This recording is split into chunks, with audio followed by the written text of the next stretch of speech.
It's working.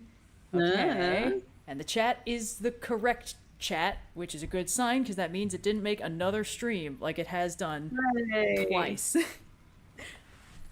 Incroyable. All right, let me just get my mic posted up and then I'm ready to go. Ha-cha-cha-cha. Hello, everybody. Welcome back. Hi, it's time for us to slay Kronos. Again. Again. The definition of how many times do we have to teach you this lesson, old man? Okay. Wow, it's only night 33. That's not bad. It's barely been a month. Oh, I gotta rotate my phone so I can actually see the chat. Oh. Perfect. Hello, gamers. Hello, gamers. All right. This is gonna be fun. It's been like a week, so I'm 2 weeks, so I'm a little bit. I'm not rusty. I'm good. I'm awesome at this game. However, that said, I think it's gonna maybe take like a session or two to really get back in. Let's see. Let's try the aspect of Artemis again. I guess why not? Yeah. But as a reminder, we are not just streaming for our own fun and enjoyment, though that is part of it, and we're guessing around, but we are raising money for the Trevor Project to help support queer youth, specifically with mental health services, amongst other great things. So if you wanted to support that, spicy chicken sandwich time. I hope so, chat. Maybe later. It's raining right now, and I don't want to make someone. I don't want to make someone deliver me a spicy chicken sandwich in the rain. I would feel bad about that. But if we get to our next stretch goal as we fundraise for the Trevor Project at 4,000, we're going to be doing a Ratatouille run, which is to say that I get to Jaeger Red and tell her everything that I make all of her choices for her. I can't physically play the game because it's single player and she's somewhere else, but I can tell her all of the choices that I would make, and we'll see how far she gets using the Indigo strategies. So, exciting times. Let's see. I figure we should try the Vow of Rivals. Why not? Why not? Why not, actually? Let's see. Why shouldn't I with Lim and Oros, I wanted to go up, but with Lim and Oros, we'll get bonuses if we go down and beat Scylla. So let's do that. I think down it is. The next time I go up, I want to try and start aiming for that the crazy like I'm trying to remember what the infusion is called, the thing that makes your minimum damage 50 on every hit. That's one of Zeus's boon infusions. It's like air supply or something like that. And I want air quality. I think it's air quality, yeah, and I want to work towards that because it's just so fun. Well, the great news is if we get to $5,000 raised from Trevor Project, we're going to be doing a Divine Intervention run where you only pick one god's boons. And I would say that if you have a specific boon in mind, we could absolutely try and do a Zeus run. Yeah, I think that's probably... I'm going to try with his bangle and see what happens. Not even those with the power to enter the crossroads at will can entirely anticipate. But yes, lots hidden paths shall be their lots to enjoy. I still know the way. What's it called? I was watching the finale of the final game of the World Cup. Kind of half paying attention to it at a family gathering. Yeah, season finale. That's how sports work. And I didn't know that they A, had never done a halftime show before, and B, are like, we're gonna do one this time. I don't know if you saw any of it. It's like it was a weird, disjointed, crazy lineup. I haven't heard any of this. I have no like hate in my heart for people who care deeply about sports. It's just it has never interested me, so I'm always just kind of like, totally valid. Is happening. Cool. And not for nothing, but I'm talking about the halftime show where they sing little songs. So having expected absolutely fucking nothing, it opens with Madonna, and I'm like, okay, American celebrity. It's the U.S. is hosting. Sure. It's wild to me that Madonna is still about. Sorry. Finish your thought. Madonna. Then I believe after Madonna, it goes the Electric Mayhem Muppet Band. What? Playing Seven Nation Army. Dr. Teeth and the Electric Mayhem performing live for the World Cup. Mayhem performing live at the World Cup. Okay. Interesting.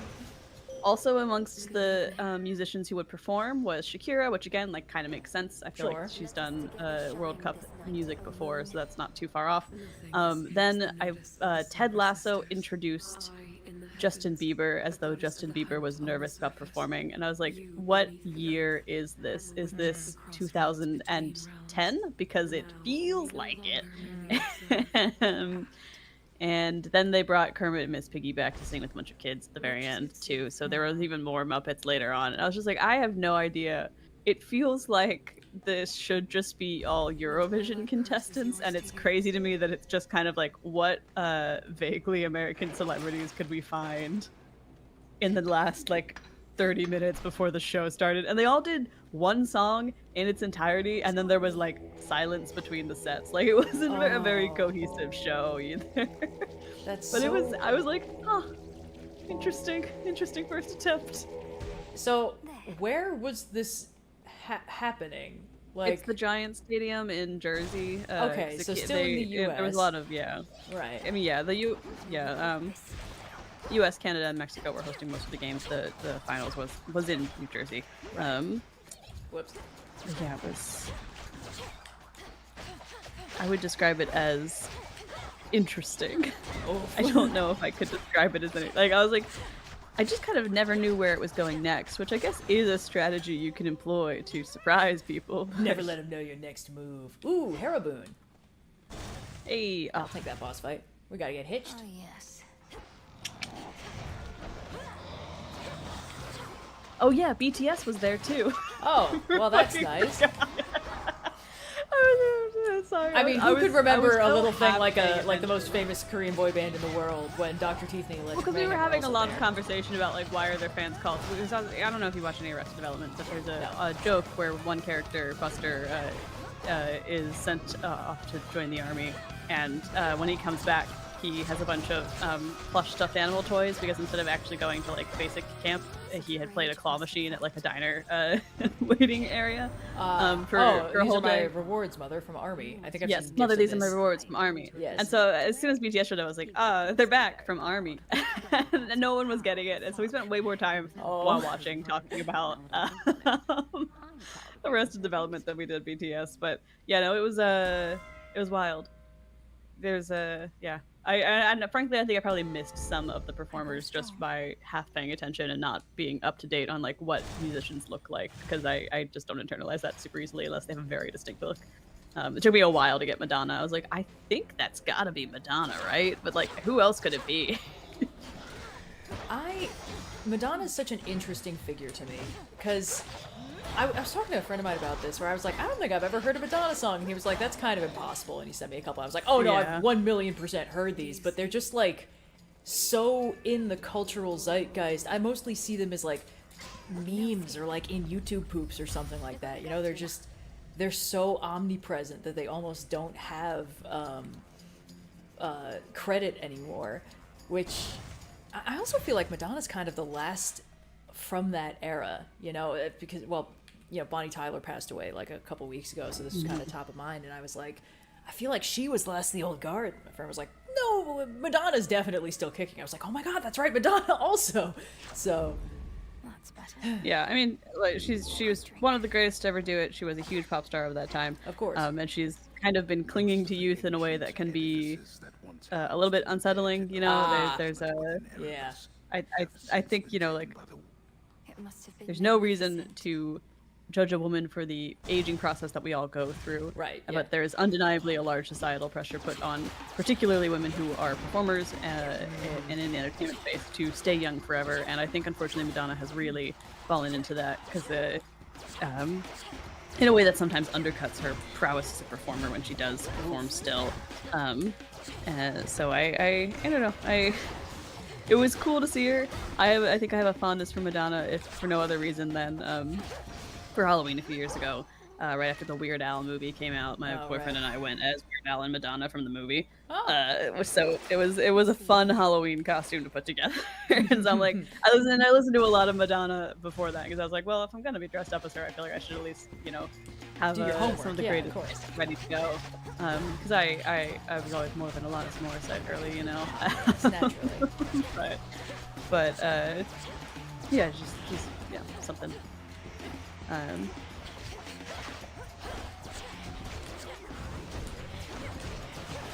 should be dashing way more. Thanks, Sarah. Thanks, Sarah. Yeah, BTS is back from Army. These are their awards from Army. Earth's development is so funny. I don't know if you've ever watched any of it, but like the first 2 to 3 seasons are just some of the best written comedic television I think ever made. Like it's incredible, the talent and like humor behind it. It's so good. Just from the first episode, I was surprised. I'm like, cause I watched it all the way back when, and me and my boyfriend were going back through and like rewatching some of the beginning because we wanted something to have on. And I was like, oh, some of my favorite bits are from like episode 1. Wow. Come out the gate swinging that hard, you know? Yeah. Because usually shows take a while to like really find their footing, but they definitely got better with time, and then they kind of got worse with time, and then they got better with time again, and then they got worse again through various cancellations and revivals and whatnot. But In the name of hate. just like to start so strong is really awesome. The only other shows I can think of that do that, like 30 Rock starts really strong, and even that has definitely like that gets better with time, pretty consistently. So it's I don't know, it's strong, it's good, it's really funny. There's always money in the banana sand, you know. It's quotable. It does what it needs to. It's really just smartly written comedy. Indeed, Lord Charon. There we go. May we see. Yeah, cool. Let's get this. Ooh, You could see my fields in the morning I love a sun, gummy mama. shining brighter than any gold you shall ever find. Such metals ought to remain within the earth. Deviner might have some of my favorite war. I think she might have my favorite war designs. Oh, yeah. Of just like the autumnal armor. It's so good. Yeah, I love how everyone's designs have been shifted from the first game. It's just so cool. And again, like Hades 2 works in conversation with the first Hades, you know, like, oh, let me move the mic a little closer actually. Sorry.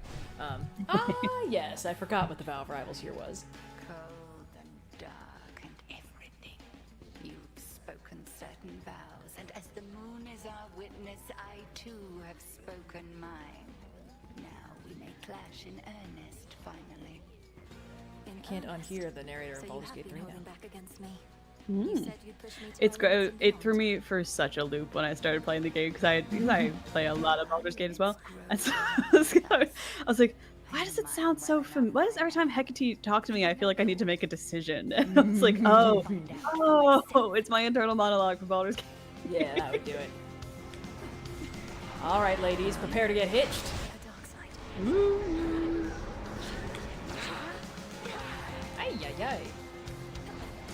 Woo, Mamma Mia. Here we go again. Oh, okay. Oh, that one's not real. Okay. Cool, good to know. That one is.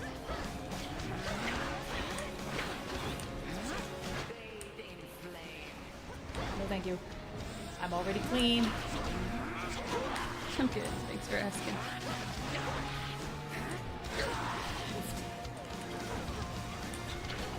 Right, that's not real. Oh, this is brutal. Yeah, I didn't think it would work, but worth a shot. Worth a try. I should have been posting it more. That is typically what you do after a parry. Ah! See how strong our sisters have become. Oh, great.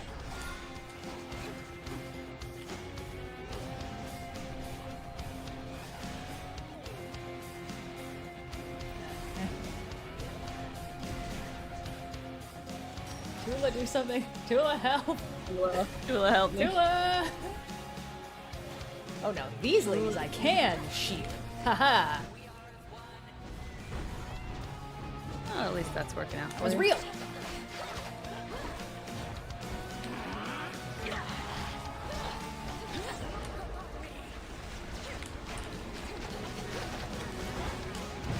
Oof.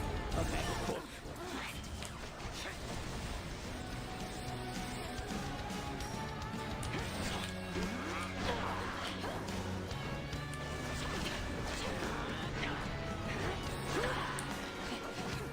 love the cool remixes they have for the more serious boss fights. Oh, Anytime they throw an electric guitar in there, I'm like, yes, immediately the coolest. Oh god, it's still not real. Shit. Oh boy.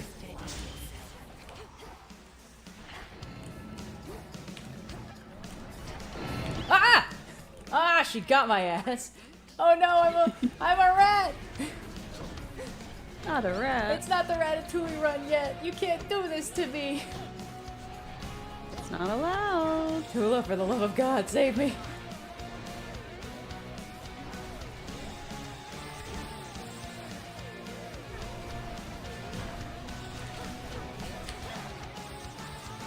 I really like pairing Cersei's staff with Tula, because Tula will like sit in one spot, so you can kind of aim the little beam that comes off this like the leash a little bit more accurately than like because I use Freenos a lot too, and Freenos is hopping around all the time, helping me out, doing important work, but still. Of course, yes. The most important boy. Yeah, but that does mean that the psychic leash is moving around a lot more than it does when I have Tula. Right. Ay, ay, ay. Yay! Get fucked. I took 2 death defiances. Awesome. You've grown.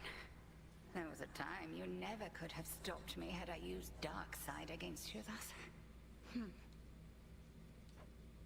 She still held something back. Take There this. we go. And I'll take that. And I'll freshen up, and then I will kill Scylla, and everything after that is gravy.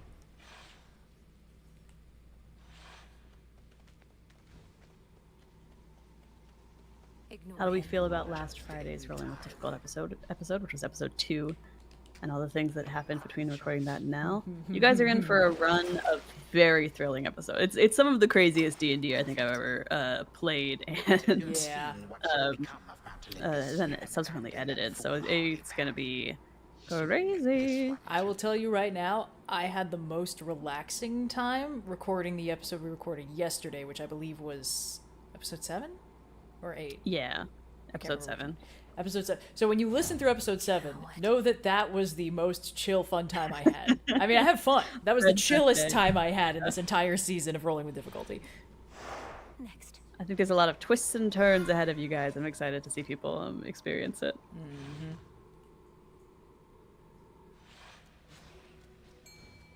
That briny smell. Victory. Oh, it's so cute. Yeesh. Within the sopping, blackest pits of Oceanus reside horrors that the greatest mortal or immortal poets could not Everyone gets a possibly finch describe. sometimes. Don't sell yourself short, Homer.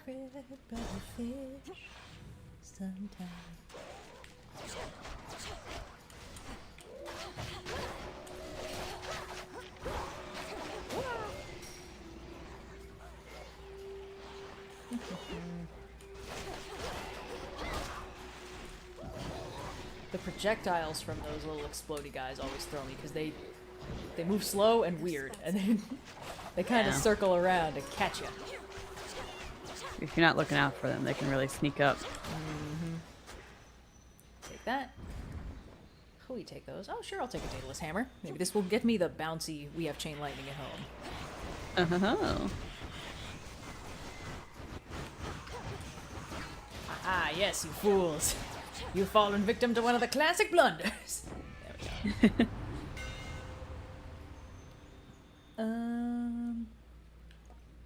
Sure, there's enough armored guys in this one. Fine work as always. We have no money, so no point in that. I think we're still unlocking Major Arcana, so Ash is still useful, but only for a little while. For a little while longer. Then it kind of becomes free gems too. That's You true, know. now that we have the recycling. Yeah. Now we can interior design, which is, I know, my passion. Yes.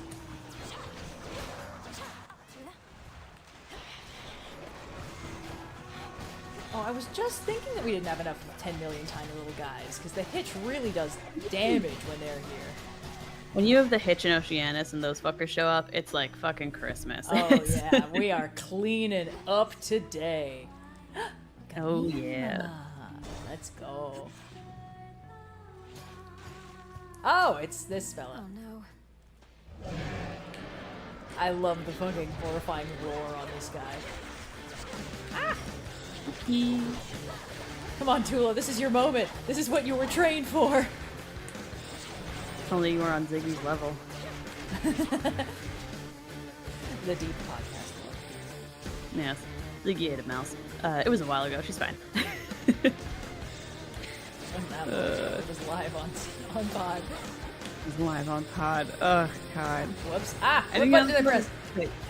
There's It's nothing I can immune. do about that. Can't believe Uh-oh is immune to getting sheeped. Yeah. Truly the most harrowing. It's already a little guy. It has no need for a new It form. would make it a bigger guy. Yeah.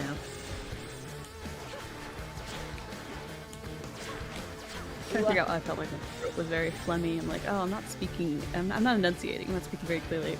Then I realized that my breakfast today was leftover spicy rigatoni, a piece of coffee cake, and a latte that I'm still working on. I'm like, breakfast of champions. The most mucus-forming combination of foods you could possibly have. The spicy rigatoni's so good, though. Wait, it worked! It did get sheeped. Hey! Briefly, and then it Get exploded. sheep, bro. Positively. I guess maybe it's a sheep chance rather than being like a guaranteed sheep. I don't think so. Hex almost always works.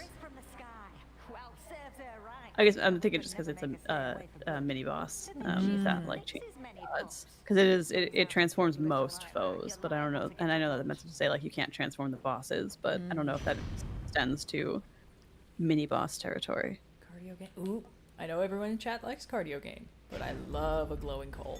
It's what actually makes me remember to use my cast. Gently now. Hey, yoink. Adventure.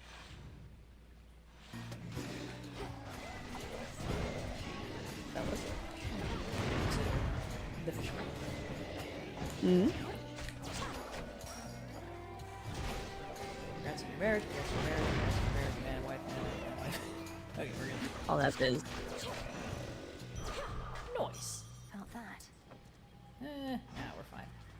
We're cleaning up today. So Uh-Oh isn't a throwback to the satyrs from the first game, but Uh-Oh was a boss fight in the first game. Like, also I think it's the first one I died to in the Temple of Styx. Because I had my first run where I got close to the surface, I had really abysmal luck. I was going down I was like looking up, is there a trick to this? I don't know what I'm looking for and I can't find anything. And then I fought this little rat and died, and I assumed that was going to be every time. I was like, wow, the final area of this game is punishing. And then the next time through, I found the satyr sack on my second corridor, and I was like, oh, okay, cool. Yeah, sometimes it is just the luck is bad. Yeah.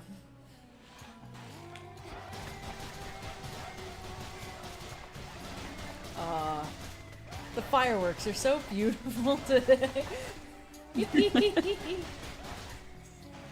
Who's the next? Who dares challenge me? Whoa.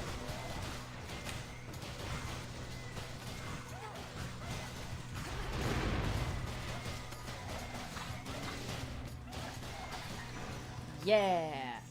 Clean. Tula, fish. Fish. And caught. Great. Hello, Gutterpop. Okay, we can afford things again. Alright, let's get our fear from killing Skilla, and then kill our grandpa. Get out of here. Yeah. Easy peasy.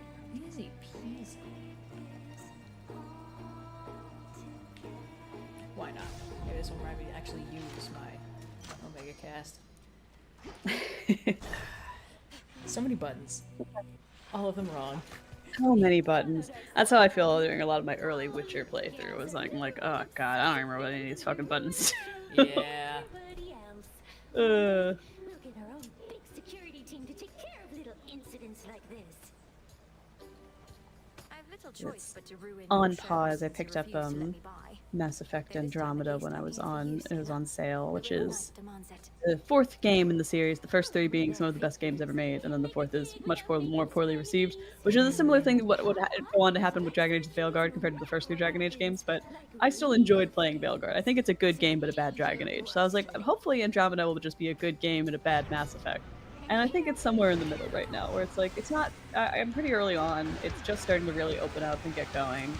The writing is definitely a lot more, this happens with a lot of games that come out a couple of years after their originator and post MCU, but like the writing is much more like Marvel comedy dialogue where everyone's right. like, and I find that so deeply grating. I'm like, the writing was so good in the first three games. Not that it couldn't be funny or anything, but just like there's something so corporate about the way that the dialogue is written that I find I don't enjoy, but I like the characters well enough, and I am excited to continue in the game. I like an open world moment. I think the thing that I like the most about Dragon Age Inquisition is they do a really good job of making you feel like you're running a big world-changing organization, like you feel like you're really changing the world around you in the game.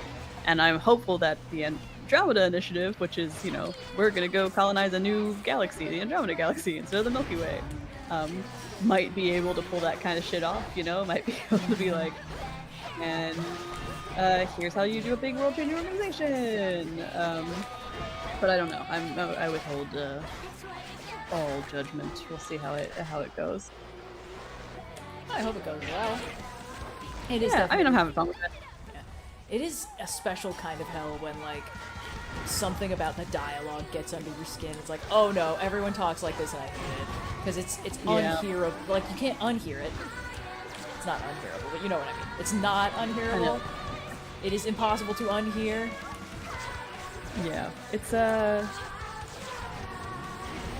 one of those things where, like, I don't know. I feel like there's a writing style that got popularized post MCU that is very quippy, and every character has that sort of like Disney heroine. I'm so quirky, I kind of stumble vibe to them, and I'm like, I actually like it when the protagonists of the game are competent and like know that they're competent. Yeah. If I'm in charge of a organization that needs to find a home for 20,000 plus people, I kind of need to take that job fucking seriously, Like, I can have a sense of humor, but like, I need to get shit done. And I like that Shepard, who's the protagonist for the first three Mass Effect games, is a character who I think manages to toe that line of like, is serious and like needs to get their job done, will be sarcastic on occasion, but it never slips into the like Marvel bathos of it all. Right. But Andromeda is a game that came out much later, and that is kind of this is the writing style of the day. I mean, you see it in fucking everything. I've been watching a lot of like the more recent Star Treks, and even they like Strange New Worlds, and even like fucking Picard has it a little bit. So like, there's only, it's a losing battle to complain about it endlessly, and the gameplay itself is quite fun. So I'm excited to see more of the planets and stuff, and see if it makes use of the open world format in a fun way. I was gonna say, it's interesting that it's now thought of as Marvel dialogue, because it was definitely like Buffy dialogue before that, and it's all Joss Whedon's fault anyway. So yeah, it's one of those things where like the thing that popularizes it is going to be the thing that gets remembered, because like it was Buffy dialogue beforehand, but like even now I'm like, I can still rewatch Buffy, and while the dialogue is definitely like silly and goofy in that particular way, I think because it has always been that way for this specific entry, it kind of works, and like with the genre it's doing, that kind of irreverence I think fits. But then it was also Avengers dialogue, and then Avengers did well, so it was all movies after Avengers dialogue, and it's like, okay, I would love some variance in my writing, actually. No, you're right. I think that some of it is like, obviously, there's trends, things come and go. I think a lot of it is people imitate the popular thing and usually don't do it quite as well, because the popular thing was popular because it was different. And well, also I think it's like, this is one of the things I see in a lot of genres that pop up in the aftermath of like a really successful story, and why it's always so Point secured. odd that the genre that comes in its wake kind of seems like it misses the point of the original. And I think it's because the decisions that go into that original story that's so unusual, that changes so many people's like minds, is there's intentionality. Like, there's a reason why the writer is doing things that way, but it's usually something highly specific. It's like what we think of as like the fantasy genre is, okay, it's all inspired by Tolkien. Clarity. Tolkien was writing like that because he was like, I'm gonna write Kalevala fanfiction, basically, for the Silmarillion, and all of my Norse mythology studies are gonna get fed into this and that and the other thing. So when people are like, oh yeah, all your fantasy needs elves and dwarves and like trolls and dragons and stuff, and it's like, yeah, well, Tolkien did that because Norse mythology has dwarves in it and stuff like that. And he was like, what if they were people and not just mountain spirits? You know, what if they had a different vibe going on? But now people are like, well, it's a fantasy world, we got to put dwarves in there, and it's like, okay, well, now at this point we're so many steps removed from the original intentionality behind this that it's easy to just feel like you have to do things because they've been done. Let's see. Yeah, let's do that. Yeah, Enchanted it's thing. all you're always gonna have more longevity, even if you I get use going now. ideas that have existed before. If you do them with intention, like if you understand why certain elements are in a genre, it can make it more impactful when you use them in a thoughtful way, or when you are able to put a twist on them because you understand the infrastructure surrounding it. More miasma. It's a difficult art, and like you don't have to be a completely original thing every time, especially for something like a video game where like Sure. lots of people are going to interact with this. I think there is some benefit to playing to genre conventions, to like knowing what they're going to expect when you say this is a sci-fi game, and playing to that, but it is not necessarily a necessary genre convention to make your character go, ooh, aren't I so quirky as I save the world? That Yeah. is a writing style, not a genre. Yeah. And Well, that just happened. In the name of yeah, peace. very much so. Like, I'm like, it's not even that all of the lines aren't funny or anything. Like, I like the characters well enough. It's just want them to be so serious for like 5 fucking minutes. I think Like, that's guys, it. Like, we're about to die. one of the things that really bothers me is it's not that characters talk quirky, it's that all the characters talk quirky. Like, it works. Oh man, I was just spoiler alert, I just recorded an episode for Not My Fantasy podcast. I guested on them years ago to talk about the Percy Jackson movie, and they asked me back to talk about Sea of Monsters, so I've now seen that movie 3 times. Don't do that. But one of the things that we were all complaining about was like all these characters talk the same, and there's no reason why any one character would be saying this. Like, who knows what? Who's asking what questions? Who has what information in a scene? It all fluctuates wildly because it doesn't actually matter who's saying anything. It just matters that the thing gets said. Yeah. Let me help you. All right, just gotta move this guy real quick. Real quick. I think I might actually be able to increase my grasp when I get back. We have like 200 psyche now. That, Ooh, we take we get more those. stuff for the road. Yes, here we go.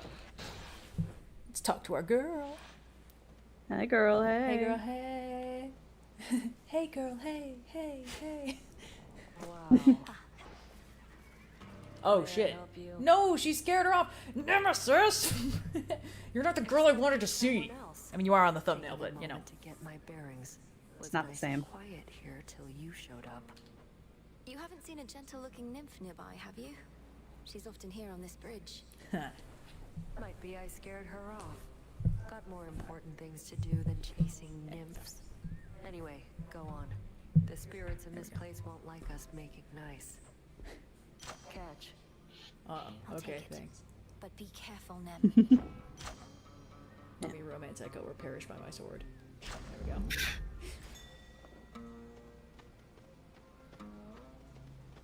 Oh, I'll race you. Yoink.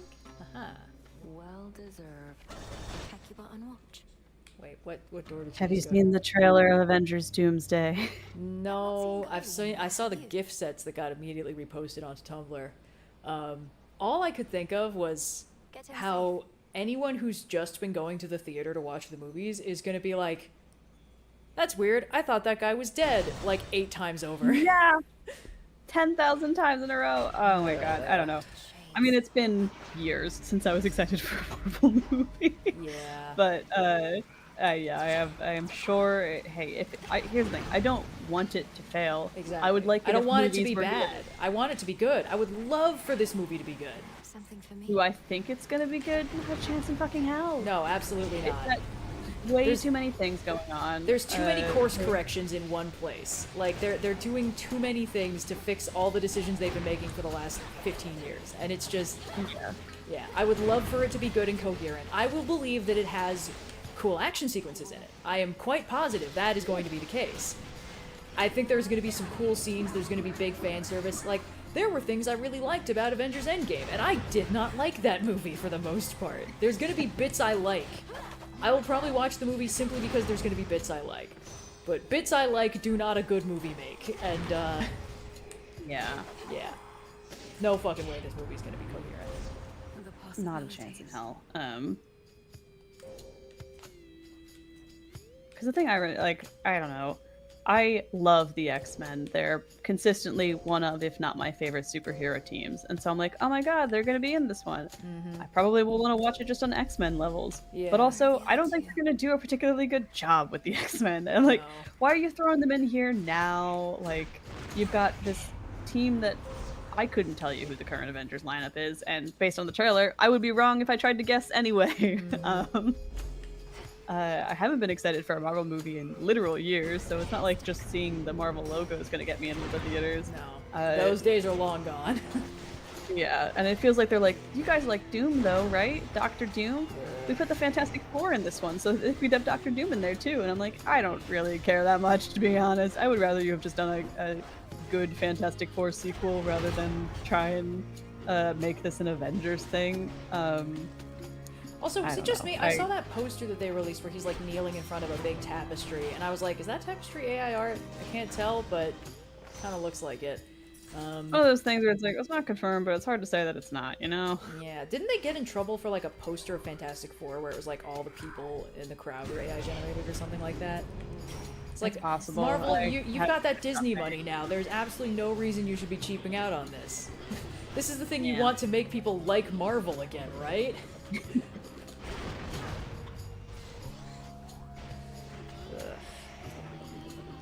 It's frustrating too, because it's one of those things. I think I've talked about this before, where like there's a lot of decisions that went on in Infinity War and Endgame that pissed me off, and one of them was like, oh, we're gonna unceremoniously kill Loki to get him out of the way, and they immediately knew that was a bad idea because they immediately undid it as best they could, and now they're like, he's back now, he's in the movie, aren't you guys excited? Look, the sun's shining on him, like that thing that happened. And it's like, that's cool. So you shouldn't have done it in the first place, but hitting the undo button feels worse. Because it just proves that you shouldn't have done it in the first place. Like, was it a good idea? No. But if you'd committed to the bit, it's possible you could have pulled an interesting plotline out of it. And, like, doing the Loki God of Stories arc, which is, as I understand, what they did with Loki in his own shows. Like, great, cool. That was one of the coolest parts of the various comic runs. An interesting way to sort of, you know, launder his image of, like, okay, what is a lie if not a story? And what is a story if not a lie? It's like, great, okay, cool, awesome. That makes him very interesting and significant. However, by doing this, you are proving the fact that you shouldn't have done all that stuff in the first place. And that you're willing to hit the undo button when you do a writing decision that doesn't go over well. And that's kind of the... Ooh!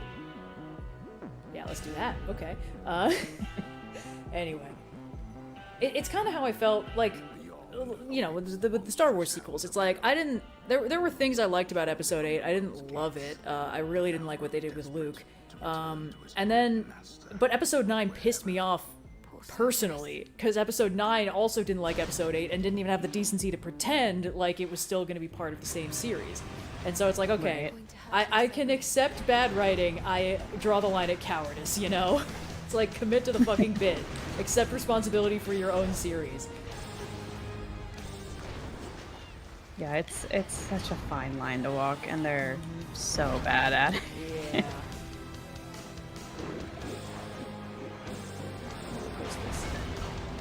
Acha-cha.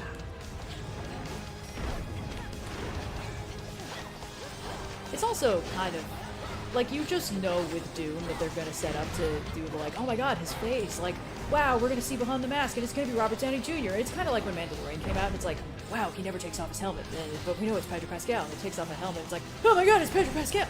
It's like, yeah, awesome, that's Yeah, that no works. fucking shit. But in this case, I just know, listen, what they did with poor Robert Downey Jr. in those movies, he had the problem of being the most successful part of the franchise, so they made him the actual in-universe center of the universe, which they shouldn't have done, because Iron Man is like a D-list Marvel character. He's at his best when he can punch up and play with other people who are well outside his weight class. Like, Much better as part of a team than like a solo guy. Right, and, like, 9 out of 10. the amount to which they were like, it's okay, Iron Man, the most important guy in the entire Marvel universe, it definitely makes sense that you will single-handedly be the one to win Infinity War Endgame.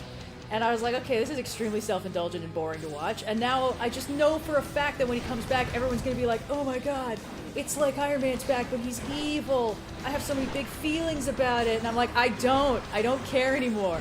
He's not even the same guy as he was in Iron Man and Iron Man 2. They got the Wheaton juice all over him, and now he's a different guy, basically. Also, Doctor Doom is fully a different guy. Okay, I think I'm gonna die in this fight. That's okay. I'm gonna die in this house.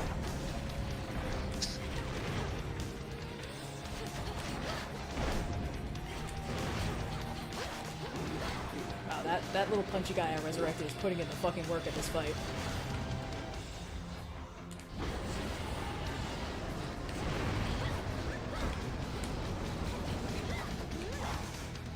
What was Tula? Tula, please! Play up the stereotype! Fight like cats and dogs! Save me!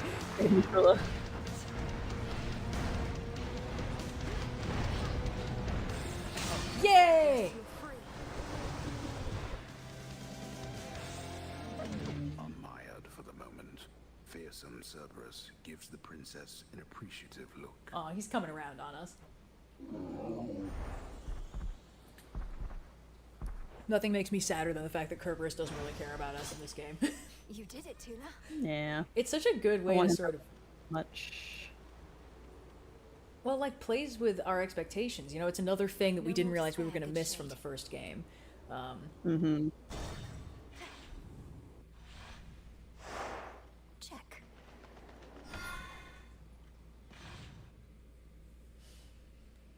Yeah. Alright, I'll see what we can do. This is, again, a fact-finding mission. We don't need to kill Kronos on this run, but I would like to see Hades again if we can. Okay, well, the tooth has been spent. Let's see what else we can do that's useful. Also, hold on. Okay, we see Zeus, Hera, Poseidon, Demeter, Apollo. Okay, Artemis' thing is up here. Is Ares? Okay, well, we'll look around. We'll see what we can get.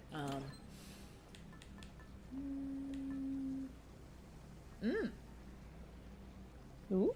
We can try... I suppose the engraved pin, there's no harm in doing it right now. Because it's technically a death defy, and even if it'll probably kill us afterwards, it'll at least level up as we get through a few chambers. Yeah. Service entrance.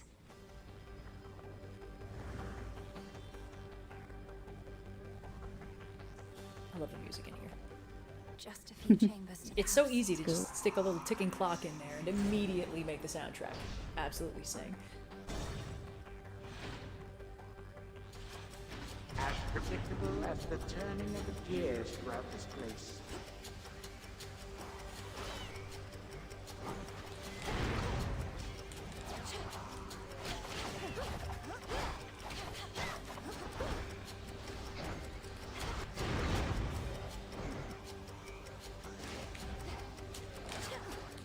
Also, of course, they brought back Captain America, which is another... Okay, I know we made a big swing that people didn't like, but don't worry, we'll just undo it. It's like, okay, cool. My God, Amazing, yeah, why not? Because, like, it's so fascinating how quickly these movies have just recreated all of the same difficulties that comics as a franchise have had for decades. Of, like, Yeah. oh, the stakes don't matter, you get invested in one thing, and then immediately they undo it, and it doesn't even care. Who cares? Like... you're like, oh, I like this plot point, and then the next writer's like, I didn't like this plot point, we're undoing the plot point, we're not doing the plot point anymore. It's like, okay, cool, goodbye the only plot point I cared about. It's that all the time, but they also cost $1 billion to make. It's an investment problem because, like, I've been saying this since, I don't know, Iron Man.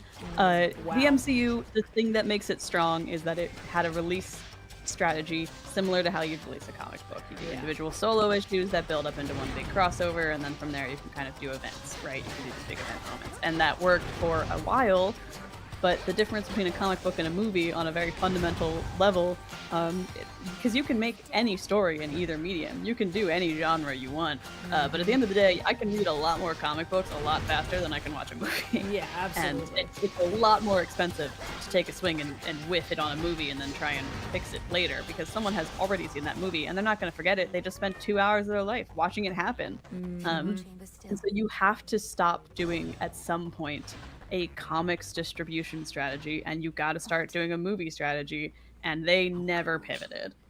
They did their whole big Endgame thing, which, like, I have mixed feelings about. I would say mixed to negative feelings about Infinity War and Endgame in general, but, like, they did it. It was a clear idea. They did it. It happened. There were consequences, and there's been nice things since, but, like, they're few and far between.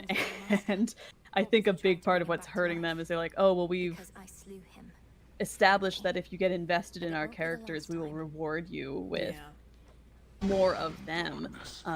But we don't have anything that necessitates their presence, and a lot of the movies would be stronger if they didn't include some of these characters.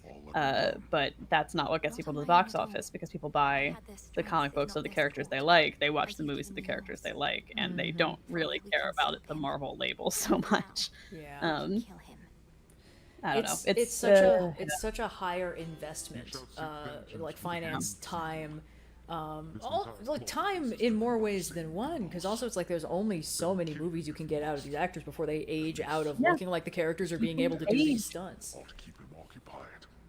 Humans are not able to just be redrawn younger later on like you can do in comics.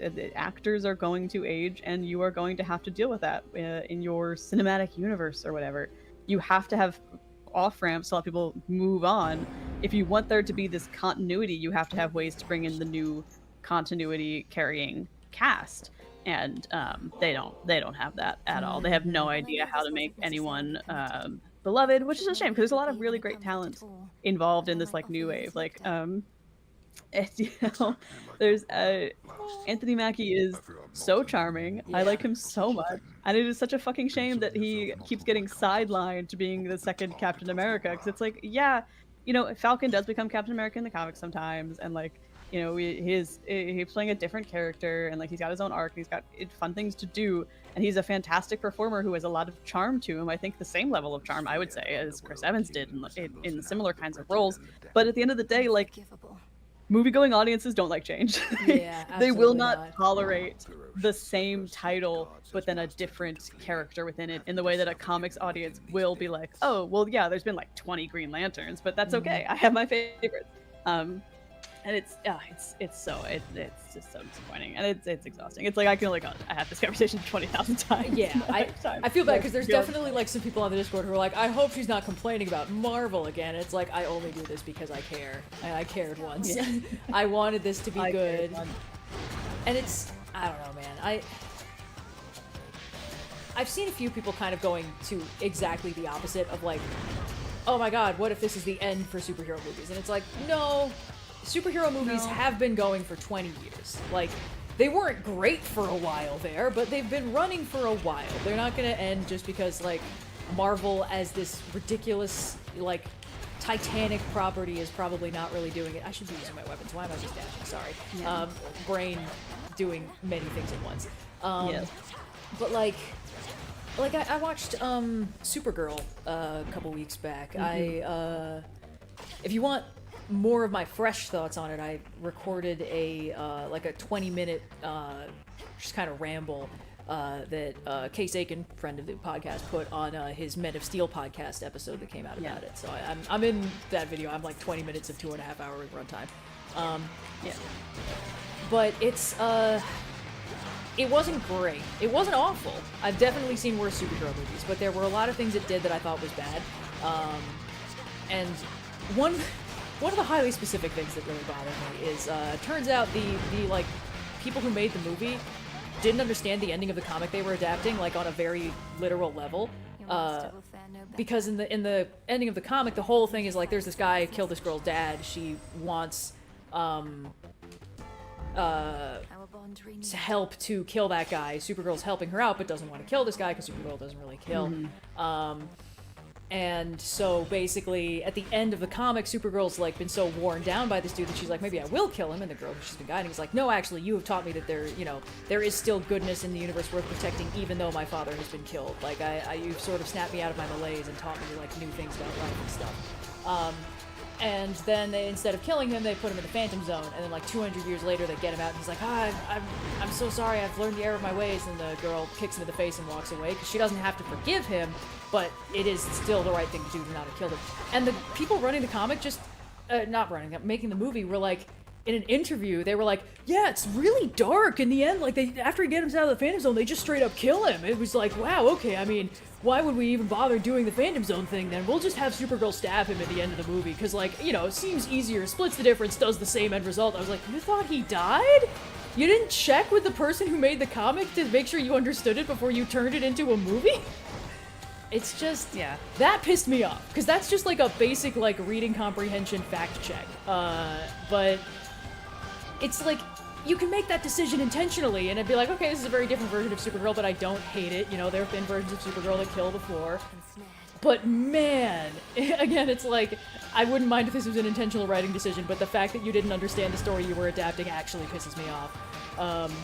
Yeah, I think they get back to the point of like, there will still be superhero movies after this, even if it flops. The thing is, there's been superhero movies before the MCU. Like, Yes.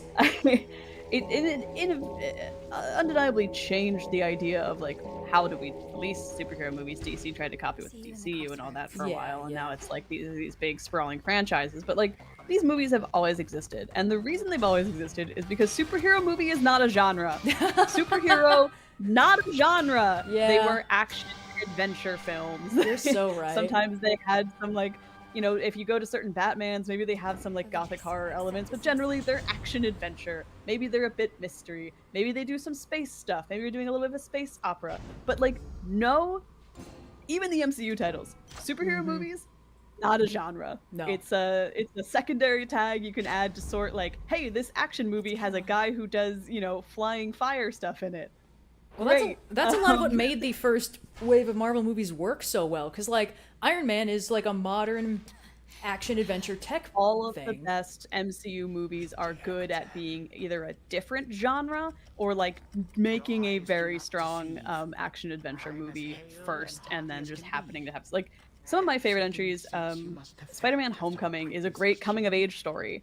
And coming-of-age genre, that genre of movie fits really well for Spider-Man, right? Because Spider-Man is this character who is maybe not always growing up into it, but like having to take on a greater responsibility in the way that he goes around and interacts with the world. And a coming-of-age story is often about the conflict from a child to a young adult being like, oh, I have more responsibility in the way that I interact with the world. How do I handle these growing responsibilities, and how does that affect me? And so the pairing of that genre with that superhero works really well, rather than just being like, we made a Spider-Man movie. Don't you like it when there's a Spider-Man movie? And it's like, that's not a genre of thing. But because they thoughtfully used a genre to tell a story that happens to include Spider-Man, they made a great movie, right? And like, I like the Guardians movies a lot, and they're kind of doing like the zany space opera more so than they're doing any other kind of action film. And they have strong themes of things like found family, which work really well with the sort of like sprawling anything is possible through these many planets settings that these like space operas can be set in. So it's again a good melding of like theme and genre, knowing the genre conventions for the thing you want to work with, so that you can better tell a story with these specific characters. And like, you can kind of get away with not having a complicated genre once or twice, but when you're on your like 50th fucking movie where the only thing you can say is it's a superhero movie, the fuck you want me to do with that? Yeah, no, you're absolutely right. Like, superhero really isn't a genre. There are conventions of it, but they've also, like, it came out of pulp initially, you know? Like, that's why you had superheroes that were science heroes. Like, Fantastic Four, their whole thing was like, we're seeking out strange new life and new dimensions and shit. It's fun. We're solving problems with science and technological advancement and nonsense. We're fine. Sorry. I'm not doing as great dodging these sides as I could be. But that's okay. This is a fact-finding mission. It's a fact-finding mission. But yeah, if you tell me that you've made a superhero movie, what you actually told me is no information whatsoever. All I know is that I'm going to see some spandex at some point. Yeah. Tell me what kind of movie you made, and I am 20 times more likely to watch it. If you're like, oh, I've made a coming-of-age story, I'll be like, understood. I gotcha. And if you're like, I made a coming-of-age story, and it's got Spider-Man in it, I'm like, great. Yeah. Can't wait to see how you use those themes to connect these two disparate ideas. You tell me that you do like, oh, we have done the science adventure story. Great. It's the Fantastic Four. Awesome. You know, it's got kind of Star Trek-y vibes. Sure. These are all like you need those when you're scrolling through the list of movies on whatever your streaming site is, and it's got superhero and then comma more genre tags. The more genre tags are so much more important than the superhero tag. And it drives me up a wall. That like it just I got nothing from the Doomsday trailer, and really nothing from like any movie since even really Avengers about what these movies are trying to be. Like they're not even trying to be good action adventure flicks at this point. So I really don't know what their goal is. Wait a minute. I'm sorry, Moros's pin just actually worked. Like we didn't even die or anything. Like. It was like, you have 10 seconds to clear the encounter, and I was like, great, 10 seconds to beat Kronos' second phase, but I don't think that's what it meant. Uh-oh.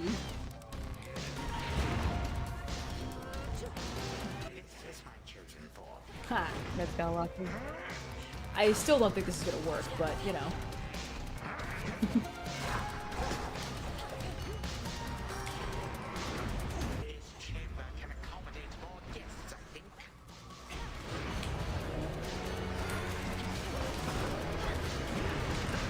Healing it. Stop it. Stop it. You motherfuckers. I demand that you cease! Oh shit. Shit. Yeah, there we go. Well. Alright. That was pretty good. We got the Hades thing, more conversation. Believed pen helped you withstand your foes for longer Aww. even than I thought it could. Your bond Hey, was Moros. strong, meaning our bond. But it was not enough. I think I'm supposed to be the one feeling frustrated right now, Lord Moros. This certainly isn't the pin's fault. I didn't realize there were all these Moros conversations hiding behind having his pin with you. I'm having his pin equipped. I know returning can be quite a Having his pin equipped and like dying or succeeding. This is so cute. One He's- way or another. Oh, he's walking us home. Certainly. That's the thing, like, yeah, is Moros has entered. Is there as much thrilling juice behind Father. the Whoa! But Lord Hades, Oh yeah. You have your orders. Now return to Shadow. And take care of her. For all of us. Fact-finding mission. harm shall come. Oh, In this, at least, I shall. You doing okay there, Red? we're just a little guy. Look at our little wreath. Farewell. Hey, just a little guy. Goodbye, daughter. All right, it's us. Enter the dad zone. All right, should we freshen up? Put on one of our capes? Ah, no time, I guess.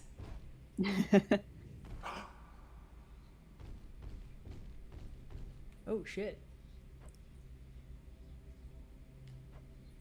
Nix. Nix. Nix. Answer me. Stop ignoring me. Blast. I like how you can see that Zachary has fully upgraded everything. He's got all the Yeah. statues. The statues. He's got the table. He's got the little carpet for Than. He's got like books Oh, on the yeah. top. Yeah. He's been interior Got decorated. the statue of Homer. Much good that it's doing us. Hello, Hades. Sometimes you gotta just embrace your inner HGTV. Okay. I watched a lot of Design Star as a kid. You guys ever watching Design Star? Oh shit. This is cool. So Meg's here.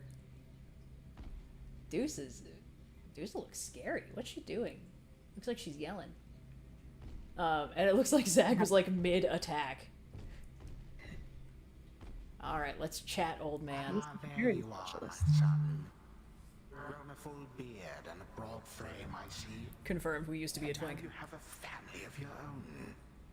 How full of life they are, despite the dour environs. Greetings, Father. I was not Might need to run my expecting your AC a little bit, lest I simply perish. You Oh, we don't want Red to forgive simply us perish. that the Yes. house was unprepared for guests. To what do we owe the pleasure of your company? It's interesting that Hades is being polite. It's almost kind of creepy, because he's so rude all the time, and the fact that he's being... Oh yeah, I gotta run the AC. Please hold. Oh, you know, for one Holding. thing, I was in the area. You might He's being recall polite, the but time God, at you, what cost? Zeus, Yeah. and the rest of you little brats cut me to Zagreus in his ribbons. little time bubble is like, oh, so this is what it fucking takes? All throughout Tartarus. Father, that was a war you started and you know it. Ha. We took no joy in what we had to do. But how can this be? I thought that you were gone. Do not sound so disappointed. It is I who should be disappointed here, not you. You thought I was gone. I was. But it turns out spite is a powerful motivator. Blood sacrifices also helped. Good What do attitude. you intend to do? When does a good blood sacrifice not help, really? Done to the others. To my It's family. always useful. Your cries Oh, fall now on Hades deaf cares about the ears. family. Fear not, my son. I God have not forbid. beaten them or anything. I have merely set them aside.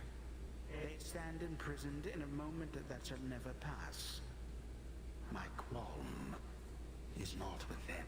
I don't know if this game has confirmed that Kronos ate the other gods before Zeus freed them. I feel like they've just kind of kept it a little vague of like, we had a war, you started it, we had to kill you. Which makes him saying, I've not eaten them or anything, kind of a fun little like wink at the old mythology where he did in fact eat all of them. This shall have your head. In fact, he had eaten them. Blast you.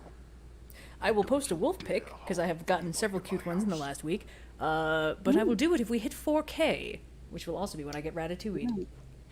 Yes, I get to take control as our stretch goal progresses. Though I do have such a command. We're gonna make all indigo-based decisions, which is to say how I would play the game, except I'm not pressing the buttons. So Yes, I hope Red got exactly. good. I hope so too.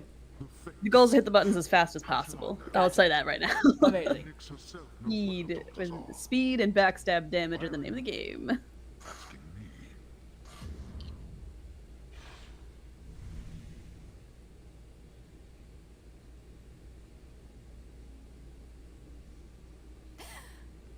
Father.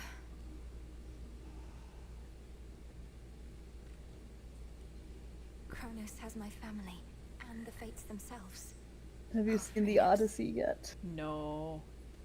I was gonna. I live near one of the few IMAX theaters where you can see it as Christopher Nolan intended, where it's got like the extra What would you say is the aspect most ratio. So I'm trying to hold off until I can go see it there, because I'm like, well, I guess if I can, I should, right? Like, Yeah. to do my due diligence. Well, I don't know. I'd have to go with the I would regime love and if this is Final like a Beast 7 out of rather 10 than for the me, only is kind of where I'm at with it. Tartarus. Because I personally don't like Nolan as a writer. I think he's a fine director, but I'm not charmed by any of his writing decisions, and I would say perhaps overtired of the Please make yourself comfortable. isn't this man so complicated, he made a questionable decision and feels bad about it, and it changed the world Right. story, which my understanding is kind of how he's interpreted the Odyssey, which, like, hey, the art of adaptation is that you get to interpret the text the way that you find. I think it's a little bit This while I'm upsetting to have had the specific translation that he cited so many times be one of like the fates. most feminist takes on the Odyssey, and then know that Christopher Nolan's adapting it. So I'm like, there's no way a single woman has any interesting thing to do in this movie. So I would love for it to be like visually stunning. It's cool to see like epic filmmaking done. I would love this to be good. I don't have super high hopes, but I also don't think it's going to be like awful, you know? That's kind of where I'm at. no. I've heard mixed things. Some of the stuff they seem to be doing thematically, I genuinely find very interesting. I think basically looping the Odyssey into the greater context of the Bronze Age collapse and like the real historical fact that like hey, it seems like if you like kill 90% of your kings and governors in an entire part of the world, probably everything's kind of going to go to shit for a while after that. Yeah.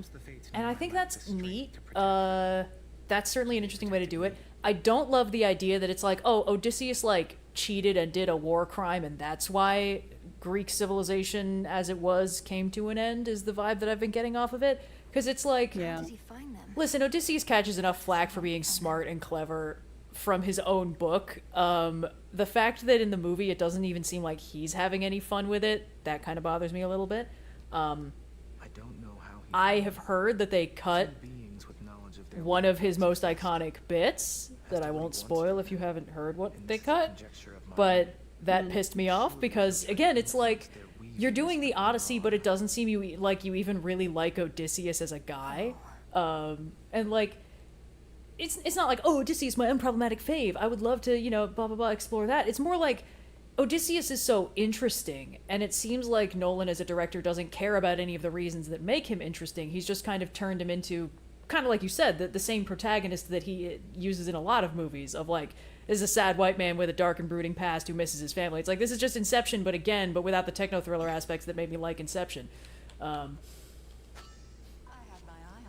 I don't know. I don't have, I would say, high hopes, but This one. like I think Nolan has a interesting directorial eye in the way that he comprises his shots, and like I think sometimes he needs an extra editing pass. Although this is coming from editor McGee over here, who's like, well, yeah, I think about editing 9 out of 10 minutes of my life. I'm thinking Sure. about editing, so Yeah. of course I think everything needs an extra editing pass. But like Oppenheimer, I think had some structural issues. So whenever he makes a long epic like this, I'm a little bit like, okay, well, what structural issues are we gonna run into? But I think like the way that he comprises his shots and like his visual style can be really, really stunning. So I think that there's going to be a lot of like merit to the way that this is constructed. I think that the story is where it's going to falter. And, like I generally am pro, if you're adapting something, you can make changes as long as you have like a clear point of view. I just don't think I personally am going to find Nolan's point of view all that compelling.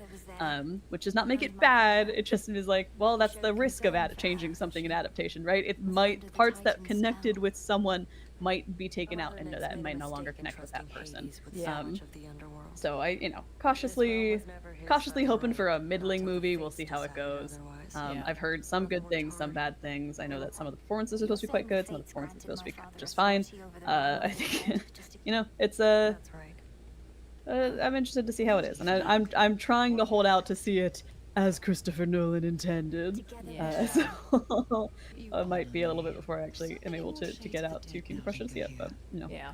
I guess, I don't know, I've been banging the drum that I don't tend to enjoy Christopher Nolan movies that much. I tend to find them broadly mid and pretentious, and it like I was banging the drum that I didn't like the Nolan Batman movies back when that was a very unpopular opinion to have in like 2008 or whatever. Right I there with you. ya. Inception. I think Interstellar was pretty, and then I absolutely hated every world building decision they made in it. Like, I think what made Inception really work for me is that it's incredibly tightly written, and it's interested in the audience always understanding what's going on screen. It's a heist movie. It has to make sure the audience is up to speed, because otherwise we'll get lost and confused. And then everything else is like, no, we can just kind of do like whatever. Oh yeah, let's empower the gathering tools finally. This should help. Knight's craftwork. You revealed Oh, I don't know. yourselves to And me. also, like, True connection to the I don't know. earth. Maybe he's done movies more recently that I would like. I just haven't tended to watch them because they haven't grabbed me at any points. Like, I didn't really have an interest in watching Oppenheimer. I didn't really have an interest in watching Tenet or Dunkirk or anything like that. I mean, you could skip 10, and it was pretty bad. Just That's what I've heard. I just feel like what the vibe I've been getting is that like he tends to take fairly simple on paper science fiction concepts, like we're going to go into your dreams and fuck around in there, or what if you could move backwards in time, and then he writes techno thrillers about that, and that's great. That's fine. There's a long and storied history of doing that stuff. So, the pretentious part is when the movie starts to seem really, really impressed with this idea. And this might just be a combination of bad factors for me, which is I have a short attention span and a lot of experience in the science fiction genre, so none of his ideas are particularly original from my perspective, and they all take way too fucking long to get anywhere. This means it's very unlikely for any Christopher Nolan movie to really be fun for me. And even with the Batman movies, it's like, those are the ones where I was like, oh, you're embarrassed that these are about Batman. You don't want these to be about Batman. You want this to be about another sad white man who's upset about his family. And yeah, that also the Batman movies in particular, like, I mean, I don't like them, and those were pretty early in terms of like the comic book movies. You know, Batman has, I think, maybe inarguably the longest history of movies, right? The next up runner-up would be like Spider-Man, maybe Superman, kind Batman, of like neck and neck. I think that Superman and Batman are miles ahead of Spider-Man, because I feel like you started getting Spider-Man in the 2000s, but Superman was like, Christopher Reeve movies were like 80s, Batman, like Tim Burton versions were like 70s, I want to say, or Adam West at least, so 60s. Batman, miles ahead of everyone. Superman, Spider-Man, kind of bringing up the rear. But like, these movies have existed, right? There's been a lot of different takes on Batman as a result, because he's been around for so long. There's the super goofy ones in the 60s. You get the more serious, but still kind of like haunted Halloween, Tim Burton-y ones. There's the silly again Clooney's. Like, there's all variances within here. And I didn't particularly like the interpretation Nolan had of Batman, of like, oh, isn't Bruce Wayne at his best when he is this ultra serious, tortured playboy genius? And I'm like, not really. I don't agree, but hey, it's your right to decide that is how you see it, right? Like that. Yeah. I'm not going to say you can't make that movie, because I think, you know, and arguably those movies did really well, so clearly he can make those movies. I guess the thing that kind of bothered me about that, it wasn't Nolan's fault so much as it was the way that those movies were framed by their fans, where it was like, oh, this Batman is so cool, he's so serious and like realistic, like this Batman is okay with manslaughter, and also like he's like a serious guy now, and it's like, okay, that's cool. So he doesn't go off and train with a bunch of ninjas? And they're like, no, he does that, actually. The Secret Order of Ninjas very much still on the table. But it's the grounded and realistic Batman movie now. It's like, okay, cool. Yeah, it's the interpretation thing, right? Like, you can make any interpretation you want, but I reserve the right to be like, well, I don't like how you made that. I don't like that interpretation. I don't agree. Exactly. And I don't know. I feel like that's kind of where I'm gonna land with the Odyssey if I have to take a swing at it, having only seen like promotional stuff, because I tend to like the, I don't know, less individualistic Odyssey take. I think it's more the journey, not the destination, and this feels very destination forward in some ways. Yeah. We'll see. Yeah, we'll see. I'll be interested to watch it, but I'm also kind of dreading it because I feel like legally I have to watch it, you know? Yeah. Let's see.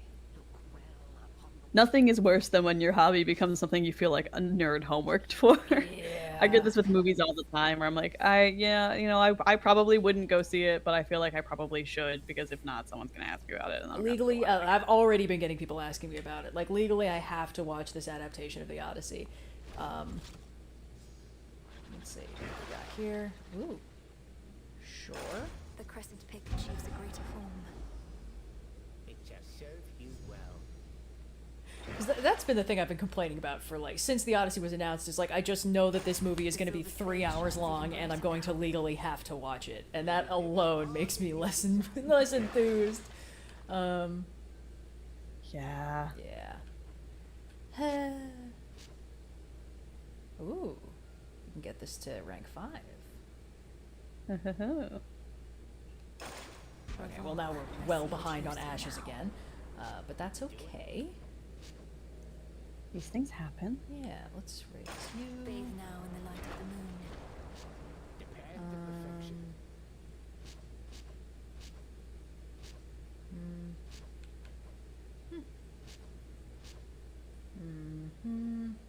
Sure, we can do that. There's more to this aspect.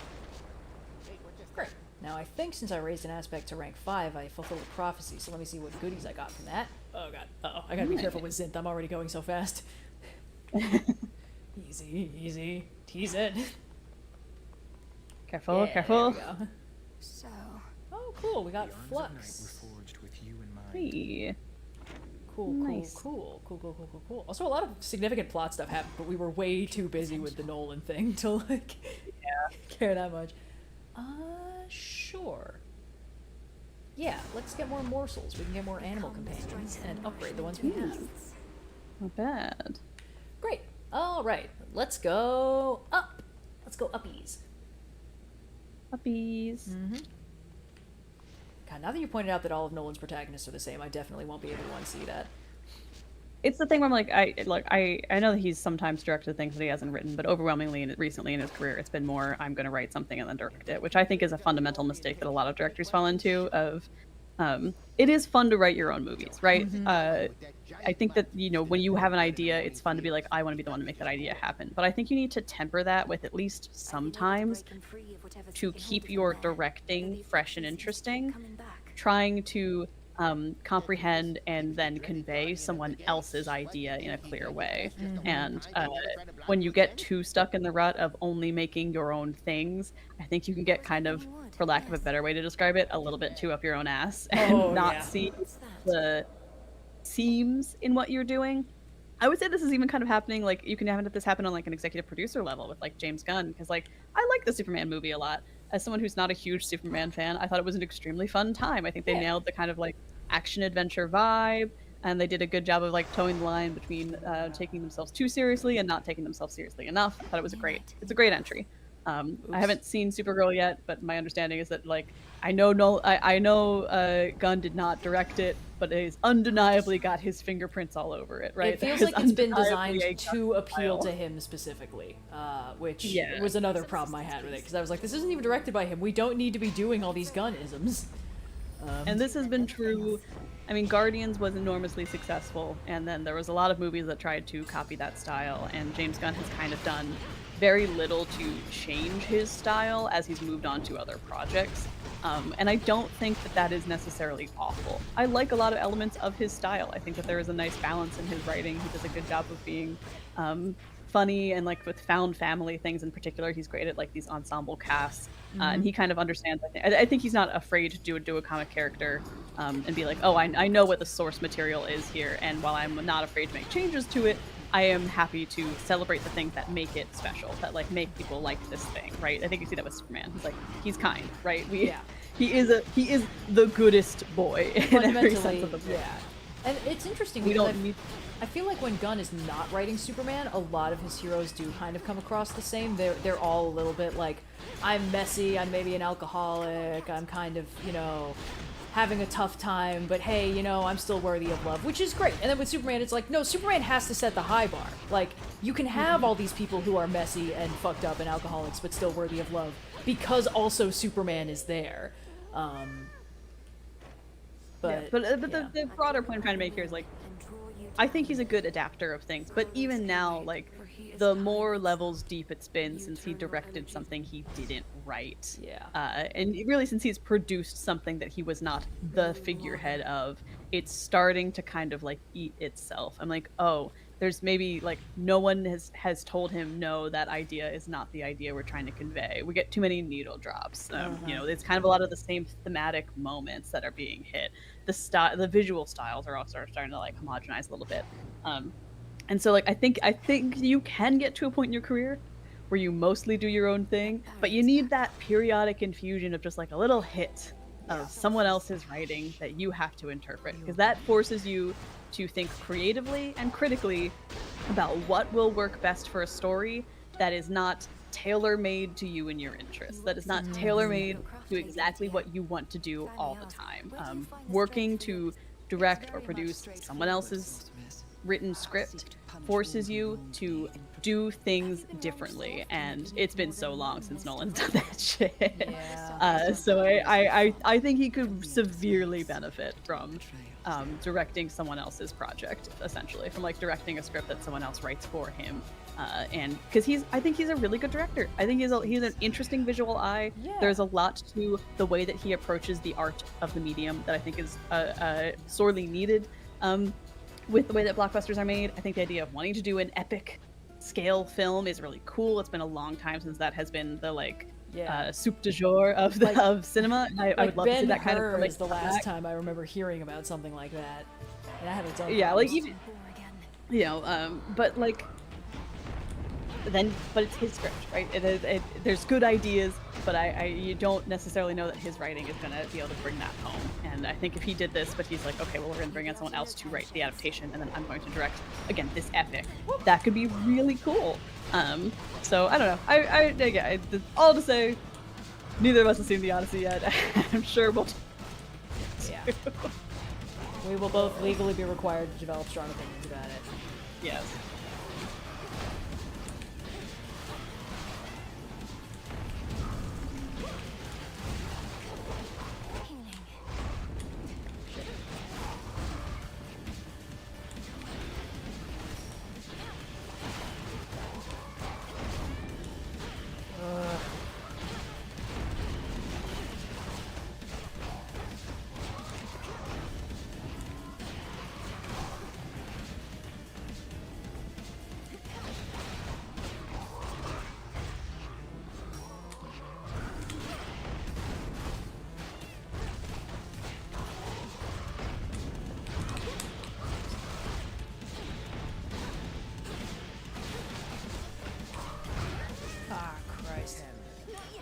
Well, shit. Hold on. Wow, it worked. Ew. And here I was complaining about the fact that I forgot to swap my Moros pin out for something else. Peace, spirit. Observe the handiwork of Kronos all about you there. Your attacks inflict blitz. That's pretty good. Excellent. Alright,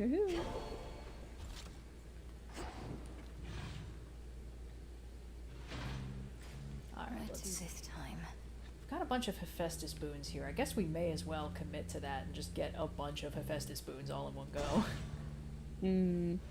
This is the thing, is like, whenever I have to do a Hephaestus, I'm like, oh, I gotta get all his boons, or I need to get his legendary for the fated list. It just kind of becomes a like, and we get to either do a Hephaestus run, or like, if I have, sometimes there's really good for trying to knock out god boon lists and legendary boons is anytime you can find a chaos trial that is that god's trinket. Or like notes that god in the descriptive text, because often they will start you with some of their boons already, which means you get to kind of knock a bunch off the list, and any of the boons that require like an unlock, like you need to have this boon in order to unlock that subsequent boon, are much easier to get in a chaos trial. So that's my pro tip for anyone trying to fill out their fated lists: do the chaos trials, because even if you don't finish the trial, you can get the boons. Have we seen Project Hail Mary, and what are our thoughts on it? We both love that movie. It's really good, so guys. Good. Truly one of the best movies so I've ever seen. I watched it twice in theaters willingly. I think it's pretty inarguably like my favorite movie in the last year. It's just so good. So little wrong with it. So many things that are right with it. It does like this great spectacle. Ooh, Uncanny Fortitude is going to combo crazy with the thing we got from Medea. Our magical limit is going up in every room. Do not depart just yet. But yeah, sorry, please continue. Project Hail Mary. Project Hail Mary is very, very good. It's gorgeous. It's so well constructed. I was shocked at how well paced it was, because I didn't read the book, but my boyfriend had, and he kind of like told me some of the major beats ahead of time. So I was like, okay, I kind of know what I'm getting into. And so I was like, okay, I kind of know like roughly the beats it's gonna hit. I know he's gonna, go to space, yada yada yada. Rocky will show up. But I didn't have a grasp. I was like, oh, the runtime's really long. I hope it's not just like, because the thing that Andy Weir is really good at writing is making science accessible to people who are maybe not deep into it. Me, I have no fucking idea what the hell I'm doing. Yes. But it makes it quick to understand how things are happening, and I think there's a real risk when you adapt that kind of text to screen that you can get a little bit lost in the weeds in the details. But I think the movie did a great job of often showing, not telling, the scientific methodology, that Grace was using, so that you don't get too bogged down in the details, and the pace can kind of just move forward into the more emotional beats, because in a movie, emotional beats tend to follow a little bit more than logical beats, for moving the plot along, and it was just really, really fabulous. I can't recommend Project Hail Mary enough. I'm gonna get very rambly for a moment. Just such a good movie. You should watch it. It's gorgeous, and if you can see it in a theater, I'm sure it's out of theaters by now, but it's a space movie. It's stunning on a big screen. Yeah, the way that they use color in what could so easily be desaturated, colorless environments, is truly gorgeous. They make the most of the space phenomenon surrounding them, and also the way that the ship is the Hail Mary itself is designed and constructed. It's a beautiful movie, and I mean the performances are great. Ryan Gosling's great. Rocky Ryan Gosling is one of those, my whole heart. Rocky's delightful. Also, it's so nice. Like when they assigned Rocky his like voice synthesizer voice, I assumed it had to be some kind of cameo, because like that scene is chock-a with cameos. And then I was like, who is this guy? It's like, oh, it's the puppeteer who literally played Rocky. That's so sweet. They truly sometimes that's what happens, you know? Like, it's pretty common in a lot of voiceover things to record a scratch track where basically someone just reads the lines so that later the other actors have something to, you know, act opposite to, and then they get the big name person who's going to redub the lines in, and they re-record the scratch track with their own delivery. But sometimes people just get really attached to the scratch track, and in this specific case, it's clear that they were like, no, this guy rules. Let's just have him do it. This is awesome. Yeah. It's so enormously charming. It's so sweet. Yeah. Yeah. Yeah, and also Rocky's like largely practical, so like the effect of if you could reach out, you're like, oh my god, Rocky's right there. I can say hi to him. It's a really he's almost all a puppet, and I think the only thing they did was like, you know, mask out the puppeteers after the fact, which is the best way to do a practical. It's so good. Yeah. It's so incredible. And like the supporting cast is all really strong. The movie's well constructed. It flows really well. I saw mention of Dominic Noble's Lost in Adaptation. I'm Dominic Noble's editor, so you should absolutely go watch a lot of Lost in Adaptation for Project Hail Mary. It was really fun to do. Sometimes I don't know the movie to go pull clips from them for the B-roll sections. Project Hail Mary, I was like, hell yeah, I'm gonna flip through Project Hail Mary. I know exactly what moment you're talking about. Yep. It's very, very good. I don't think you necessarily need to read the book before you see the movie, as someone who didn't read the book prior to seeing the film. Yeah. They're both it's a very faithful adaptation. It's going to hit all of the same beats. The movie is a little funnier. Like it definitely plays up the humor a bit, which you kind of, I think, have to do when you can see the scene, right? Not that the book isn't funny at times, but you know, it's prose versus a film. They're going to have different ways of approaching that. The book is also very, very good. It does a lot more with the science. It basically just kind of like extends stuff out. Yeah. So if you like the movie, you will almost certainly like the book, and vice versa. But I think you could kind of start with either one, depending on what you're interested in, and again, have a good time. You know. Yeah, Project Hail Mary is fantastic. It's my favorite movie of the year so far. I don't know if that will change. We'll see. But for now, easily it's Project Hail Mary. Yeah, 1,000,000%.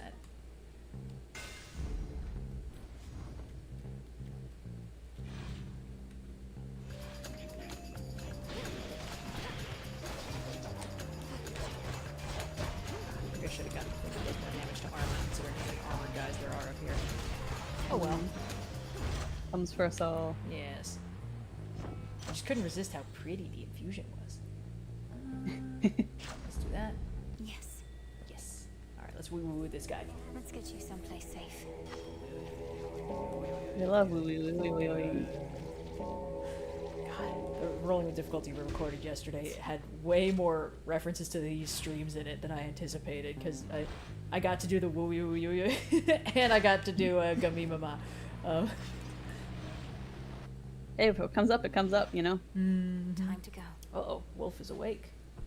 Hey, buddy, you want to come up here and hang out and be all sweet and cute and fine and not chew on anything I need? I don't know about that. I think she does. I don't know that that has ever been true. I think she does. I think she wants to do that. Back to nature. Yeah! Hi, buddy. What? He's just hanging out. I can tell she's been napping because her whiskers have like bedhead. Oh. My blessing made it all that way on just a rickety old wooden ferry boat. Must be a litany of fire safety hazards there, or there'll be plenty of water near with which to put them up.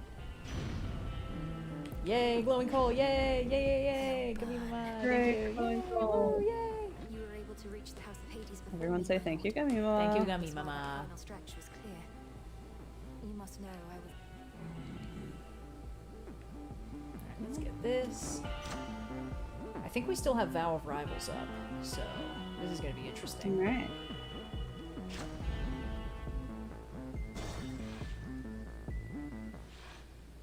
It's you. Yeah! Thank you, sorceress. Infusing fear into the night lets me conduct certain experiments I normally cannot. Though I'm also bound to test you here, as does Great Hecate below. Test me? Lady Medea, what of the massive Cyclops already barring my path? He'll try to eat us both. Nah, this switch here is not exactly to my case. And besides, we got ourselves a little arrangement now, since I can't smell as easy what with all the bodies popping up. Your fight is with the Cyclops still. My aim is merely to enact the will of night in my own way. Do try your best to pretend I'm not even here, which may be difficult, admittedly. Oh. I just realized I've been misinterpreting part of Cersei's design, I think, this entire time. Who? Well, so it looks like she's got like a little circlet kind of on her forehead under her hair. I was reading those as like forehead wrinkles. I was like, wow, she's really stressed. I mean, she might be. We don't know. She could be, yeah.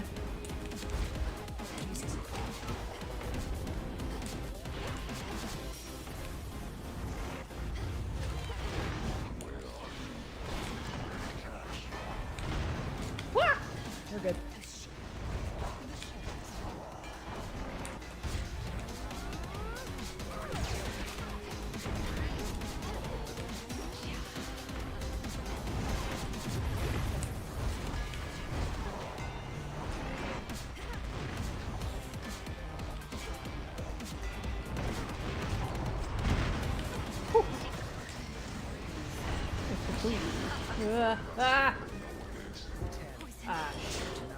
Poison drags down so fast. And there's it's no tough. way I can get out of this in 10 seconds.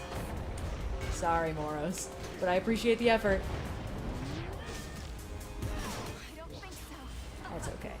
Sorceress. He's contagious.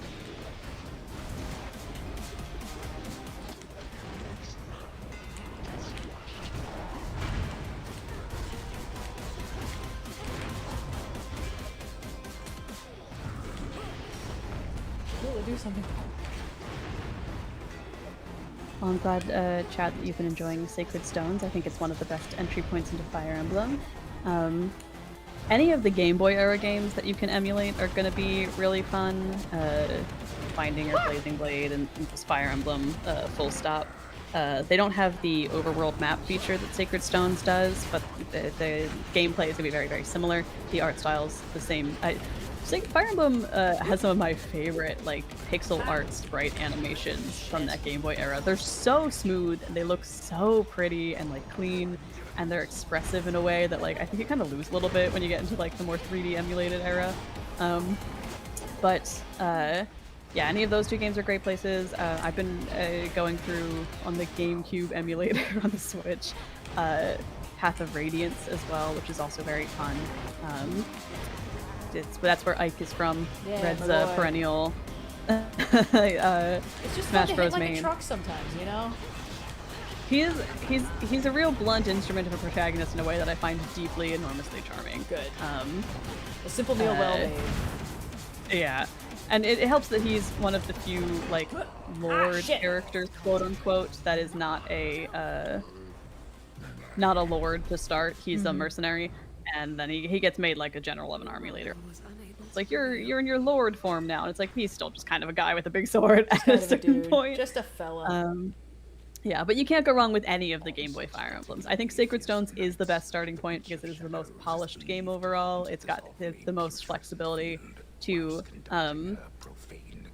play maps and like level up your characters outside of the linear gameplay, and it's got a great extended cast. But the other two Game Boy games are also really, really good. Like, you really can't go wrong. I mean, Eliwood, my boy, Hector, Lynn, kings and queens in their own. Lynn is maybe one of the most iconic Fire Emblem characters of all times. I love her.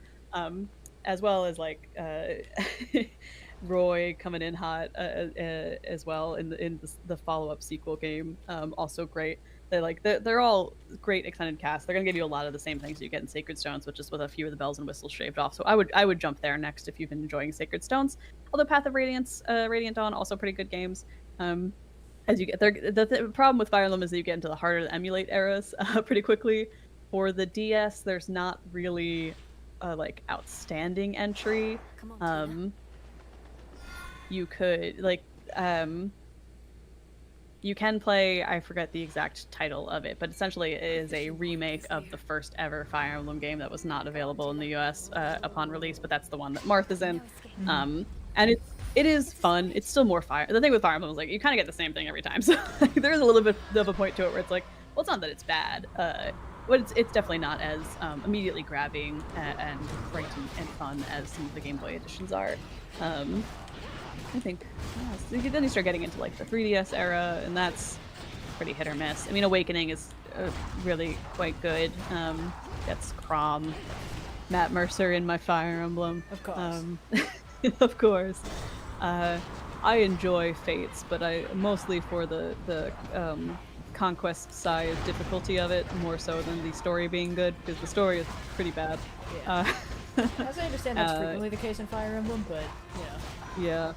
It's one of those things where I'm like, I don't need the story to be super complicated for it to be fun with Fire Emblem. I'm so fucking excited for Fortune's Weave. Y'all, I'm gonna lose my mind when Fortune Weave comes out. And I think that the best Fire Emblem games manage to have a serviceable to good story. Sacred Stones, I would say, serviceable to good. A lot of it hinges on, there's this character, the main villain, Lion, who's a childhood friends with both of your main character lords, right? So there's a lot of like, childhood friendship gone wrong angst there that they lean into that I think makes it it becomes a much more personal set of stakes, and that works really well for making otherwise a kind of generic fantasy, the dark evil power is going to take over the world story. Right. Have some to it. Most of the Fire Emblems fall into there is a dark evil power going to take over the world, and they start by starting a war, and you have to solve the war. Someone's a dragon. Someone turns into a dragon. Someone's secretly a dragon. Yeah, all. Three Houses, if you have a Switch, is a great. I mean, it's one of the best ones. I think it's one of behind Sacred Stones, maybe the most playable. The quality of life improvements when you jump to the Switch is just it's crazy. I would skip Engage. Not that it's an awful game, but the writing in it is just kind of so empty. Like there's truly like nothing behind the eyes of any character. They all feel very dead inside. It's really upsetting. The boy's here. Icarus! I don't think we have any nectar to give him, unfortunately. But maybe he'll show up. We just need to be talking to him enough times that he'll start showing up in the fucking Crossroads. Yeah. It takes like 5 or 6 conversations, it drives me crazy. I thought Three Hopes was fine. I don't usually enjoy the Warriors, but they're the big, like, here's the big, 10,000 enemies, go and hack and slash your way through. But I thought Three Hopes was fine. I think the main protagonist of it that they give you is kind of silly. It's like, it's so much just like, this is my Hot Topic OC Shez. They have purple hair that always covers one eye, and they're around with all of our favorite characters from the game that this is based on. And I'm like, I didn't need you to give me a new player character in this one. I think it could just be like, you play as whichever one of the, main cast you want to. Like, you're the Lord when you play this route or something. So Shez is a little bit silly, but I think that the game itself is still pretty surprisingly fun, and it's just kind of more Three Houses at a certain point. Some characters get a glow up, some characters get a glow down. Sylvain, I will never forgive what they did to your hair in Three Hopes. I don't understand why they would... He has, like, these perfectly, like, fluffy, flowy, little like kind of short lock. It looks a lot like Icarus's haircut, frankly, just with a better, like more of a clear part in the front in Three Houses. And then in Three Hopes, they just give him like, I don't know, spikes. It's like he's gelled his hair into spikes. It makes me so upset. Any of these. But yeah, I'm very excited about Fortune's Weave. Yeah, if you want to start anywhere in Fire Emblem, I would say Sacred Stones. It's just a great entry. It's pretty quick to play through. It's on Game Boy, so you can emulate it really easily. Let's see what boss this is. This way. Ooh, My money's Kavima. on Charybdis. It's been. Yep, there we go. Yeah, it's always fucking Charybdis. Yes, devourer of ships. Fun design for it. I like the presence of Charybdis in the game. I think it's a fun design. It's a fun encounter, and it's Charybdis and Oh No are consistently mini bosses where I'm like, I understand mechanically what I'm doing wrong here. I just simply have never gotten good enough to make this a guaranteed not gonna lose a Death Defiance moment. Yeah.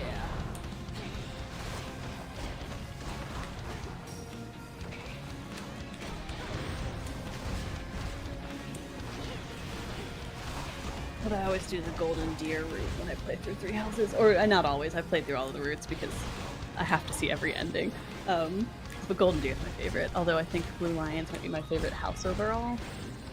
It's tough, because my favorite house leader is Claude, and I like the Golden Deer route because it gives you the most lore. Like, it's the longest route, it does the most, here's what's actually going on in the background. Because Claude's got no skin in the game on the Edelgard Dimitri beef. I just don't care about most of the people who are in the house. Ignatz and Lawrence hold no joy for me. And unfortunately, 2 out of the however many, it's enough to be like, okay, well, I guess I should just play as one of the other houses sometimes. Blue Lions is probably...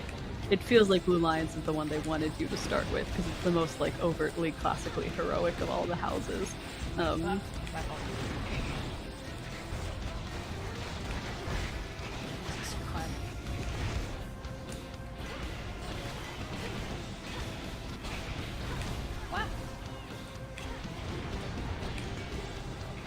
Stop leaving the range of my explosive casts, guys.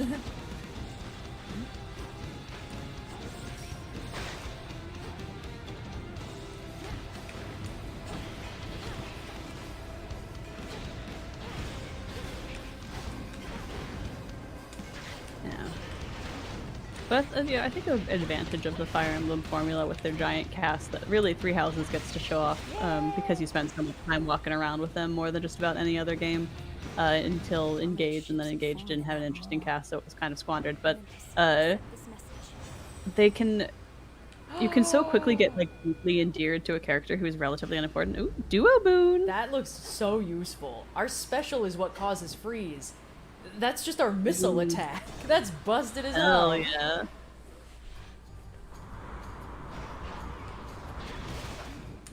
But I think that the ability to decide immediately that a character is your favorite based on a single line of interaction, because the cast is so varied, they have to have so many different interpretations of every event that happens for every character to comment on, is really fun.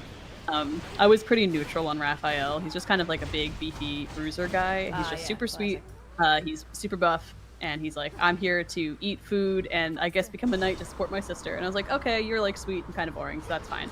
And then there's a chapter in the game where your father dies because it's Fire Emblem and having alive dads is simply not allowed. No dads allowed. Ike's dad dies. Fucking Elliewood's dad dies. It's the opening chapter for like 99% of Fire Emblem characters is, and then my dad died, so I had to go save the world. So frankly, I was a little bit surprised my first playthrough of 3 houses that Geralt made it as far as he did. But your dad dies, and then you're walking around afterwards, and everyone's like offering their condolences. And not to get too candid here, but like I have a parent who passed away about 9 years ago. And so I was like, oh my gosh, I whenever there's writing in games about a character losing a parent, and I'm a little bit maybe judgier on it than I should be, because I kind of have my idea of what that feels like. And I know from firsthand the way that it actually feels like to go through this loss. And sometimes the writing can be more generic, and that's fine. That's not, I would not wish this on anyone. I would rather what they're doing than draw from personal experience. But then Raphael, of all characters, had a line where he's like, the world keeps moving, and the only thing you can do is like keep going for the people in your life. And I was like, oh my god, Raphael fucking nailed it. My sweet baby boy actually like hit the head. It's like, that's so poignant and like how I feel, and I'm like, oh my god, is Raphael my favorite now? My boy, come back around. And I think that's the advantage of these like massive casts that have to all kind of comment on every event, is like they get a surprising amount of depth for characters that you wouldn't expect. Yeah, it's crazy. I was like, oh no, wait, Okay. I would now take a mortal blow for my Raphael boy. in battle. Yeah. I guess I have to start deploying him in combat more. I Yeah, actually wow. like this character now. Lord Charon's kept Yeah, our it's enemies at bay. In the name it's fun. I'm excited for Fortune's Week. Even more characters. There's supposed to be like 4 roots supposedly, so I think there's gonna be a lot of going on. Favorite Sacred Stones character? I mean, it's a little basic, but I do love Seth. He'll just dunk on you all game long, and I like the loyal knight. I think he's fun. I don't know that I have a least favorite character in Sacred Stones. I would have to go over the roster.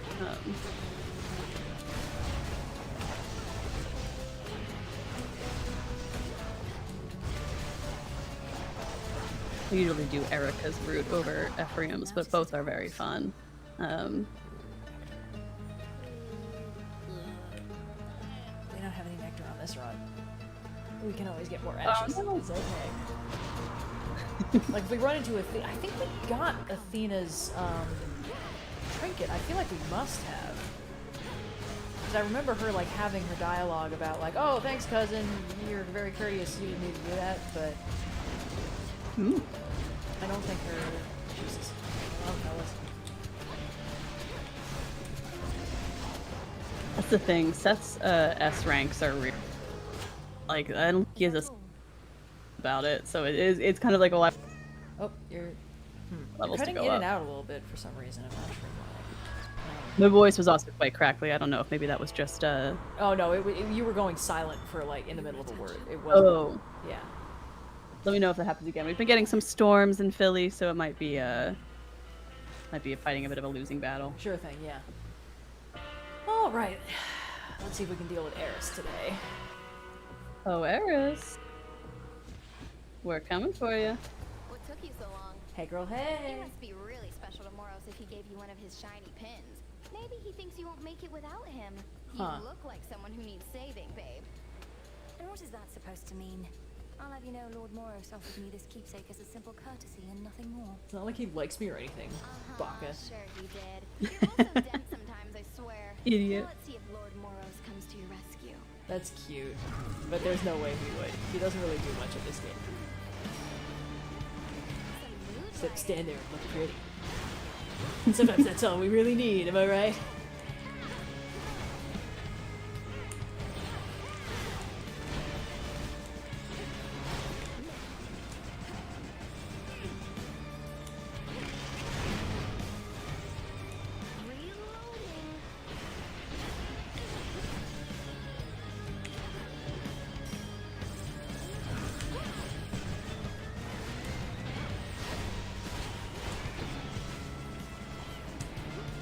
But just think how good this would be with air quality. With all this tiny amounts of damage I'm doing. If only.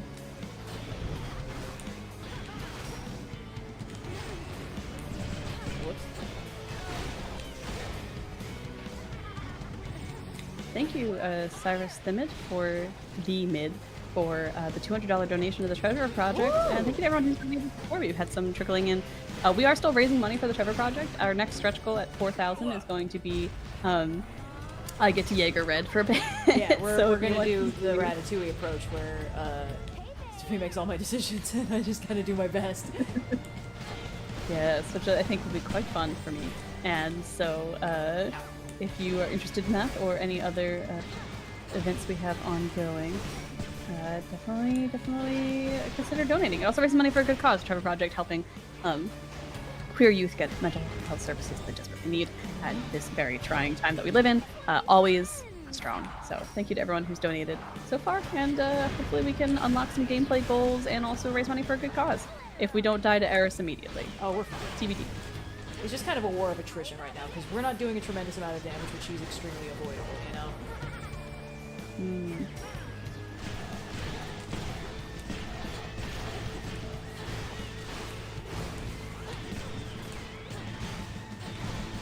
Your turn again. Whoops.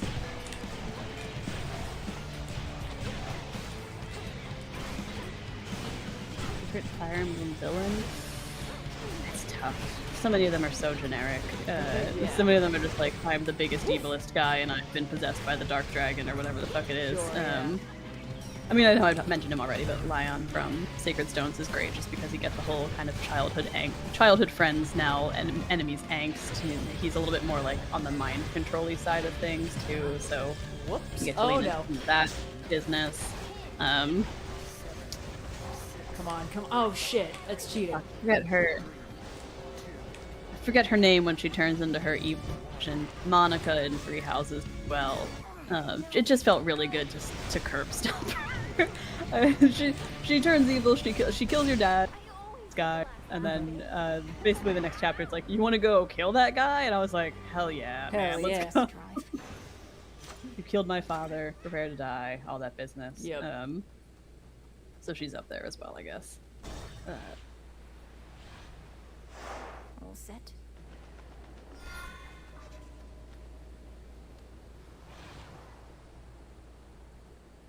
That's the thing. They're very generic, but they do exactly what they need to do.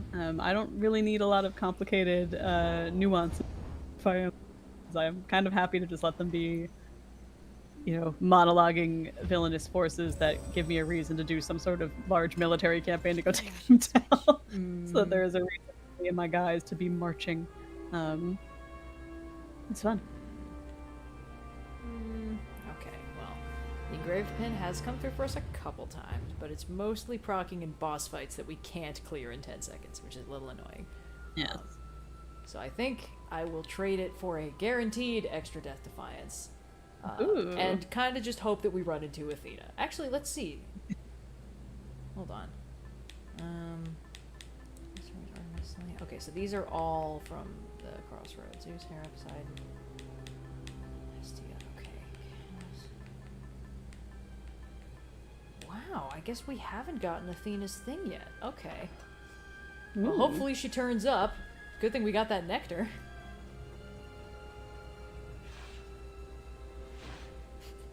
She's like, oh, I'm ever so helpless. I'm down 3 Death Defiances. If only a big, strong war goddess would come and help me. Oh, no. Oh. Yeah, we don't have Athena's trinket, so we can't force her to spawn, guys, as much as that would. Yeah.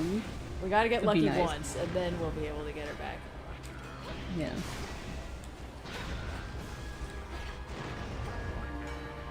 That sun worshiper thing is so useful. I miss it dearly now that we don't have it anymore. Yeah. Really spoiled for choice in the good boons department in this game. Let's see. Hermes boon, money. Hermes boon can lead to money. Okay. Play the Hermes long boon can be exchanged for goods and services. Yes. How about the yeah.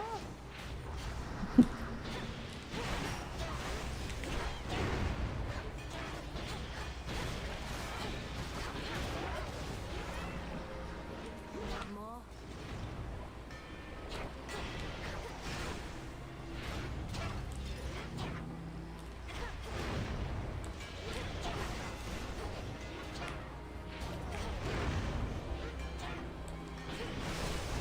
We don't have love. Dude, someone's working That's my fella.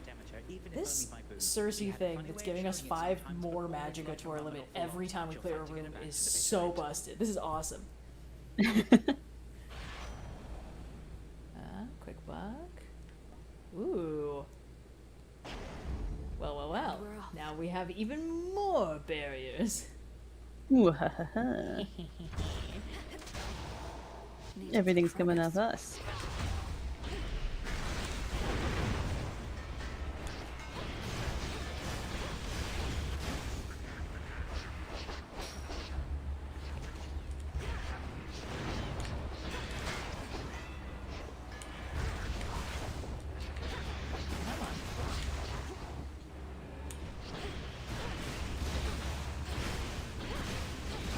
Frozen and hit them with lightning bolts combo was so funny.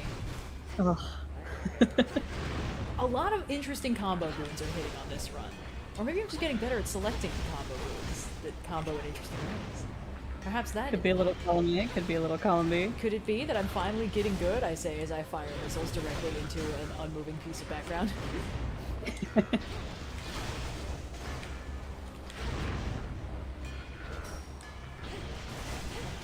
Something kind of funny to me about how, like, Zagreus and Mel have sort of the exact opposite of the stereotypical, like, older sibling does it, you know, through the snow backwards, you know, uphill both ways, and then the younger sibling is kind of like babied. This is sort of like Zach had no idea how good he had it. The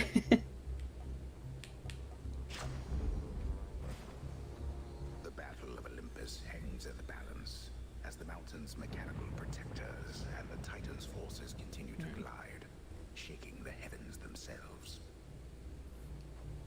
All the world shivers. Let's definitely get the data list.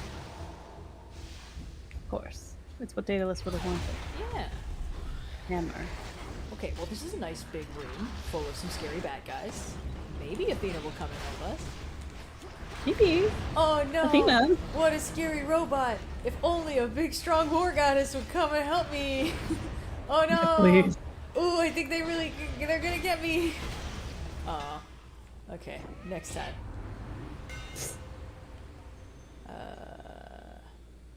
Ooh, sure, I'll take that. We take those. Protect me. Some assistance, please. Cart out. And I'll be taking this delicious adamant. Thank you. Oh, Resources.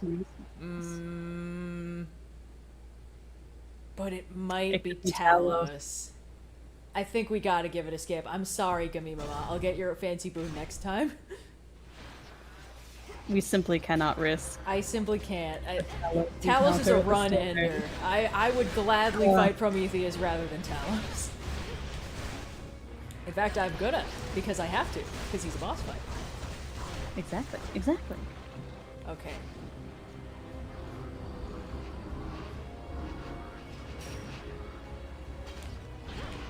Come on, chain lightning. Make these guys the joke that they are. Oh, I should do that thing where I can reawaken the statues too. That's always fun.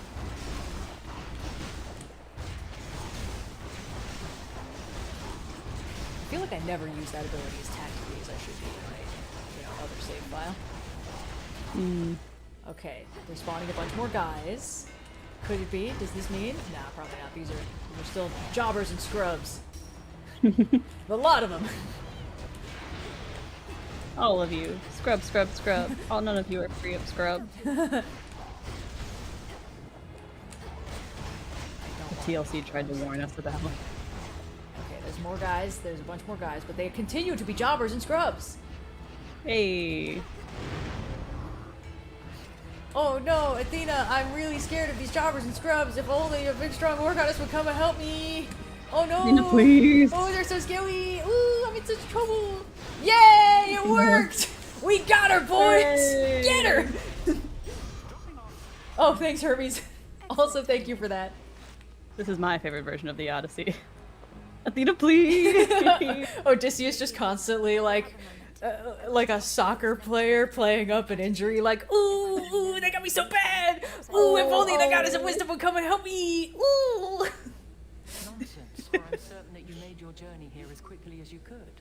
Well, There I we of course go. accept your offering, though she'll be saving it for when our victory is achieved. This, however, you may be able to use sooner. Yay! Alright, let's chat ski. My half-brother Ares must be having the time of his life wherever he resides. He relishes a good protracted war. Why would he work with us to put an end to it? My fanfiction version where Ares is at least a little bit on the side of keep the war going continues to gain evidence in the plot that never goes anywhere. See? The conflict on the other side. Yeah. And I like that the explanation, they don't, I think, ever give an explanation for where Ares was. He's truly just kind of fucking around. Sometimes you gotta just fuck around and find out. And Ares is like, I guess that's my job now. Ares is No one else is gonna do it. Ares is distracted by will. an unrelated war happening elsewhere and then comes back home. It's the community meme where he comes back with a pizza and everything's on fire. See, this is why I thought maybe there was a plot where they were working together, because the game was like, maybe they're working together. Into alliances, yet I cannot rule out the possibility. She's been impeding you along your route. Nope. Perhaps you'll let slip some detail. It's just a How coinky may I dink. assist? Oh, hey Athena, do you have a little divine dash to spare for a poor and hungry demigod? Poor soul in need. I mean, Oh, woe is me. I guess I can take divine dash. I guess I suppose. I guess I can take divine dash. I If gotta. I'm honest. Your brother's favorite. Oh, okay. Thanks, Athena. Thanks. Bye. Bye. It's cool. It's fine. I'm not upset. Oh, they really want me to fight this mini boss, but joke's on you. The answer's still no. Nuh-uh. Ooh, I'll take this. Thank you. Simply saying nuh-uh to the mini boss over and over again. I choose life. Thank you, fellas.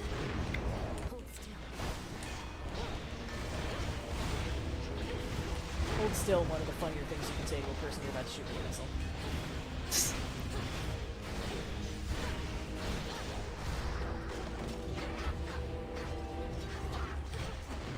We hold special room in our hearts for Icarus, but as with this game, you romance everyone every kind of experience. We're gods, remember? We don't need to care about shit We're like not. monogamy. Everyone is my boyfriend. I have as many hands as I fucking need. That's exactly right. The Hecatoncheires, inventor of polyamory. Alright, let's see where we're going. Ooh. What? Your hex activates after any you take... Your hex... Oh! Activates any after you take damage effects from boons.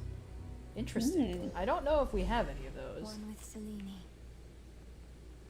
Ooh, we must choose between Gamima mods. Well, I think we only have between one Gamima. Let's tighten things up a little. Get things a little more balanced. If I'm not getting air quality, I suppose I can simply double up on the Gamima mods. If you must. If I have to. They're in a war of attrition for who gets to give me more, like, working originals and fellow candies and presents and stuff. It's important to get your grandmama, Gamima treats, you know? Yes.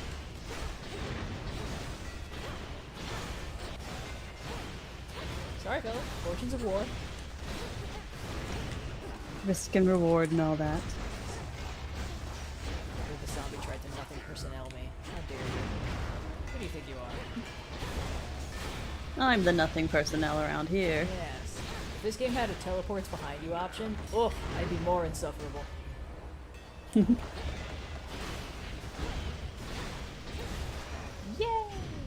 A boon. Take that. Do we need cardio gain? I don't really think so. I guess it can't hurt, but we're not really using magicka for much. Let's do this. That one sounds fun. Very well. Ooh! Oh no, we don't have nectar to give to Dionysus now, because we'll give it to Athena. It's fine. It's cool. It's fine. It's fine. And he's so desperate for nectar. He's throwing this Yeah. endless party. He needs it. He needs it. Hey! Hey! Hey, look who decided to reconsider coming to our little gathering. Welcome back, Sprite Lord art is Baby. Now diabolical. go on, you grab yourself a cup and mingle with the crowd. So fucking funny. Horrifying. As tempting as that sounds, Lord Dionysus, unfortunately I don't think I can. There are various perils beyond, and your fellow Olympians can only do so much to hold them off. And I feel bad for them, really. Almighty gods with limitless power having to fend for themselves. Good thing I can drown my sorrows here, and guess what? So can you. No, we absolutely can't do worry-free. It goes so badly. Oh my god, I know. I feel like I like running into Dionysus, and like some of his boons are fine, but I feel like Dionysus, for me, I'm like, this is just a chamber where at least I don't have to worry about winning a fight. And Yeah. there might be resources more than anything else. Because like the boons, I don't know that are game changers for me. Mm-hmm. Oh, hello.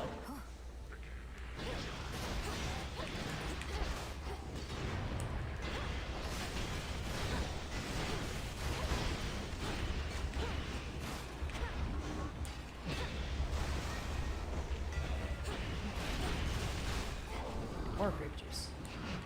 I wonder what More power grape it's juice. granted. Not thirsty. I guess. Not Hydration. thirsty ability. Yes. Because, like, maybe it's making me do more damage?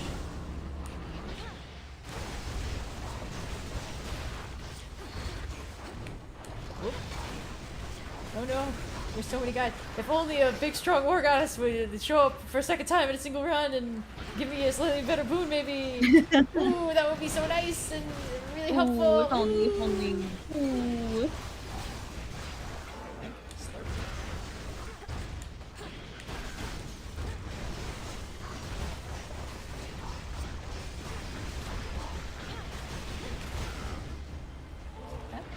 Excuse me, fellas. Gotta get comfortable for a minute. Yay! Huh, who needs divine intervention? Oh boy, here we go. Alright, let's spend our hard-earned cash somewhere.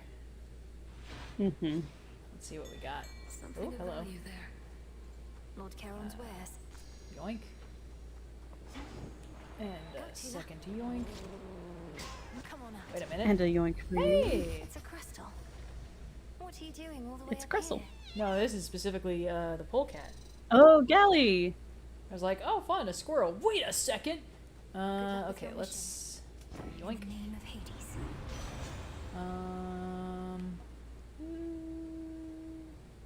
It's not a bad idea.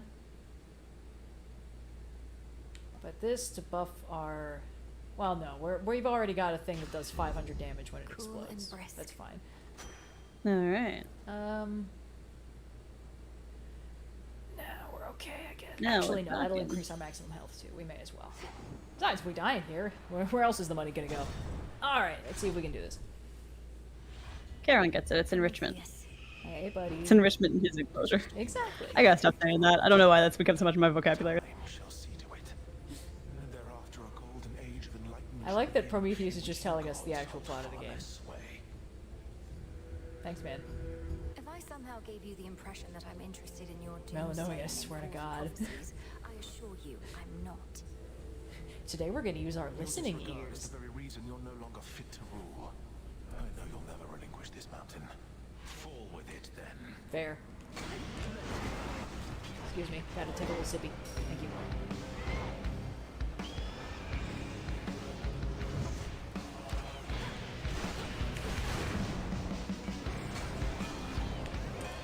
Whoops.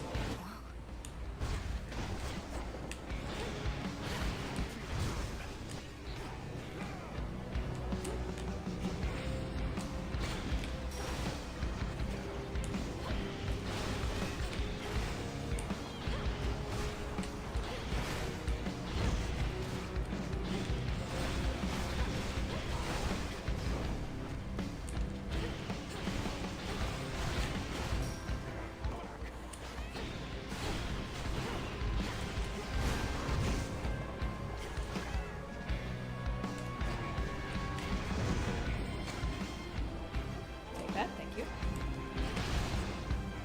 Not too shabby. Waste of grape juice, always fun.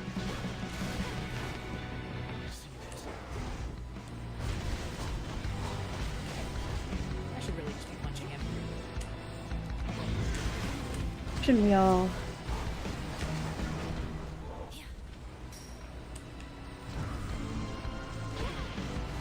I like how he will move out of range of your attacks if he notices them. That's good AI for this guy.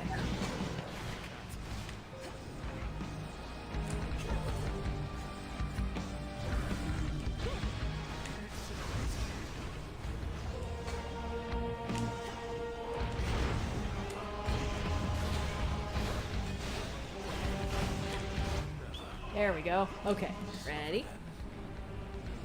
Here we go. Middle, bottom, middle.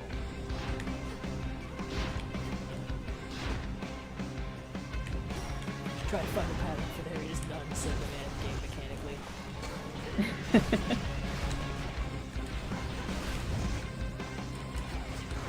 Whoopsies. It's one of those mechanics. When I was in elementary school, the way that they tested you for the gifted program was they gave you a series of little like games to play, basically, in the counselor's office. And one of them was exactly a tile matching game from Webkins, and I was like, I don't know, 8. I love fucking Webkins at the time, and I was really fucking good at that game. I played that game a lot. And I ended up getting into the gifted program, I think not entirely because of the Webkins tile matching game of it all. It was probably Webkins. Oh, you're so good at this, like, understanding these, like, visual inputs. I'm like, yeah, it's on. But the Prometheus little Simon Says bit feels so similar to that for me, where I'm like, yeah. It's red light, green light. I got you, too. I'm following you. We've all played it.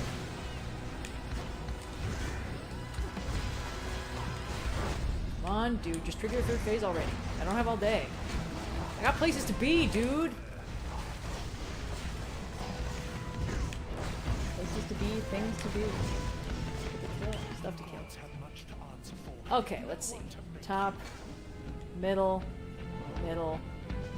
bottom, middle. Yeah, I've seen this one before.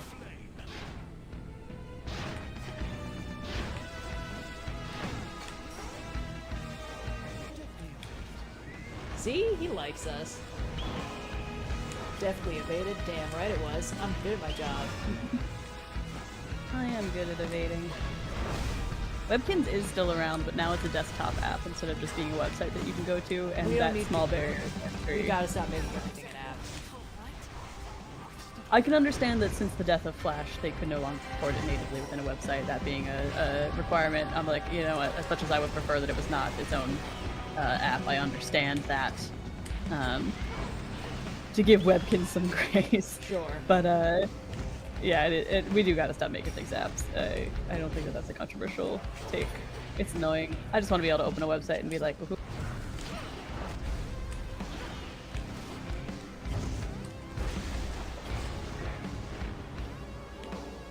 Tula, do something. Tula? Tula, save me, Tula. Tula, please.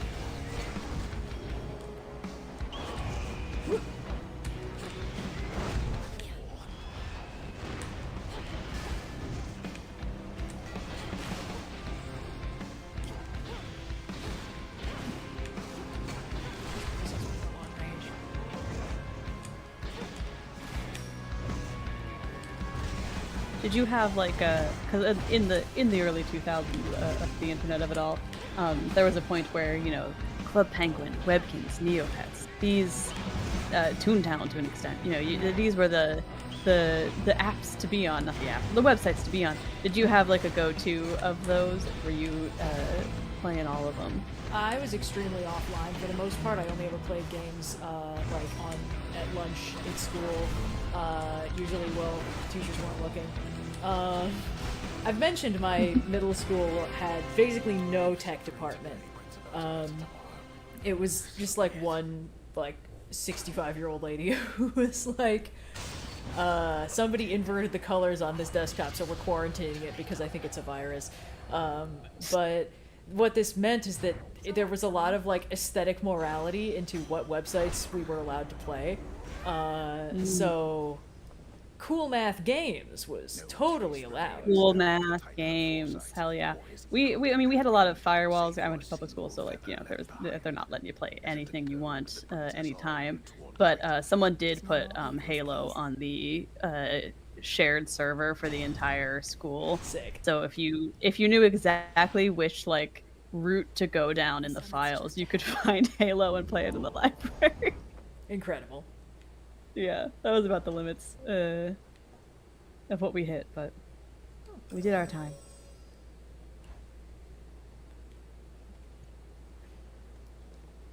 Addicting games was categorically disallowed because addiction is bad. Alright, we just do this. We'll deal with that later. Yeah. We're good.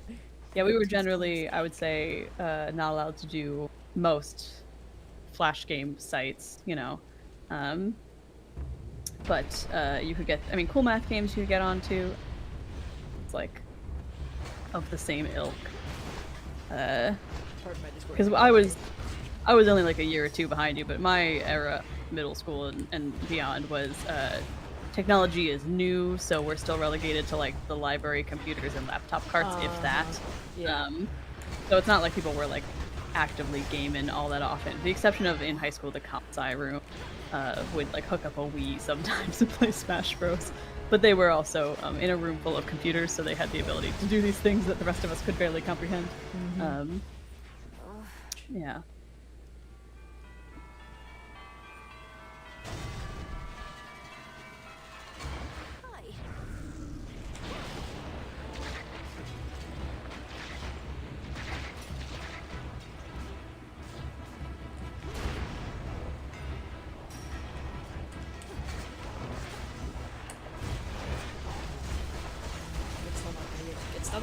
Aha! Okay, who's left? Ah, you again, of course. Nice. Okay. Oh boy. Oh boy. Oh boy. Okay.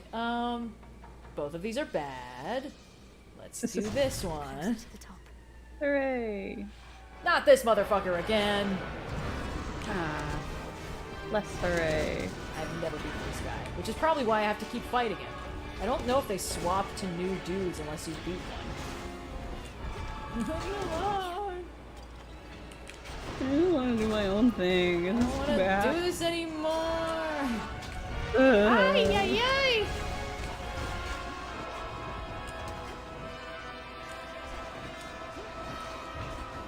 Pop Tropica was not banned. I remember this very specifically. This is one of the few sites you could get onto through the school firewall. So there was a lot of Pop Tropica going on behind the scenes as well. For what was hot and happening when I was a kid. And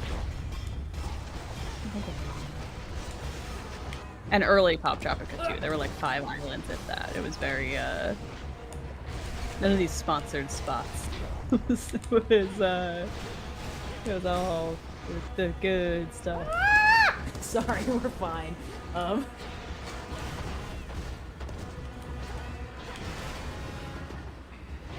Shit.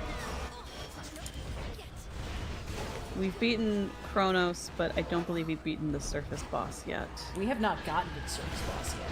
This guy keeps fucking killing me. Okay, the thing with him is you actually don't want to get far away. Like, your special is not going to help you here. You're going to want to just stay right behind him and punch, and then as soon as he's veering to attack, just start dodging directly into him, because that will skip through the animation. Yeah, I'm trying. It's just a lot, you know? I got you. This is my Odysseus Gamer pro tip. Actually, it's good to stay really close to this guy. I'm doing my best. Especially too, because if you get far away from him, he'll start doing like a longer range attack that breaks up the pattern, and it's harder to dodge.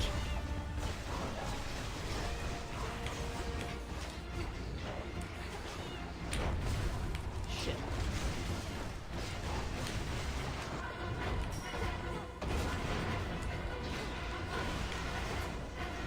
My beard! Okay, at least he took 500 damage from that. No! Fuck!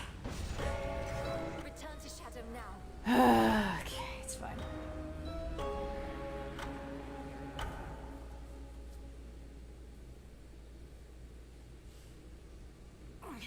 Olympus, no. Alright, well, we're going up again, because I'm mad now, so we have to. The mountain of the Maybe we'll run into Icarus again. wasn't as Yeah, maybe. welcoming as I would have preferred.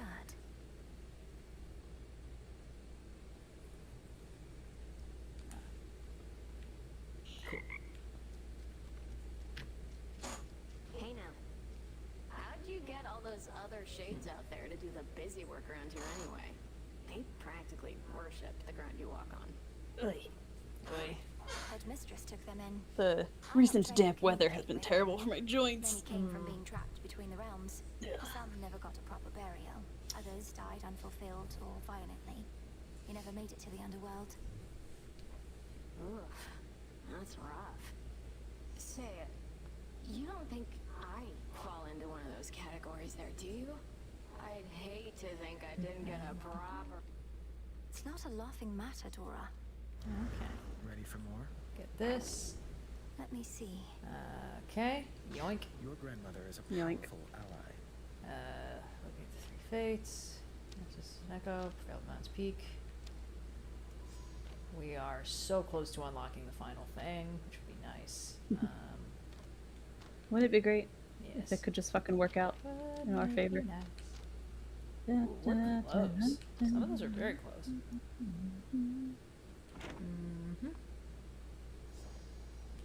Lord Moros, you said before you think Kronos is going to influence the weavings of the fates. You mean he's going to try to change the future? Force a favorable outcome? Yes. I think he's already trying to do just that. Unfortunately for him, the 3 fates I should can have a be little bit snacky while we're headstrong. doing this. I trust they may Yes. be quite resistant as captives.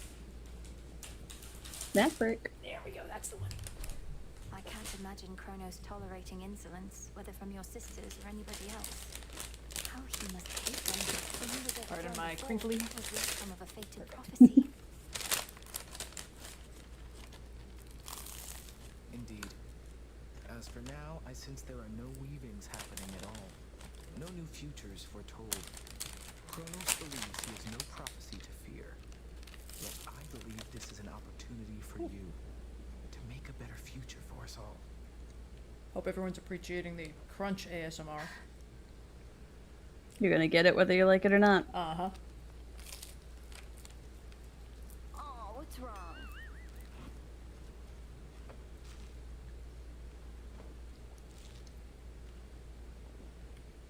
Hail, Strife.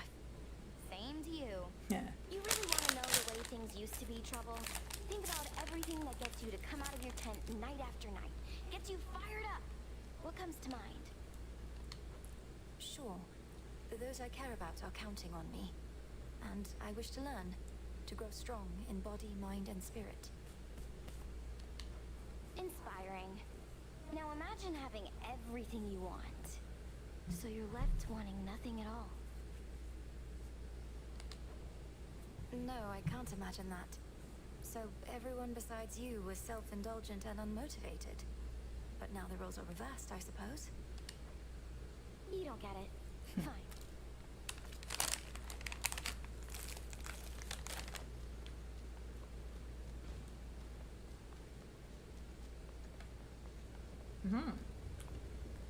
Our tasty treats are here. Transmutation complete. Ooh.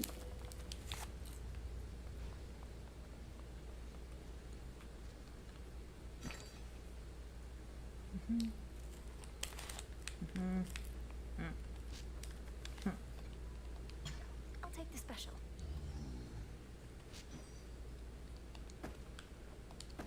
Oh, some was fish. somewhere, and wow. Some bones.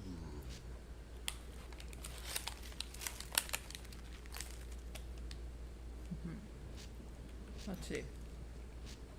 I think we need 45 ashes.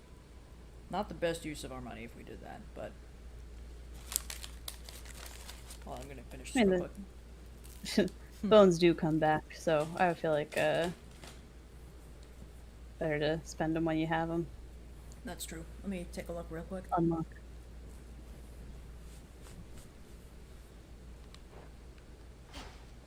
Up and got yet another titan up against us, huh? Prometheus. One of the smart ones, so they say. And now, an enemy. Could have been on our side had your family not, you know. Yes, the whole chain him to a mountain so an eagle could eat his regenerating liver for eons thing. Not one of the proudest moments on Olympus, I have to imagine. Meanwhile, Zeus, man, that was one of my finest words. words. Want to feel any worse about that whole mess? Watch with the treason, Nem. Up and about. We've not too many shades all the way out on the Olympus front. Only a few brave souls. They're saying that you met Lady Athena face to face. How's she holding up? My girl, Lady Athena, how's she doing? Considering she's holding back great numbers of the Titan's forces single-handedly, she seems remarkably composed. I'd ask you thank her for the times she may have saved my skin, but discretion's for the best. You sure I shouldn't say anything? Aye. All grown up. Icarus is here. Chris.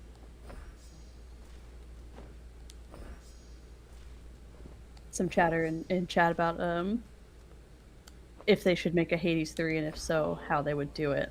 I feel like I'm kind of team. I don't think they need to make another Hades the same. Like, I think if we're going to do a third Hades game, it shouldn't be Hades. It should be a different mythology, but still kind of do the breaking out of the underworld thing.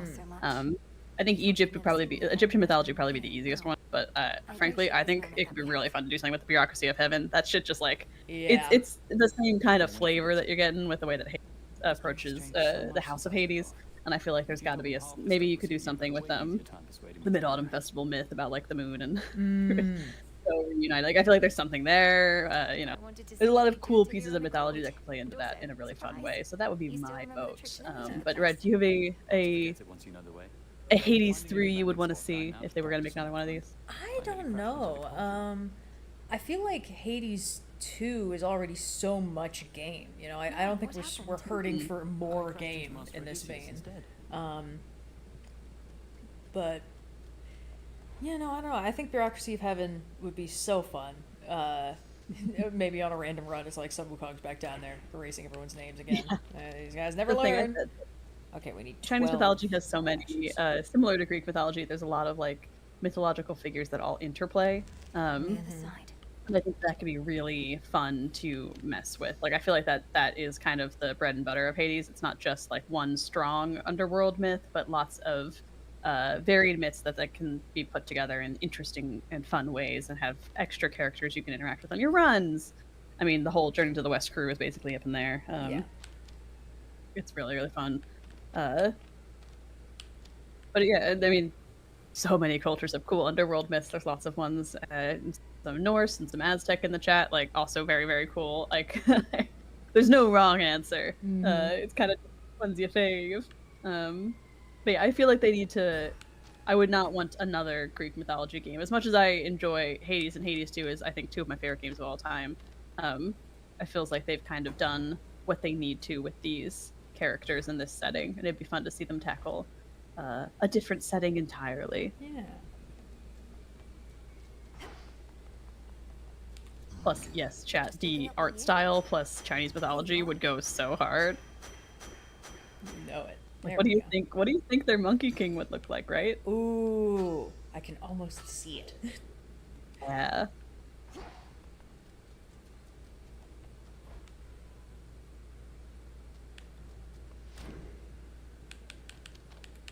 There we go. Divinity. Final one. That's all the Arcana. We gotta bingo this shit in order to make it work. Let's see. No, maybe if we. Yay, we got it. Extremely rad. Okay. Let's get that prophecy that we just fulfilled, I think. Since that's all the tarot cards. Oh, hello. Each night, another possibility. Okay, let's see. Ooh, next rank of the Vow of Rivals. That could be fun. Maybe later, though. Feels like a waste of S-Dust to make nectar, since we can just get it. I guess it can't hurt to have a little extra. It gives you a bunch of nectar, though. Like, it'll give you, I think, like... it's more than one. It's like 8, 10 nectars. Really? Okay. Well, you won't. Yeah, so it basically means you don't necessarily have to grab them on the runs. You can go for something else as they pop up. It can be very early game. It's really useful to get that recipe and start brewing. Can't hurt, then. Let's see. Okay, who can we upgrade that we're using? Sure. I understand. Can't hurt. Yeah, why not? I see as a it now. treat.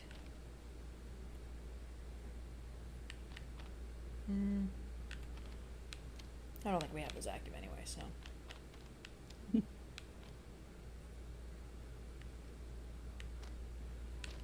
Sure. So that's it. Why not? Great. Okay. Oh, hello. Ah, there must be like a new assignments. Yep. Neat. Ugh, I don't want to do that. How about we do a chaos trial real quick, just to reset that. and do something else with something else. Let's Try this again. do it. Oh, forgot to talk to Scout. so. That's okay, we'll do it later. Here already. Each file may require multiple attempts. Alright. We're gonna go up, and I think we're gonna aim for that air quality thing. We're gonna try to do the fun thing. Gotta get a lot of zoo spoons. Yes. Which way now? Let's do that.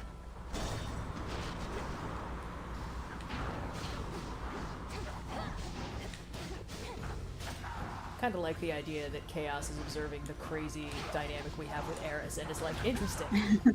Allow me to equip you with every boon from Aphrodite and then send you to fight her. For reasons.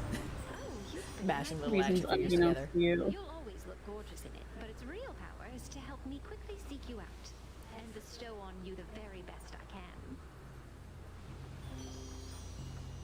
I do know there's a lot of really interesting stuff with the Welsh underworld that they could potentially play with, but... Okay, let's go. Transfer. Yeah. Come on, Sticklers. Oh,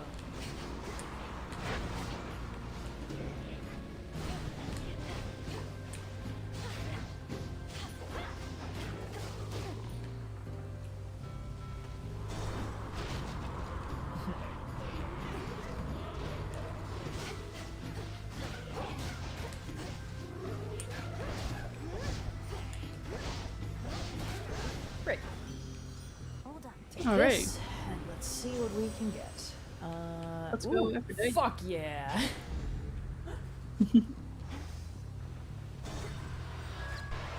I think we're regenerating all of our health every time we leave the room. I think it's as long as you don't lose a certain amount. That's too great. I thought it was like Shameless Attitude, which is a... So Shameless Attitude is a yeah. So you do have that equipped right now. Damage when you have 80% of your health Right, or more. But it won't regenerate health for you. But you might have a different. that been does that, yeah. eyes on the prizing it, but you might have another one that's healing you up if you don't drop below a certain threshold or something like that. Uh-oh. Well, with below the threshold, I guess we'll find out if that's how it works. Ooh, we have no death defiances either. That's okay. I'm really only doing this to reset what weapon has bloodthirst because I don't like the staff very much, so... Ow. Well, that one was my fault for walking face first into it. My bad. On my authority. You must embrace the staff. It is a good Beautiful. move. I know it's good. I just don't want Oh, no. Well, at this point, this isn't even my fault if I die.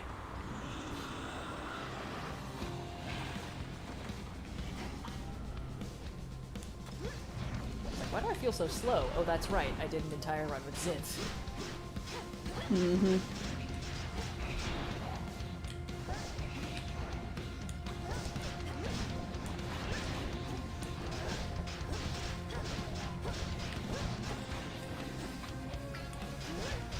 Wait, I think I also don't have a thing that lets me sprint through guys? No. Maybe not. It's hard to tell.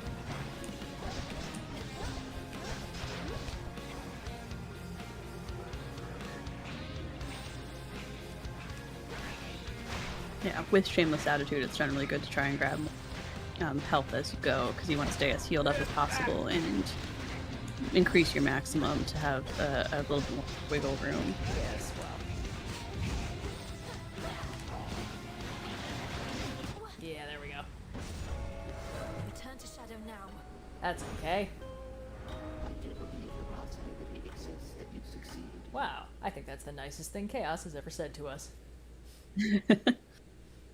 Thanks, Chaos. Mm-hmm. Appreciate it. Ugh. To think such things Oh, are living boy. in the sea.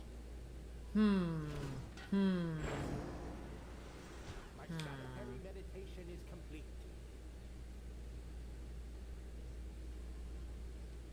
My form. All right, wait. Don't we have... Yeah, we have, like, fear. We can upgrade a bunch of these.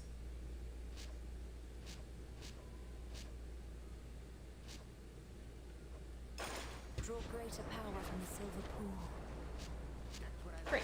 Okay, let's see. Hey, buddy. Hey. Something's changed about that altar of yours recently, and you have been at it more and more, young one. Mayhaps awakened newfound power there, or what? I've consecrated the ashes and gained insight into the potential of the Arcana, Commander. Requires a little moon dust and a lot of focus. Perhaps the other way around. Moon dust? Think the old broker started pawning off that stuff, though I have heard it's possible a witch like you could brew it up herself. Sounds like you better stock up. I probably should. What a chop!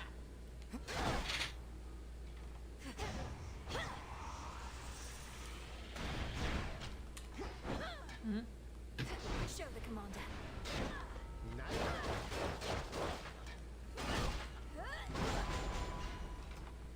Alright, let's see how well this goes. Alrighty. Also, oh yeah, we have no nectar.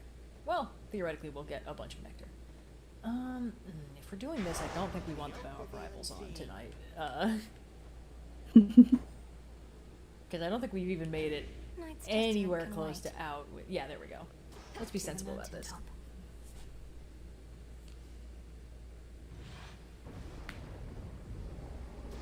Yeah, until you've beaten the surface route once, probably good to just go at it without too much added. To swap my trinket again. The world has long At since least this fallen, one's useful. but our Olympus yet stands. You're wise to head this way, where you can make a real difference here and now. At least we get Hera, I shall momentarily. our queen. Nexus Rush, yay!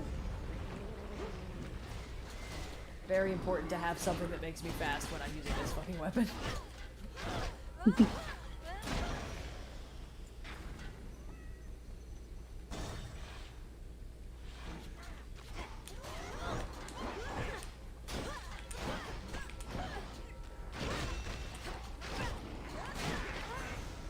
Oof.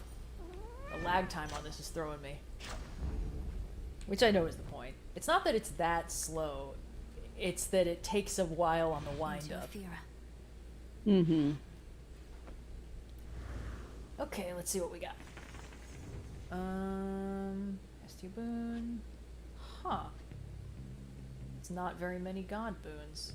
Well, let's see what Medea has for us.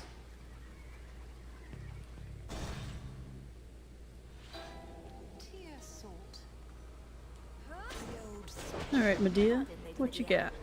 Come closer. Fear nothing, sorceress. At least not from me here. Beyond the city gates, I shall be testing your resolve whenever you speak the vows.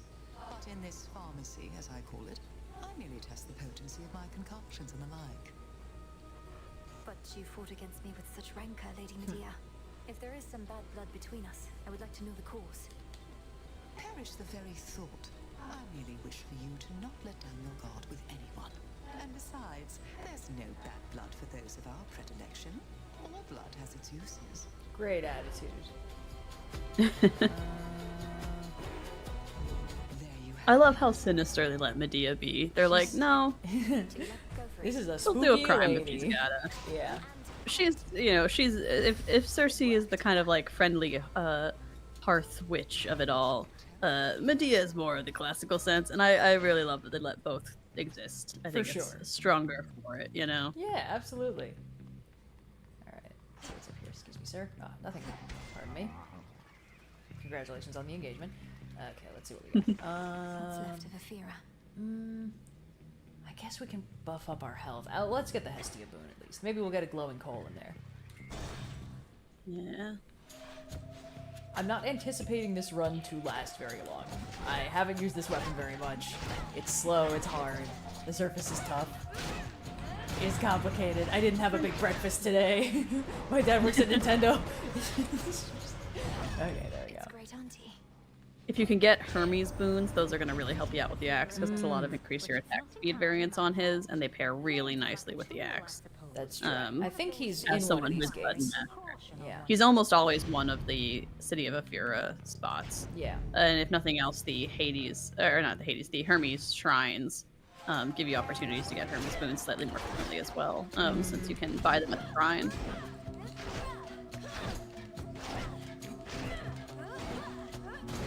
There we go. Acceptable. Take that. Whew, alright, let's see.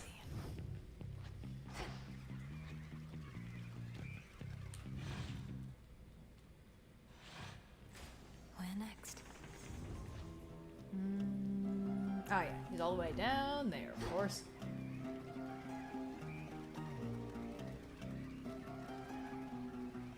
Oh, not here. I got lost. Hold on. One more time. There we go.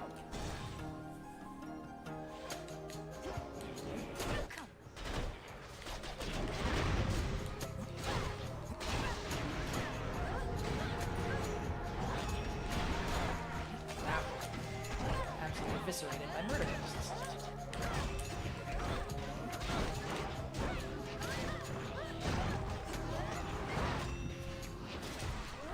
Classic murder ghost.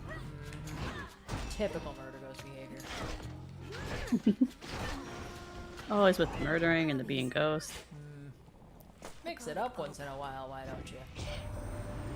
You'd think. Waiting as you're heading out of town? He's been there a while. Thought eventually he would move on, but he did not. Raps must have put him up to this.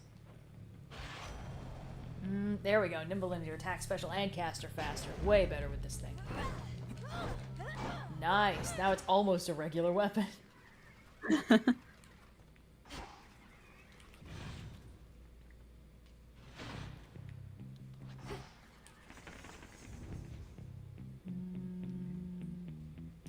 what the Daedalus Hammer can do for this, and then let's get, I think, the hearts. This is my Fellas. father. Oh, there are. Oh, hello. Him again. Isn't that axe a little big for you, sister? Huh. Though I laud the effort. We'll soon see if you can put it to the proper use. Oh, he's gonna be so disappointed in me. I like that with Hercules, it's just he's working a thankless 9 to 5 and he hates it. Mm-hmm.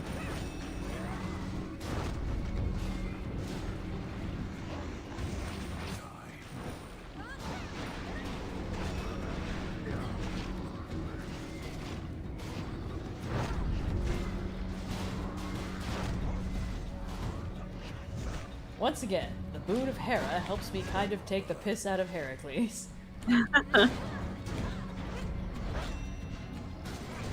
There's something thematically beautiful about the way that works out. Oh yeah.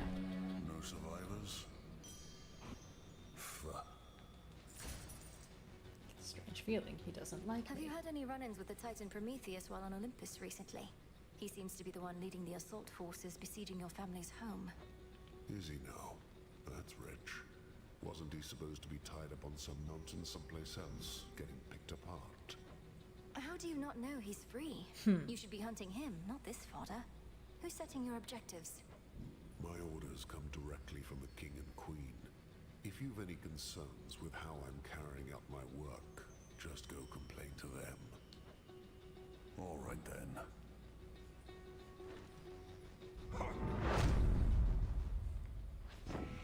Seems like a dude who definitely doesn't know anything about Prometheus being free. Oh no, not a clue. Certainly not, Your Honor. I was way over here, hitting things with my big club. You know my big club, the one I swing around. It's kind of my whole thing. Me and this club. Not much for thinking, that's me. No siree.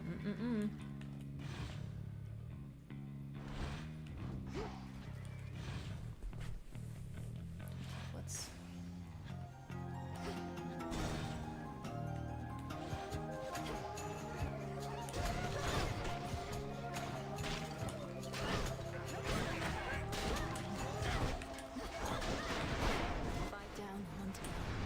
This isn't so bad, honestly.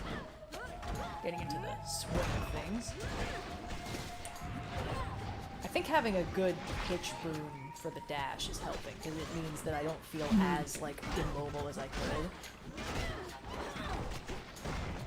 Hitch is at its best when it's spread as much as possible. It's why I really love engagement ring, and the dash also spreads it around basically really quickly, which is nice. Alright, let's woo-woo this guy.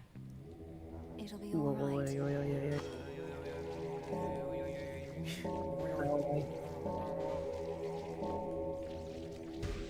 See you in the Yay. Crossroads? Let's see, I need 300 psyche for my next grasp upgrade, so we got a ways to go.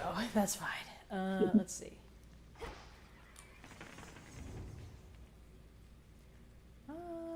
Can get a Selene boon. That's probably a good idea. Maybe we'll get Eclipse. That'll be fun. Ooh. Could be something. Could be something.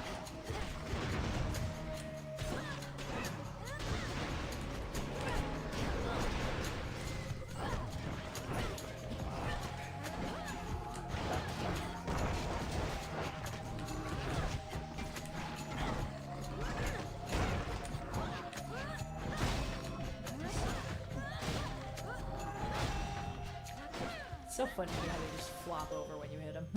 It's like, guys, please lock in. Lend me your light. You have surpassed each of the two Just pull initial up. obstacles posed by the vow of rivals. Thus have gained insight. Ooh, more Vow of Rivals. Still greater fear using this vow. I shall be watching. It can be even more rivaled than before. Whoa. I had a lot of trouble with the second layer of the Vow of Rivals because of Scylla. I feel like she really threw me for a loop more than I was expecting. I don't think I ever actually unlocked the second level Vow of Rivals in my other game. Which... Oh, well, you're about to experience what I fucking hated. Yeah, I guess. It's a cool concept. You'll see it when you see it, but yeah, she's tricky.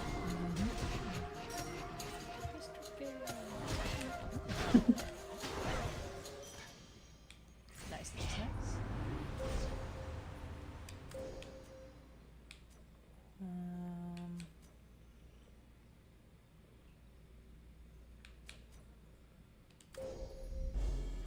It is decided.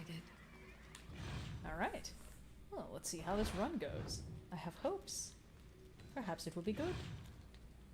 Fingers crossed. It'd be wild if I made it to the summit with this fucking weapon that I can't even lift. Barrier destroyed. Okay. Adventure, onwards! Let's go fight a giant monster. Oh, hey, buddy. Hey, friend. You know pal. already, don't you, my lord? About the three fates. That Kronos How far have we sees gotten in existence our his personal world. Hades 2 save file? Moros is safe with us, at least. In my personal Hades 2 save file, I've cleared the true ending of the game. So there's still more to do, but yeah. Yeah, I cleared the trend in the game. I got up to the second rank. Like I unlocked the second rank of those statues of her being good with Nightmare and beating the roots. So I only have the last rank left to clear. And I was working on. I think I've basically 100%ed everyone's dialogue, or at least hearts. I would still get some radial dialogue sometimes about like, oh, you died to this guy. Too bad, so sad. But for the most part, I think I had more or less like zeroed out the game. It was kind of just like, do runs for the love of the game, because you've got nothing left to buy at this point. Where'd that one witch go, and all the bodies, huh? And just as I was starting to like the new aroma around here. You and all of us are subject to the will of night, Cyclops. Lady Medea was drawn here for that reason alone. For my part, I find it easier not having to contend with you both. You want things easy, then what are you even doing over here? You just passed through one of the hardest towns I know, and things are only gonna get rougher. Feels like the game chastising me for deactivating the Vow of Rivals. I'm busy. I'm using a new weapon. I'm trying to save the world. Leave me alone. Sometimes I just want to win.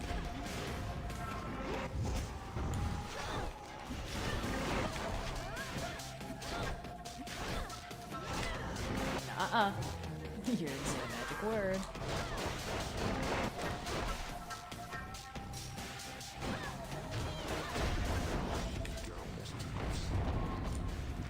Wake up, sleepyheads.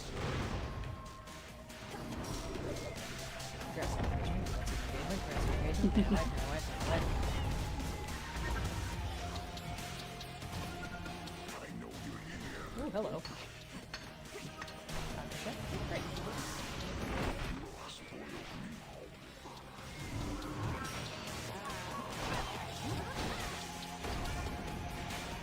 Oh, there's a little ghost hanging out here. What's he doing? I'm saying hi. Hey, little guy, what you doing? It's not safe here. You should probably go. You'd think.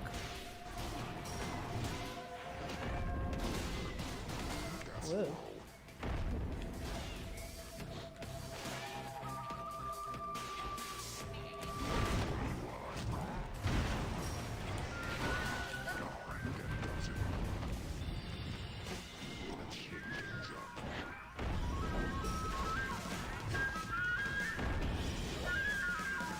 I just realized this might make fighting Eris very difficult.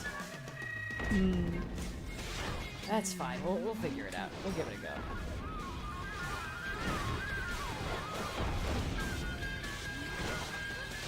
Woof! Never mind, I like this weapon actually. This is fun. I'm having a great time. Friendship ended with blank. Axe is my new friend. There is an old adage which goes, one would be wise never to strike a sleeping cyclops, and instead carefully walk by. But at times, exceptions must be made. I might make one of those exceptions now.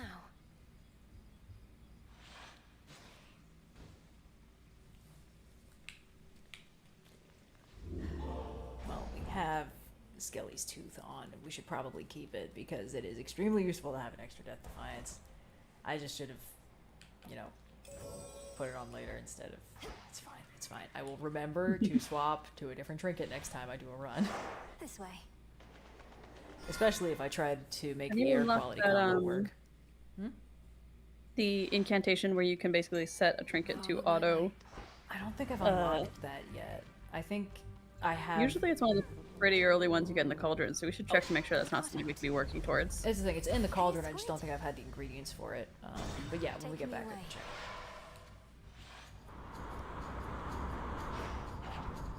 Solve one of the most perennial problems it feels like we encounter. Yes.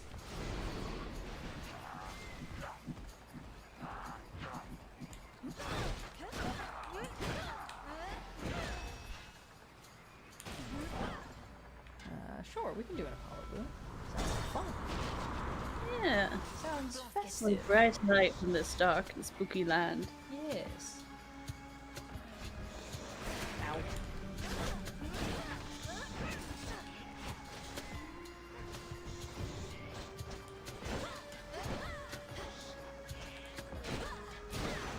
There we go. Nice. There's your voyage here, sunshine. Huh. If only we could whisk you over with more godlike means, but the skies are as treacherous as the waters, as I suspect you've noticed. You suspect correctly. The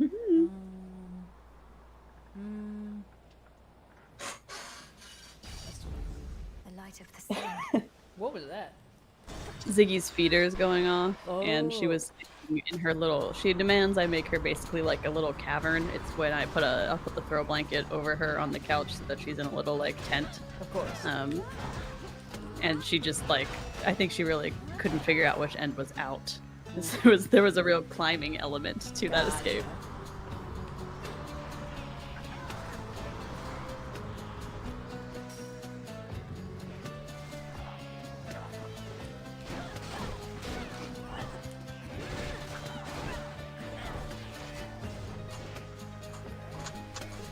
Wolf has been kind of fascinated with one of my trinket shelves because it's got a bunch of bracelets on it on like a jewelry stand. And she'll kind of paw at it or like try and get bracelets off the stand. But at one point, I saw her take a full flying leap into it, which of course dragged everything off the shelf and onto the floor, which clearly was not her intention. But that does lead me to ask the question, what the fuck was her intention? Like, what did she think was gonna happen there? She didn't think. She just did. I guess, yeah. Sometimes you simply be you.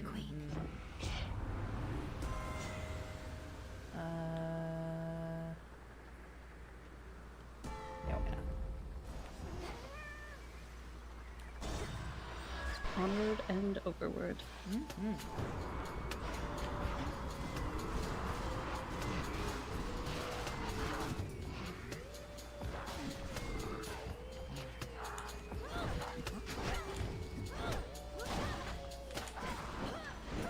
Whoops. Sure, why not? Let's get a Hermes. Can't hurt. Can't hurt. Yeah. Unless he makes me too fast and I make myself motion sick again. Mostly could. Could hurt a little bit. Could hurt just a little. Ooh, sometimes it's just fun to hit like a truck. I understand. The Ike muscle memory is coming back. I see it. Sometimes. At last I understand. This is the lesson he tried to teach us. Yes. If we would be so kind. I see him so clearly, nodding approvingly, cape and headband fluttering in the wind. I'm not kidding. Oh no, we gotta get Travel Deal. Travel Deal is way too good to pass up. We may as well get a little nectar while we're here. We can hand it off to, if we run into Dionysus again, that would be great. Ah.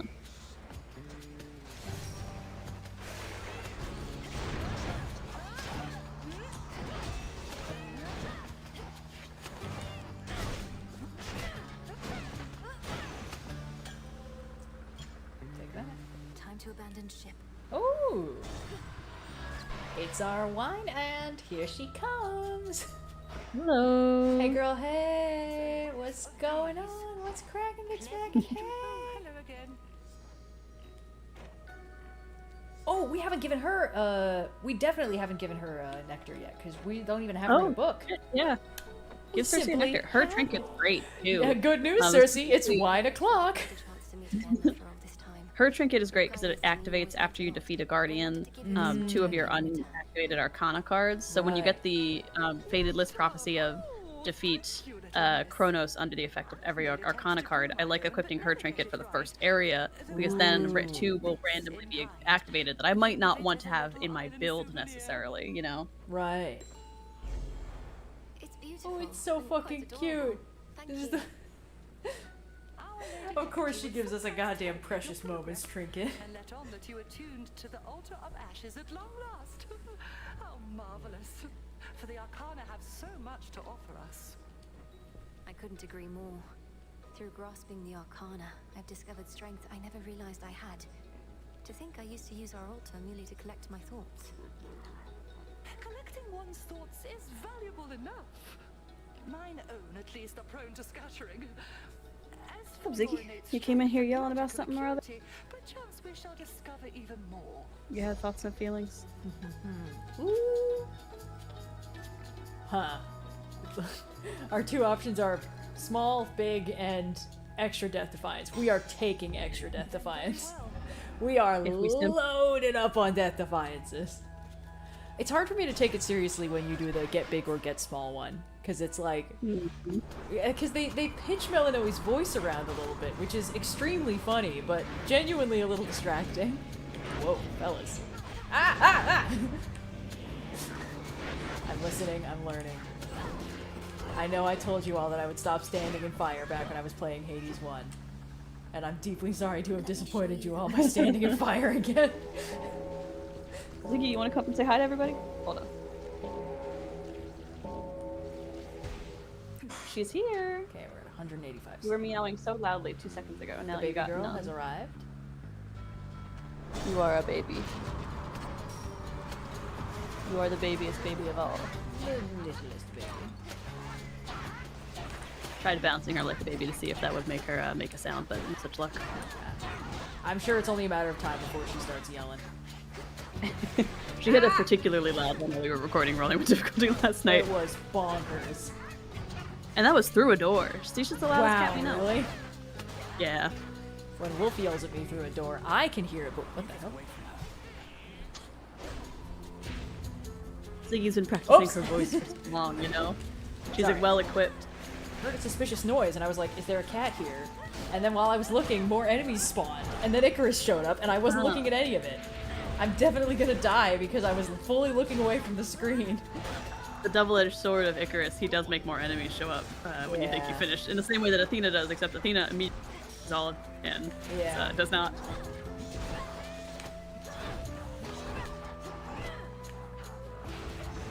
Hey, buddy. What's up? You being cute and little? You being little and cute? Oh, you got eye boogies. Hold on. I saw huge No, you don't. clouds of fire shooting from the summit of Olympus recently. Thought the whole mountain was erupting. But on closer inspection, it was you, fighting someone. And then some deranged eagle chased me off. Deranged eagle. That was Prometheus the Titan and his pet. He's turned against the gods and is personally... Surprised Icarus and the eagle don't have more to say about it. Claims Feels to like... know the future and to fight for mortal kind, using the flames he I guess the stored eagle's from usually their with Prometheus, but still. I like the idea that while we're doing this whole thing, Icarus and the eagle have some crazy, like, one-sided beef going on. Where the eagle's They're doing like, spy versus spy shit in the background. Yeah, Tom and Jerry shenanigans are taking place in the skies of Mount Olympus. Oh,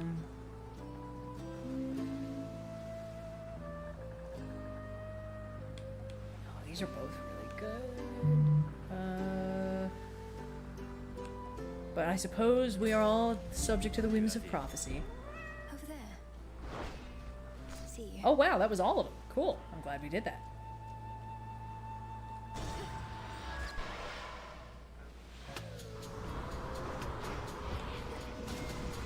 This'll be quick. No, why would you say that?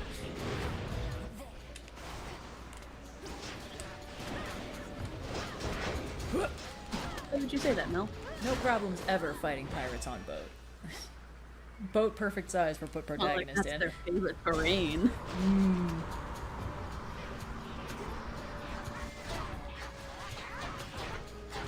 Ah! No, what if I need that death defiance later? I only have 6 of them. I only have 85 of them. Okay, let's get the Path of Stars going. Grow strong under the stars. Wait, is that a divine? No, never mind. Okay.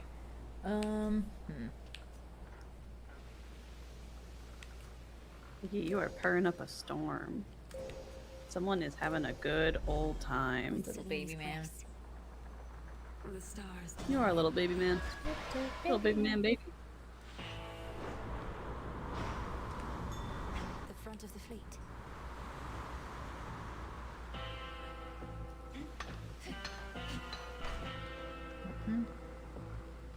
Take this. Olympus, I accept this message.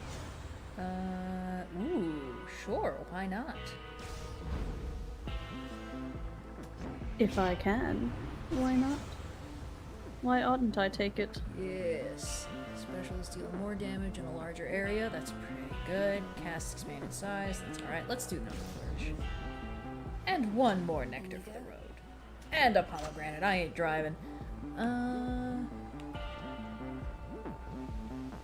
Sure, let's do that.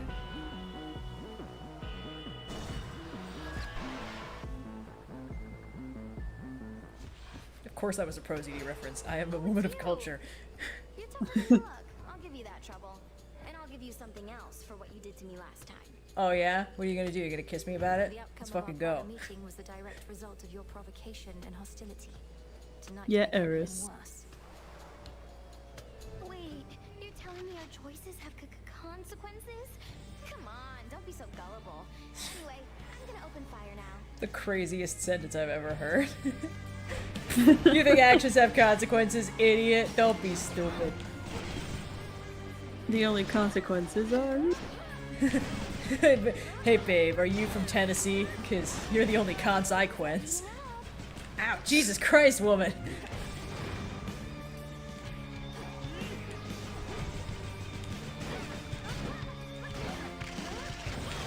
Here comes my favorite part.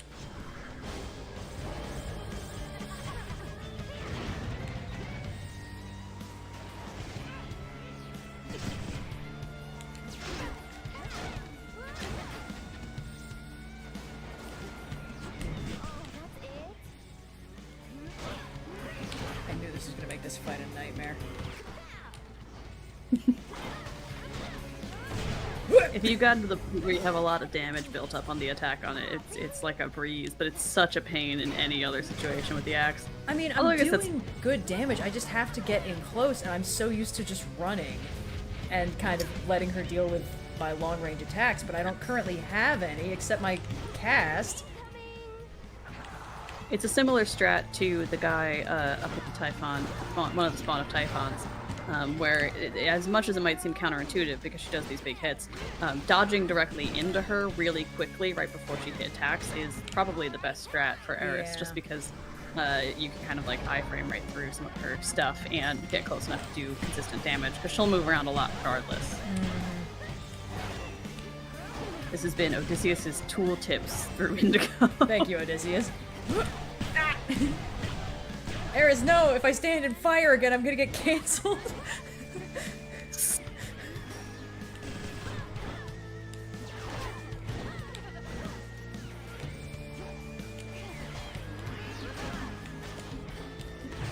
Whoa, Jesus. Okay.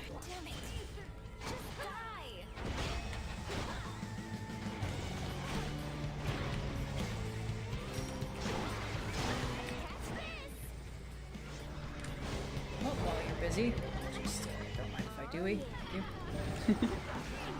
Alright, just take a little step over here. Aha! Yep. Remember My that. Omega special has range? Hold on. Oh! Wait, hold on. Wait. Ooh! I should really read the buttons on this thing. What they do. Thanks, It's gang! almost like using the buttons makes the game easier.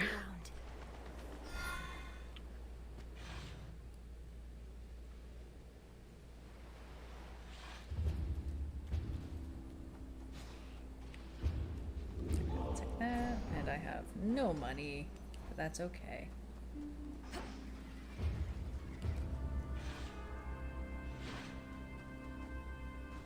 Cold up here.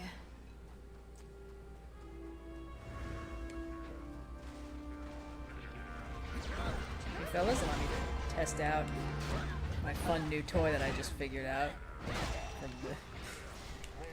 the YouTube comments telling me that there's a button that I haven't been pressing. Oop, that was the wrong one. Sorry. Please hold.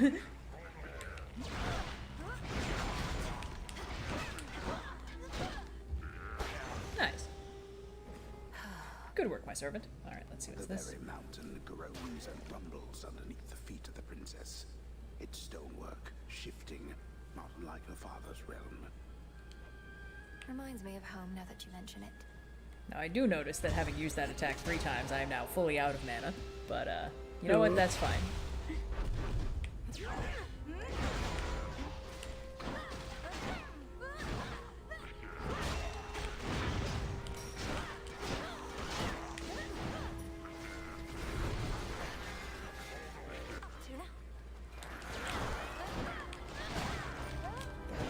Get in the polycule.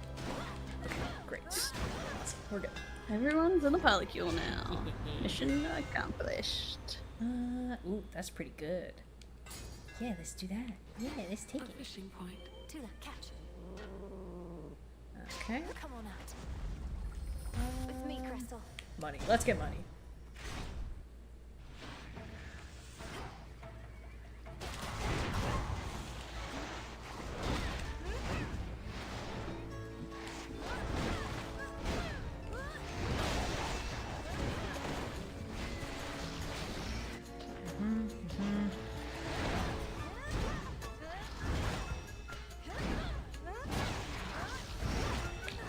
Hey.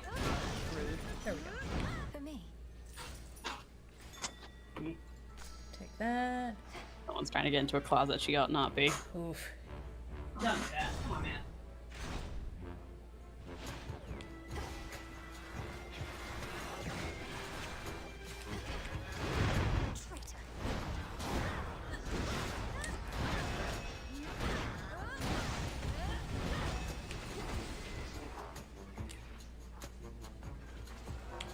Aha.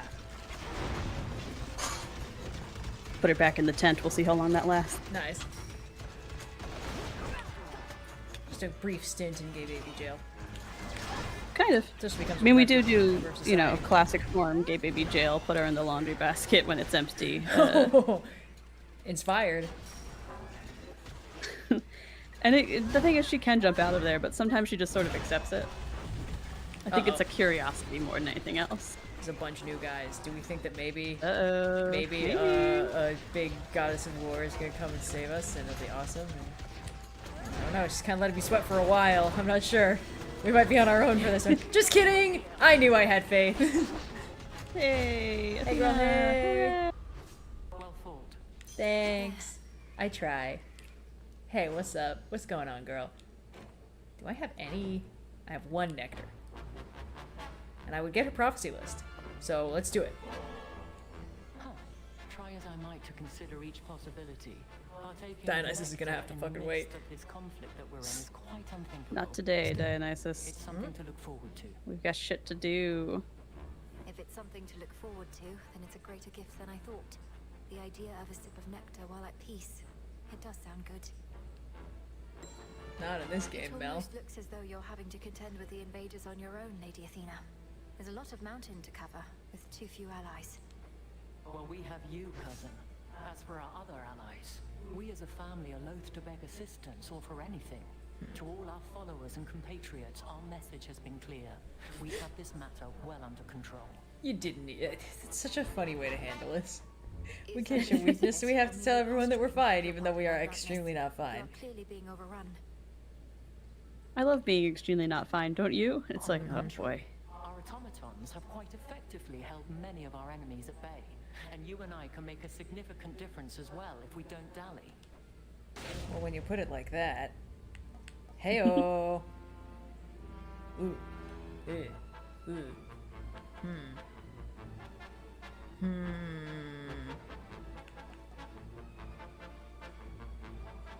But Stalwart Stand is really good, though. Ooh. I think we're gonna.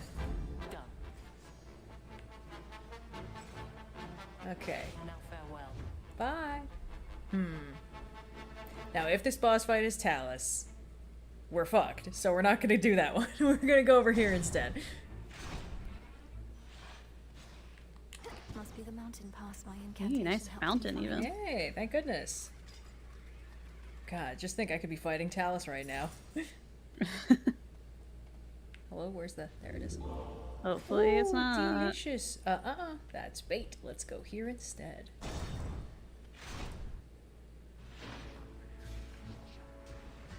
Ooh. Not sure we've been in this room before.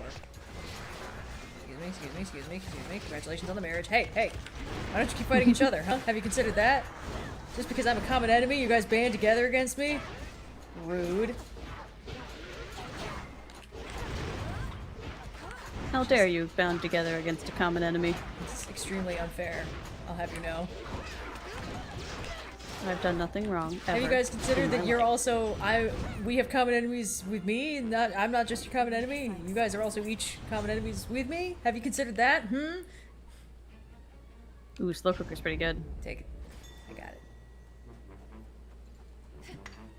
Some adamant. Delicious. More mana would be useful because we did just eat 100 of it for a permanent death defiance. Happens to the best of us. Yes, we've all been there.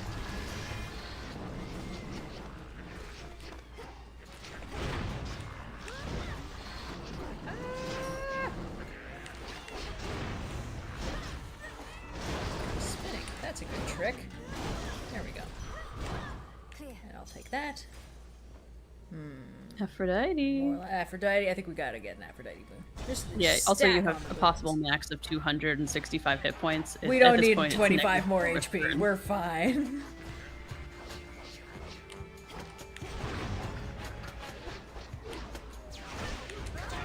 Ow, ladies, please.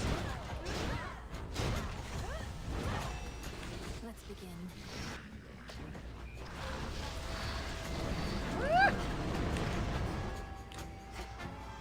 Jesus. I don't like how much level geometry I can snag on while sprinting. Haha! Go, my Pokemon! Great, we're fine now. All's well. Uh-oh, I have no magic. That's fine. In the name of Hades. Glamour gain. Ooh, gradually restore stuff near them. That's good because we currently don't have a way to restore magic, so. Great. Alright, let's see. Ashes or bones? Let's get bones.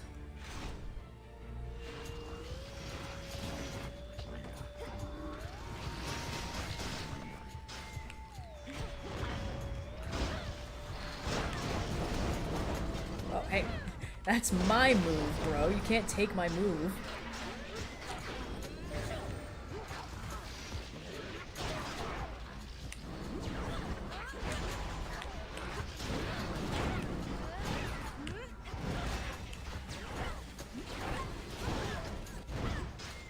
Okay. This feels like a really interesting boon combo that we've got going here. It's like, okay, we got the hitch dash. It's gonna be something lame now. Yep. Great, amazing. I got the fucking meat mobile over here fighting for me. Thanks, man. Your contribution is really invaluable. Yes, let's spend money. I see a shade in need. Let's weave this guy. You ready, bud? I like that it's wearing a little parka because it's cold up here. Yeah, it's chilly. Okay, close. We only need 70 more psyche and we'll be able to upgrade. In the name of Hades.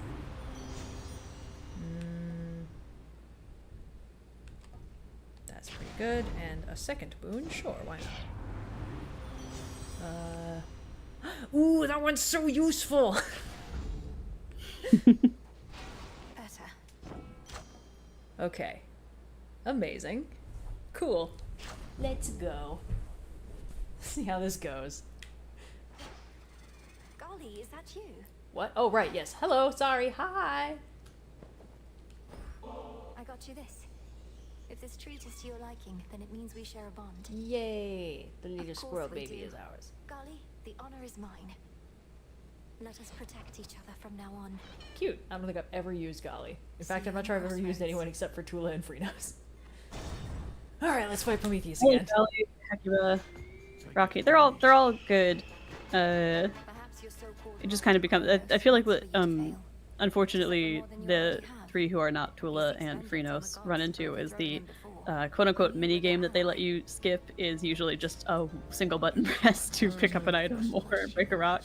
So I'm like, well, I'll get more of those resources, which is nice if I need like a particular thing. But other than that, kind of just comes down to me loving my little boy Freenos too much. That's true. Punished you for crimes you knowingly committed? What else could they have done after you deceived them and took from them? I took nothing. Fire spreads, burns anything that stands in its path. The gods sought to imprison it, but I set it loose. Now at last, we each are free, and burning still. Hell yeah, brother.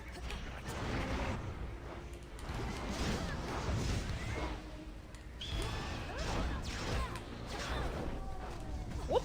Sorry.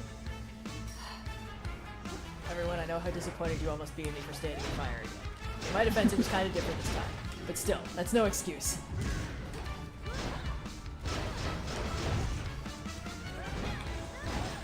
Have you considered that Prometheus is also standing in fire? Everyone's just fine with that. We're all just like, it's fine when Prometheus stands in fire. Hey, rude. Dude, you can't just dodge my giant wind-up attack like that. It's fucking rude. I put a lot of effort into that thing.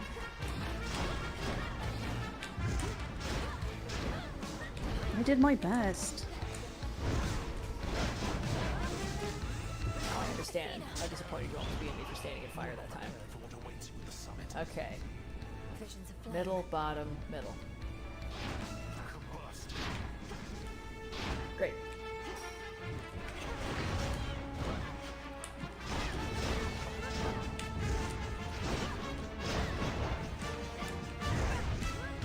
Whoops.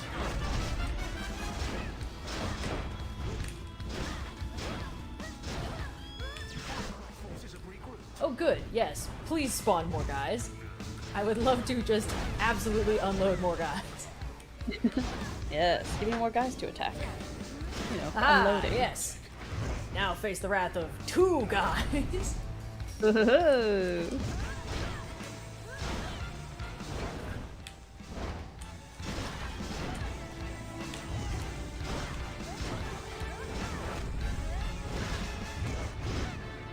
on. Yeah, there we go. Bottom, middle, middle, bottom, middle. Great.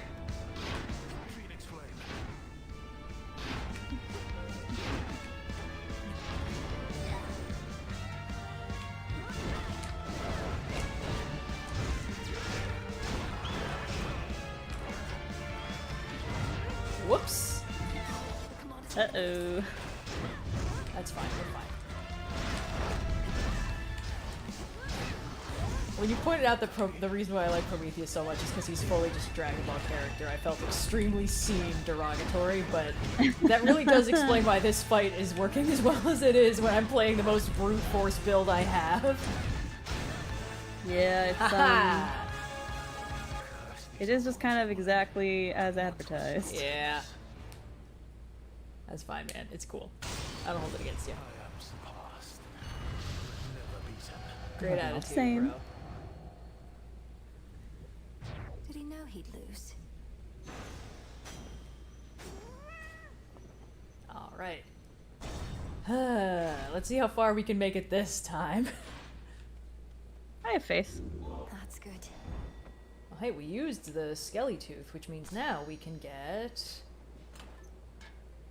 I guess we can use the Moros Pin for another free Death Defy.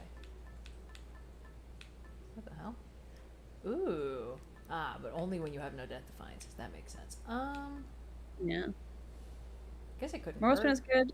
I would say, like, the thing that also will get you, because, like, the thing with these encounters is they tend to be... The bosses are more frequent and they take longer to defeat, just in general. Yeah. So it is tough. So I would go for maybe, like, the Knuckle Bones to get a little boon against the final boss if we make it there. Yeah. Or Arachnes just to get a little armor to help keep you alive longer. No, I think the Knuckle Bones is a good idea. Also, it'll help us level it up, because I don't think we've ever equipped it up to this point, so... There you go. Let's see.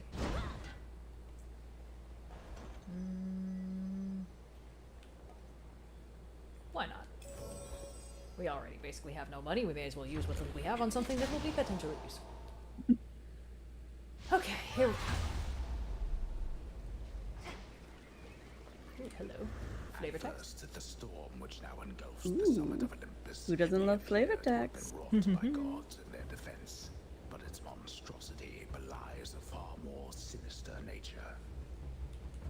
Alright. Let's locate the source. Yeah, what could possibly be on the other side of this storm? Shelter from the storm.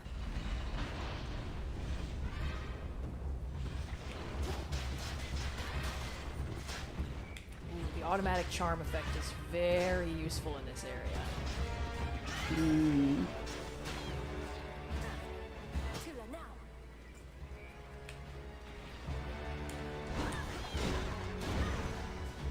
Okay, not too bad. Onwards and upwards. Horrifying! Everything is horrifying and I hate it! Everything is awful all the goddamn time. This is our first time getting S scales. Ooh. Oh boy, these are both gonna be bad. Not this motherfucker again. But now I know your secret. Oh, yeah, that helped. Yeah, you want to try and stay behind him basically at all times. Yeah, I am simply kind of slow. I would say he's a little harder with the axe than some of the other. I mean, I think the eye guy is by far the hardest, just because he is just so constantly doing damage. Not because I can't defeat him, but like, there's so much going on that arena. It's hard to come up with like a dodge strategy that's consistently going to protect you from all damage. So it becomes a question of like, how much damage can you tank before, like you need to be able to do an incredible amount of DPS to get through that before you lose too significant an amount of hit points. I don't know, I think the eye guy was never as much of an issue for me. I think because I usually have a lot of random bullshit in my builds, so it kind of works out, because I'll just like run around, I'll be doing pitch damage, I'll be like, you know, dropping eclipses and stuff. It doesn't tend to, I think also because it's such a huge target. Yay! Fucking finally. I can't wait to fight a different mini-boss. All these monstrosities. Oh no. Okay, this is going to be pretty useful because I have so many things that are good for when I'm in a giant crowd, but this way I'll actually be able to deal extra damage to the solo guys. Alright, let's see how far up we can get. This is just a fact-finding mission at this point because we've never made it past this guy before. I mean, obviously I know what's going to happen, but Mel doesn't, which means her dialogue is going to be different. Yeah, she's got no idea. Hey, fellas. Watch the hands. Good job, Tula. That's the power of teamwork. No thanks, we're fine. None of that.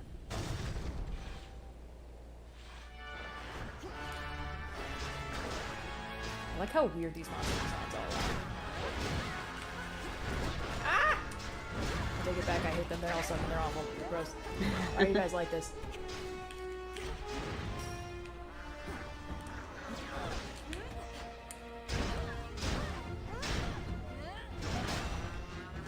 There we go. Okay, cool. Great. Oh, good. Second mini-boss. We've had one, yes. Yes. Oh no, not this fucking guy. Quick, let's get all the resources we can get before the nightmare begins. Here we go! Ay, ay, ay!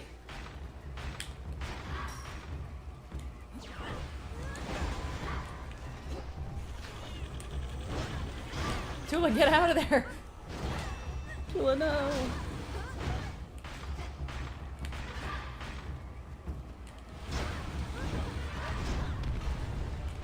Whoop.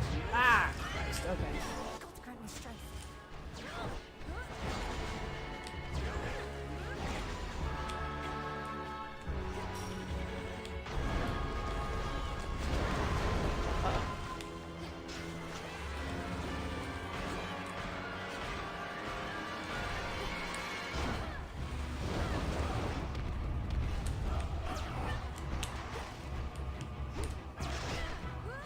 I have no mana, and it's not regenerating that fast. Cool.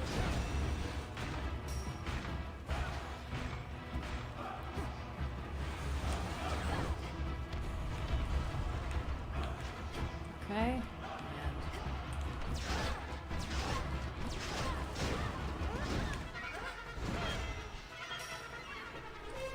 Uh-oh. We want to be behind that. Spaghetti-o.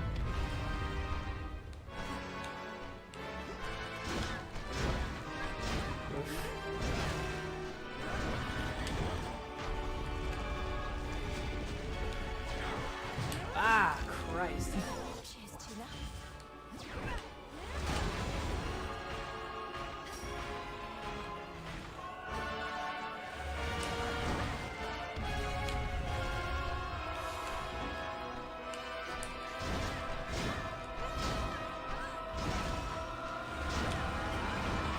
Oh no! Oh god, I only have 20 health. No wonder I'm chewing through these last ones so quickly.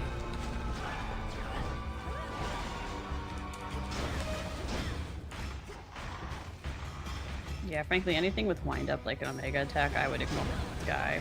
Yeah. Yeah. Okay. Return to Shadow now. That's okay. Fact-finding mission. Way further that time. Yeah, that guy's all about backstab damage. Basically, the only times you should be even bothering trying to hit him and not just dodging around from his snapping attacks and such, and blowing up the other little doodads with your sprint on is when he does the double loop thing when he plunges into the ground, and when he's gearing up for the beam attack, because you can basically safely stand behind him with no risk. Yeah. The spinny guy where he summons all the little explosives is also viable, but only with long range attacks. But noticed that my jar collection wasn't sorted properly. Are you trying to subtly drive me mad? No. Although now that you put it that way, maybe in the future, yes. I was working on minor possessions and your mushroom bottle kind of slipped. So I put it back. You put it incorrectly back. Just tell me of such things next time, would you? Maybe I will. Maybe I won't. Dorks. Heading out. Take that, thank The you. son of Daedalus soars the skies in search Give that a of much. Aw, he likes us. Do that later. In my weakest moments, Ooh. I used to envy Prometheus, even knowing his plight. For he was loved by mortals, having given them the gift of fire from Olympus. I, on the other hand, was hated. It should not have mattered to me. but it did. Oh, Come he's on, sad. Lord He's got a lot of big Mortals feelings. think of us is of no consequence. Even if it were, better to be hated than a traitor. Prometheus thinks only of Feels mortals and himself. Bleed. I'm surprised Kronos would entrust anything to him. Although I said I didn't wish to speculate, I cannot shake the sense that Kronos values him because so many mortals do. The new golden age he seeks to bring about. An age for mortals, not for gods. Doubtless all the mortals' problems would be solved. Got Such a problem? mess.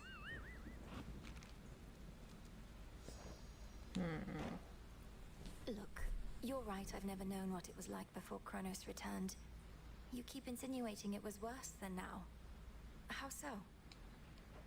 Already told you, babe. Your father, my mother, whole inner circle, they got off bossing everyone around. Didn't give me space to spread my wings. Bunch of Olympus wannabes, but with mood lighting. So you prefer living in a state of total disorder and constant mayhem to living under a principled set of rules? That's a really good way to put it. Wow. Hey, Eris. Oh, never mind. Disregard. Just kidding. Alright, let's get what we got. Maybe. Transmutation succeeded. 6 nectar. You weren't kidding. Yeah. No, it loads you up, which is great because then if you do like an up run and you've got someone you want to hit in every region, you can actually give them nectar to try and like gain it on the way. Plus, nectar is useful in a lot of crafting recipes, so it's good. The earlier in the game you can get the nectar recipe, it is better. Yes. I've had these in my head for long enough. Ooh, we can get moon dust. That's kind of fun. Okay, hold on. There was that thing you were looking for. Oh yeah, the keepsake prioritization. We just need shade rot, which we don't have yet. So. Yes. Perhaps a down. Ooh, hello. Sure, why not? Hear me, Selene, if you so desire. Aid me in finding that which I require. So mote it be. I think that's another element of the game that I've never used, so. You flushed Prometheus out from his hiding spot. Yep. Slipped from his chains somehow. Whether he is a pure idealist or merely in it for rebellion's sake, I've yet to ascertain. His reasons for siding with Kronos seem plain enough. For one, he wants his vengeance on Lord Uncle Zeus and the rest. And for another, he's a Titan himself. I am a Titaness as well, as his sister Selene, lest you forget. Our lineage need not dictate our loyalties or principles. Although perhaps Prometheus sees otherwise. Melanoe contemplating whether Prometheus has a reason for what he's doing. I can't read suddenly, I don't know. That is to come. Suddenly it just all seems so unimportant.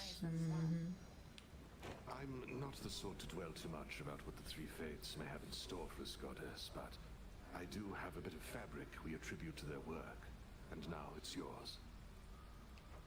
Fate fabric. Few better ways to ensure the cauldron properly conducts a magical effect. I could definitely use this if you'd be so kind. Oh, I'm not kind, I just don't like to lose. What a good characterization. Here, have some. I'm most grateful, For you, goddess. as a I treat. expect to knock this back at the taverna at the soonest opportunity. No rush. Just as long as you enjoy it when that opportunity presents itself. Your Grace. He's back. Yes, he is. No, the other guy. Other guy. Your boy. Icarus! There we go. I'm not allowed to be excited about other characters. I'm not allowed to half look at the screen, not totally paying attention, and be like, oh yeah, the last person I saw on screen, of course. Yeah, of course. Those final moments. No. Icarus, I learned my lesson the hard way many, many times of if you do want to like give him a fishing lure, hot spring stuff, you got to do that the second you see him in the Crossroads, because he'll fly away if you have a lot of conversations end with him leaving immediately. Yeah, well, hopefully not this one. I'm never going to prove myself to him. Hopefully it won't. But something happened as I kept trying to use my wings. I started to like it, seeing from a different point of view. You look so in your element up there. I always believed If I could make you whole again, perhaps some night we'd learn to fly together. I still want to feel what it's like. You've no idea how much I wanted that too. Oh, wow. But it was something I had to do on my own. I'd love to take you up with me now, but yeah, shades and goddesses don't mix. Whoop, yeah, he's absolutely just fucked off. Yep. He has no idea how to end a conversation. Hey, now. It is so upsetting every time it happens. About the dream I had. Kronos, he demanded that my father tell him where the fates reside. Smart. Mother Nyx never would have told him. The fates may be my sisters, but even I have no idea where they are. Long as they're hidden, no one can mess with their designs. You don't sound especially concerned that Kronos apparently found the three Weavers of Destiny and may be forcing their plans for the future. Really? Did I ever give you the impression I had any hope this would end well? It's fair. How could he have found them? Wouldn't the fates see the threat coming? They're always weaving. That means even they know only so much in advance. Kronos is time. Time moves faster than expected. Well, while we're chatting. Oh, for me. Can't find another way to test We're one of having your the poisons, conversation. I guess. You witches aren't as subtle as you think. That's exactly what someone who is unknowingly poisoned by a witch might say, you know. Huh. Yeah, she likes us.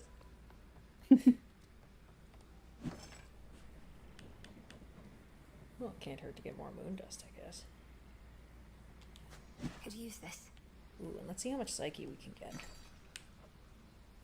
We need Psyche. 300. Let's see if we can get... Yeah, okay, awesome. Awesome. Here's a big one.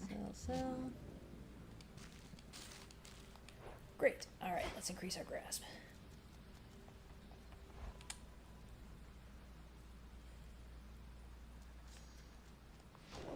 Think I can raise my grasp. Oh boy, okay.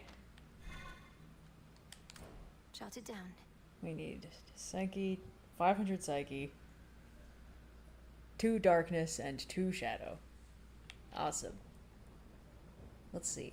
Some and cool. Let me see. The sorceress. Wait a minute. How do we activate? Ah, no more than 2 cards. Interesting. Yeah.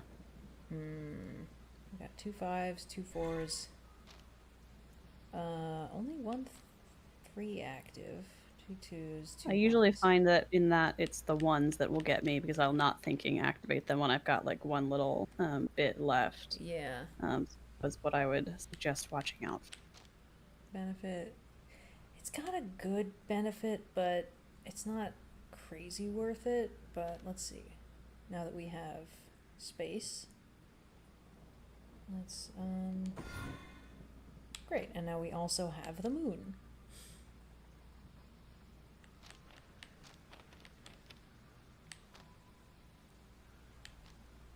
Awesome. Okay, cool. Oh yes, let's hello. Golly, welcome back.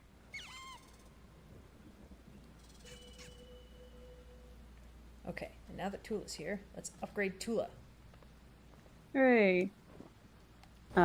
Chat, the Dora that's not in our tent is the one for decorating the crossroads and areas. So it's not a conversation we had with Dora in training grounds. It's different from Dora in the tent. It's just that if we wanted to change the aesthetics, we could do so there. Good, wasn't it?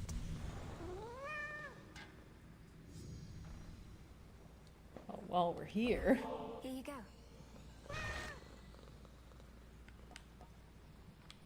Yeah, why not? Oh.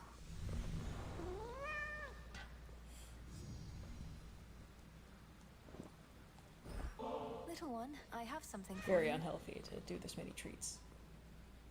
But it's probably fine. We're gods. And there's a prophecy about it. Here you go, Tula. Cool, so that's maxed out. Works every time.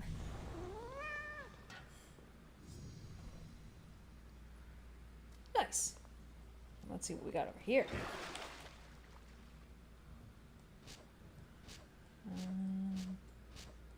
Oh. Oh, thank goodness. Finally. Oh, yay. Yay! I don't know what it means by stronger, though. Like, what does it do? Oh, I see. It's the one that maybe gives you, like, elemental stuff. Oh yeah, they give you elemental cool boons in addition to collecting the resources. See if we can unlock a different aspect of her. Nope, but we are in max rank. That's nice. And now, so I don't forget, let's see. I wanted to try and get the air supply thing going, but I don't know. I'm not sure if that's necessary with the skull. I'm okay with kind of just letting the skull do what it may. In which case, let's go back to our typical build, start with the onion, go from there. Excellent choice. Thank you, Dora. From the summit of Olympus all the way to here. Wow. You remained upon the surface for considerably longer than before. How was it? Any good? Oh, yeah, sorry. I moved away from the mic a little bit. Here we go. War rages above. The Olympians sent Heracles himself to contain the damage. Shades of the dead linger everywhere. So, not good, all in all. Shades of the dead. Sure sounds like more disciples we can use. Sprint into him, will ya? Of course, Master. Yes, sir. All right. What do we think? Should we go up or down? I think you need some stuff on the down route. Yeah. Perhaps maybe activate some Vows of Rivals and go down. Ooh, not a bad idea. Let's see what we got. Yeah, there we go. Okay, cool. Let's see what we can do. The veil of darkness spreads. Once more.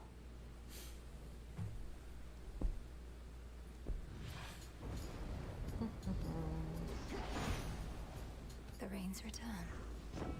You almost made it to the very top that time, and though it's not Thank you, Hermes. a surprise, you ought to know we're dealing now with good old Typhon, father of all monsters. Isn't that just great? We need you back here, Em. Thank you, Hermes. I'll be back. Promise. Yeah. Sure.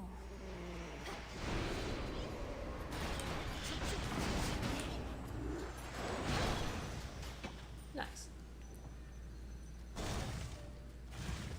I do feel bad. I feel like I haven't gotten as far as the game expected me to, because they're like, hey, I know you could encounter this organically, but I figure we will tell you the boss fight up here is really cool.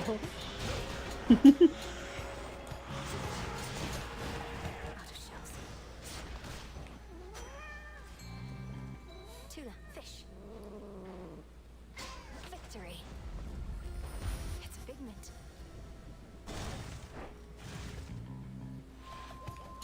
More whispers.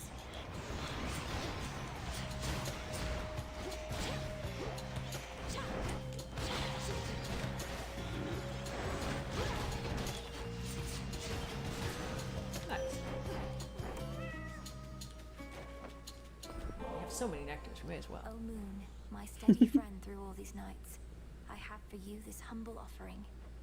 I am grateful for your generosity, though the kinship that we share is more than sufficient and makes the lonely nights seem to soar by. Aw. I bid you shine for me again tonight. I heard you speak the vow of rivals at the oath of the unseen. Then you shall soon confront your headmistress in all her dark glory.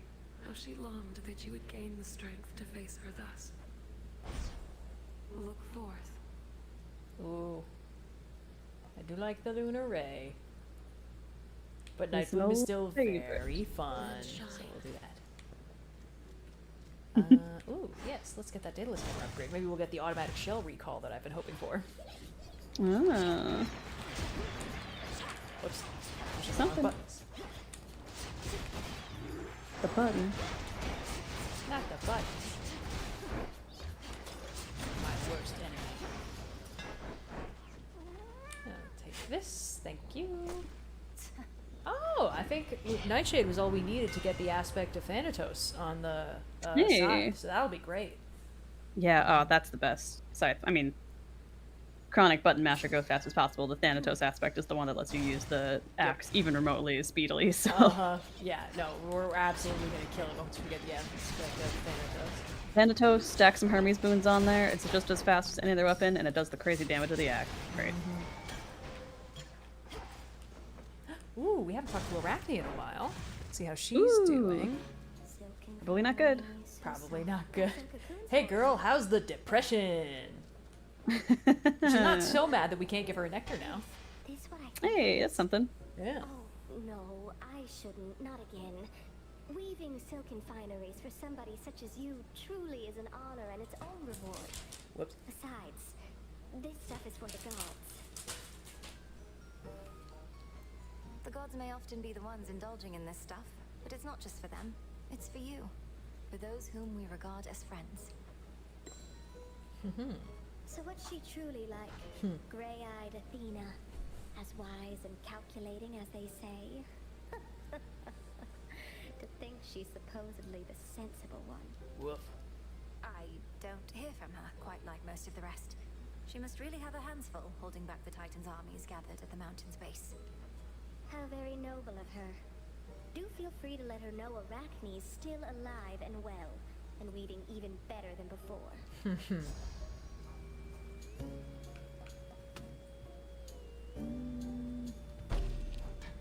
Wonderful. It's lovely. Peace, Arachne. Oh, you. Oh, you. Sure, why not? It's been a while since we got a good Poseidon boon.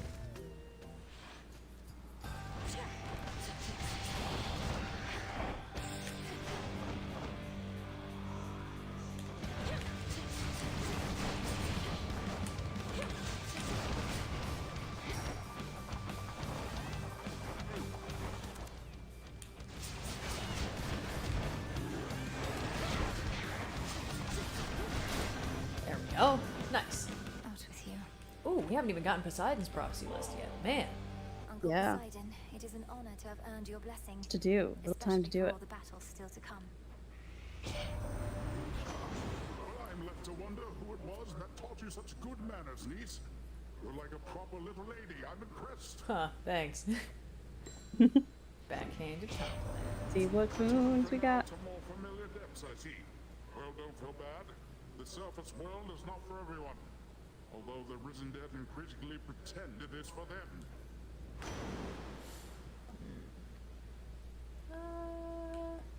Let's do brain mash. Yeah. You have a distance weapon anyway, so you don't want Yeah. people getting close. Exactly. Can't hurt. Oh, there she is. Fight or get out of the way. Hey, girl. Hey. Remember to be extra reckless since your gold is on the line. Wow, that thumbnail's really coming true, huh? Ugh, fucking nemesis.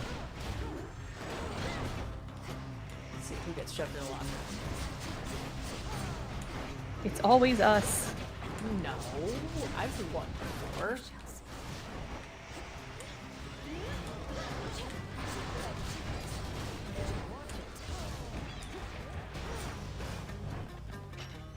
Haha, look at that. Fine, you win. Ain't that right? Thought for sure when first you saw me out here, you'd go telling Hecate soon as you could. But you didn't. But you did. It's fortunate for you, Headmistress doesn't ask me to make reports.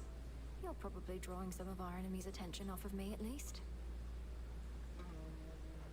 Very least I could do. Wasn't going to back down no matter what you did, but this way, can stay focused on the task at hand. Better go. Cool. Well, see ya. Bye. Bye. Smell you later. Take that and take this. Okay. Ooh, we gotta woo this guy. Hello. Are you ready? Wait, wait, wait, wait, wait, wait, wait. Wait, wait, wait, wait. Had to be done. See you in the Crossroads. Okay, Simply had to be done Had to to be him. done. Yeah, we had to remove that guy. We got 30 psyche. We need 500. That's fine. Those are about the same numbers, right? Yeah, 1 to 1. Yeah.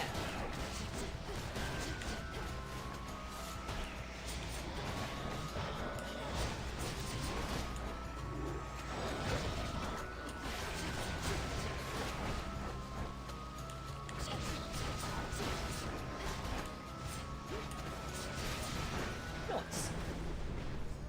Alright, Zeus, we already have his prophecy list, so we're fine. You bear Brother Poseidon's watery blessing already, yes, young lady? Well, I'll be blunt. You're going to need more help than that, so here.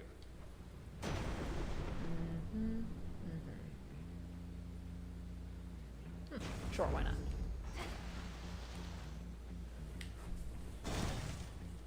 Whew.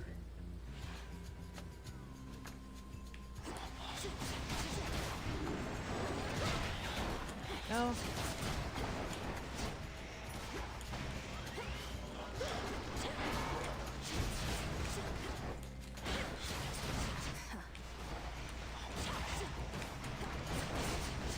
We haven't seen Artemis in a while either. So.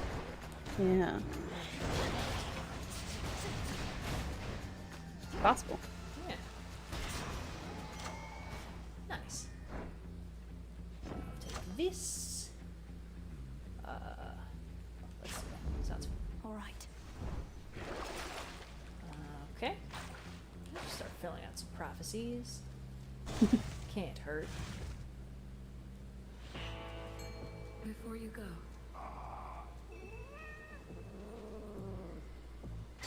No escape. Nice. Cheer up, mother. Glowy coal. Yes, give. Oh, but better flash fry. Your mother Nyx, my lord. That's fine. I don't feel I like saw her flash lately fries in a good. nightmare or a dream. She was It very makes things go beautiful, boom, specifically and she your was enemies. unharmed, I think. We're going to find her. I swear it. Alright, let's fight Hecate. Come on, fighting Hecate. Hey girl, hey. Lately, I dreamt of father once again, when Kronos came for him, and you took me to safety. Except this time, I saw more than before. 'Twas no mere dream, of course. What more did you learn whilst you lingered thus? Kronos demanded father tell him how to locate the three fates. Kronos hates them, or feels threatened by them. He was searching for them all this time, and must have found them finally. Blast! Hermes suspected that this was the case, but has been unable to prove it beyond doubt. For now, let us proceed as though the fates themselves oppose us. As though we've nobody to count on save ourselves. Hey, that's okay, Hecate. That's already how I assumed the video game was gonna work.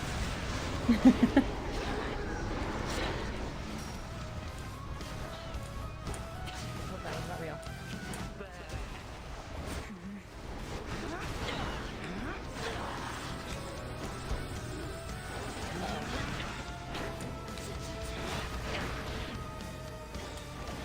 Whoops. Uh-oh, Spaghetti-O. I'm getting lasered. It's fine. Classic laser. Yeah. Very unsporting. The ball's empty. It's not real. That one's not real.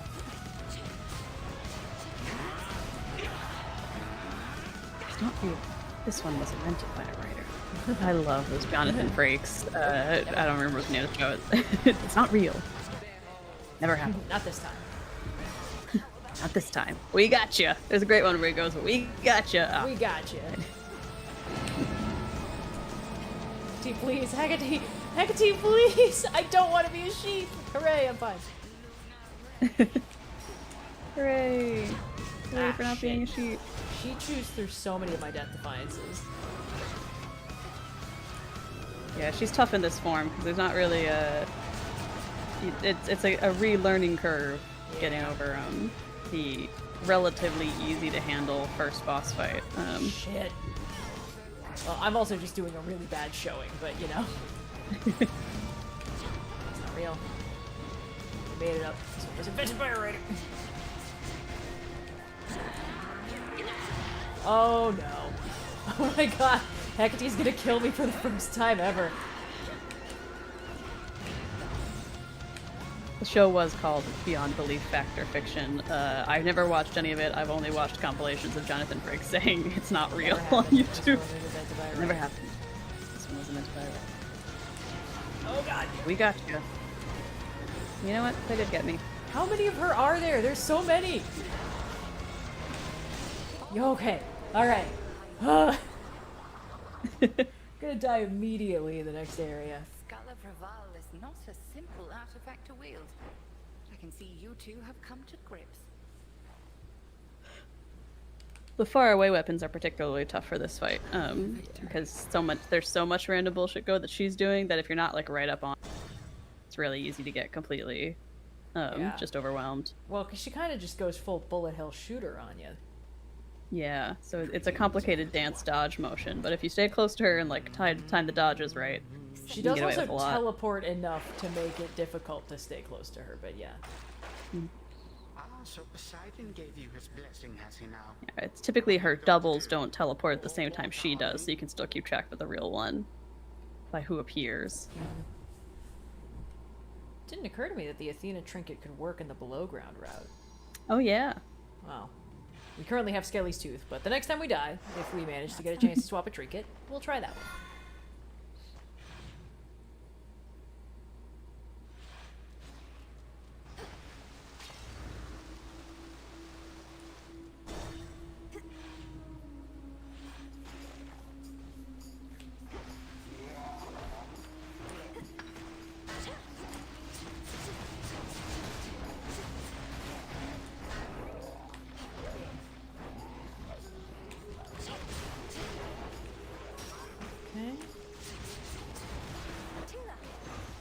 Awesome explosions, a little bit of limestone. Yeah. Okay. We don't need Ash anymore. Oh. I don't think we need Ash anymore, anyway. Oh, wow. Not bad. How fortunate of me. Ooh, Narcissus. Hey. I think there's only one give us, gift of his we He's haven't got gotten. one gift that also refills a Death Defiance. Ooh. So potentially.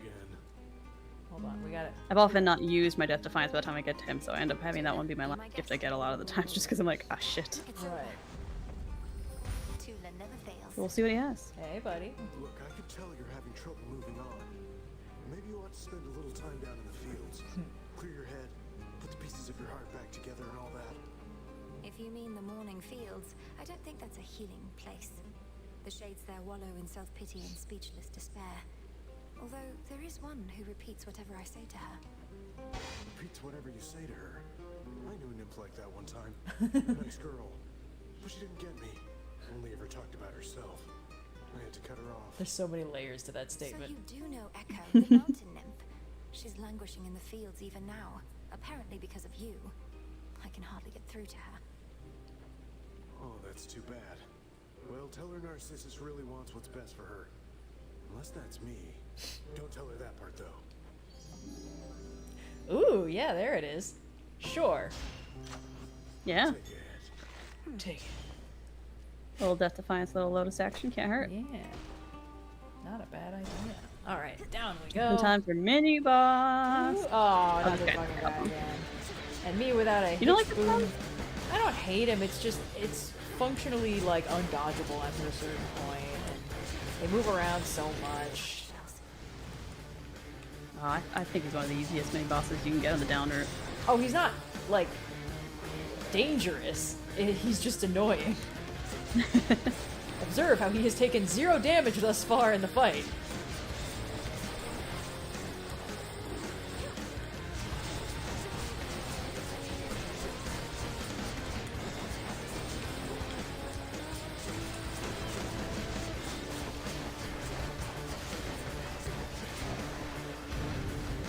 Was settled. Olympus, I accept this message.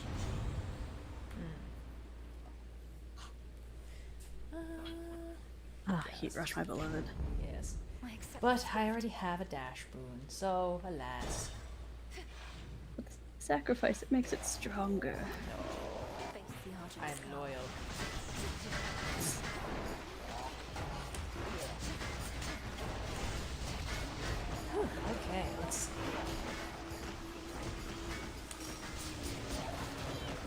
as a reminder, we are fundraising for the Trevor Project, which is mental health support for queer Yes. youth. And if we hit 4K raised, I know we're somewhere after 3K right now, but if we hit 4K, Yeah, we're about halfway to our next goal, which is going to be the Ratatouille run, which is to Ratatouille say run. that I will make all of Red's decisions for her. So we'll be Yes. playing as close to Indigo style as possible. Although I'm not hitting the buttons, it's Red, so I will be Ratatouilleing Red for the duration of the game. Yes. Which I think will be a fun time, because I think we have different play styles, and I'm interested to see when forced to make my decisions, how that works out for you. Yes, I will also be posting a cute picture of Wolf because he's very cute all the time, and I have photographic evidence.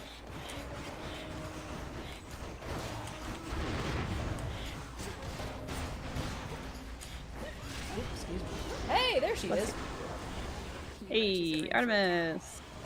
What's up?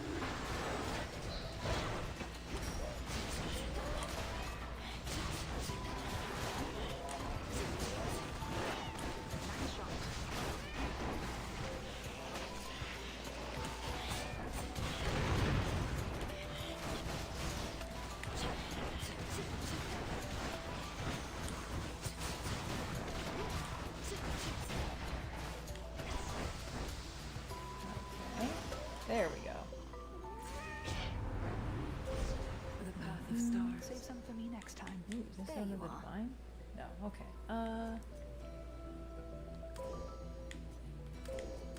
Great. Pictures from stream rewards always get posted on Blue Sky, typically. Yes, I'd hate to even ask, but have Aw. you picked up any trace of Zagreus by any chance while in your father's house? Aw, she misses him. We had to do all those dialogue to get her to come to the fucking family party. Yeah. His presence, our connection. He's not. It paid off. Now we're friends. Yeah, I guess that's good enough for me for now. Although it's much more cryptic than I'd like. Well, wherever he is, he better be alright. And not alone. Aww. Ooh, support fire. Nah, we got it. Let's do prophecy stuff. You have it. Farewell. I lost 4 Death Defiances fighting Hecate. This run is not making it all the way down. I've accepted But this. I've come to terms Have you with ever seen Vow of Rivals Scylla? no, but also we don't yet have the second level of Vow of Rivals unlocked, so. Oh, you know, I thought. No, they. Thought we didn't have it. It's unlocked in the Cauldron, but I haven't done the spell for it yet. Ah, right. Okay. I don't know why I thought we had it equipped this time around. No.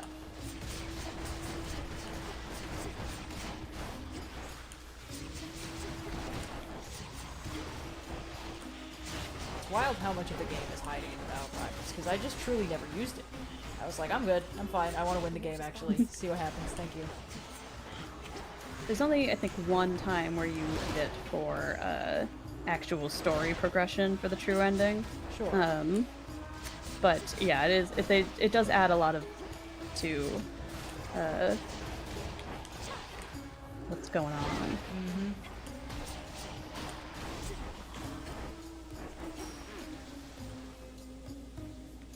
Hello? Who am I missing? What the hell? I guess there was something still alive and Tula killed it. Good job, Tula. Hey, nice Tula. Ooh, hello.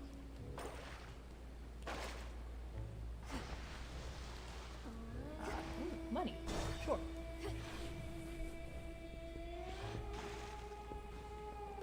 In the name of Hades. Flash fry. We'll get flash fry. Good evening, boatman. Alright, let's see what we can do. It's time. I beat the crowds, did I? Huh. The agent lady, welcome back! So who's this knight you're working for? And who else has she signed? She sounds intense. I spoke of the one and only knight, whose presence fills the underworld and surface.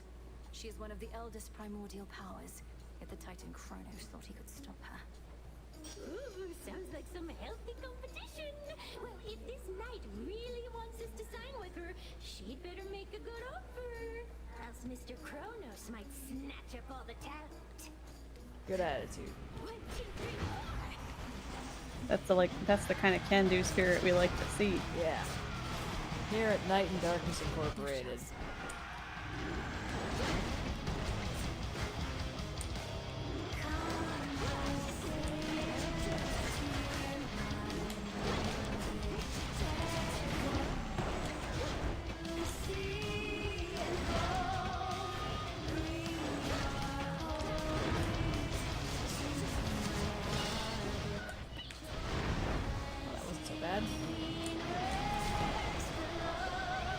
back, just as bad.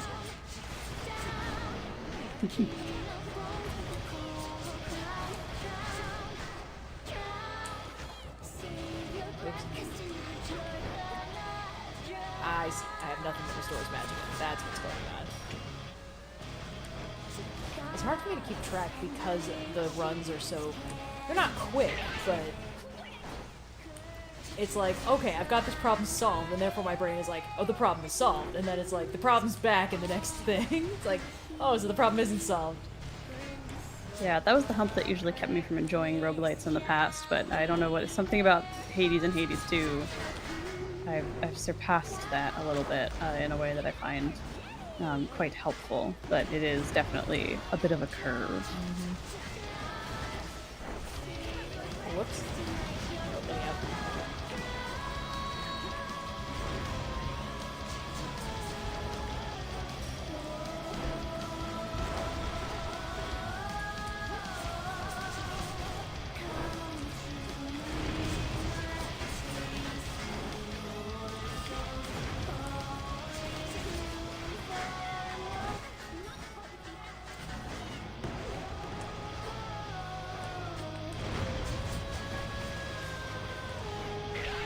Haha! Very cinematic. Roxy's on mine side now. She's mine now, John.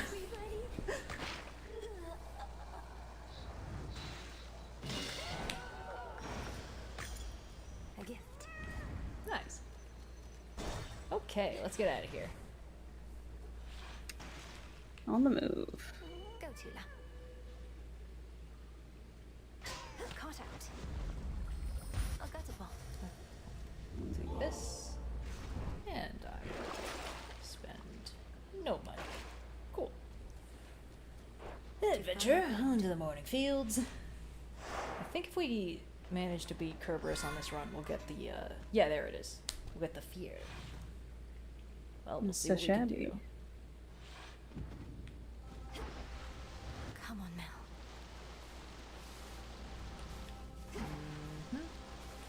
Great, adventure.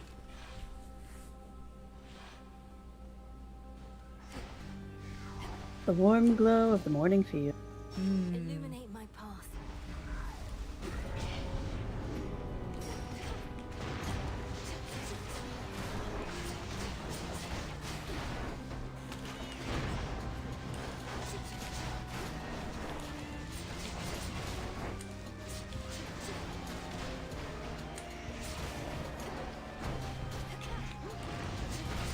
There we go.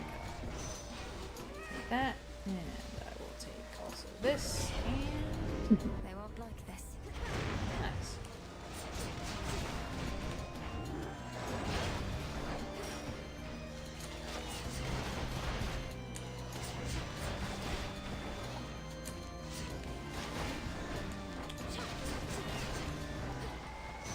Be again at peace. That. Great.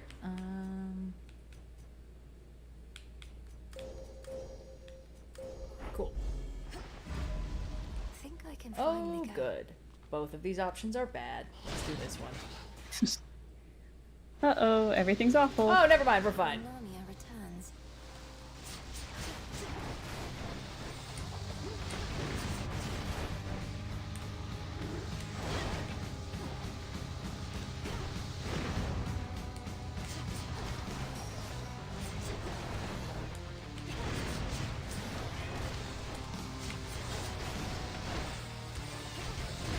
Oh, Jesus. I usually can tell that it's not Ziggy meowing when there's like kind of meow sound effect in the game, because Ziggy sounds so much louder than everything else around her all the time. so Like she is just such, she just screams so loud. She's unbelievable. It's simply the volume cannot compete. Let's get you someplace safe.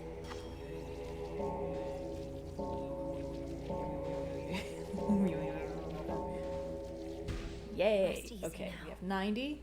We need 410 more. That's In fine. the name of Hades. Hey, you're static shock. That's true. You're chain lightning. I'll put a shock to yours. Epic level even. Yeah. Adequate. Oh, she's devastating. Well, let's go talk to Echo and see what we can get. You can might get a repeat Zoo Spoon if she has that one. True. Copy. Hey, girl. I think he's sorry. He's sorry. He's sorry. He had no idea what happened to you. But he remembers you. And he didn't mean to hurt you. So please don't take it personally. I think he only loves himself. Big mood. He only loves himself. Only loves himself. Only loves himself.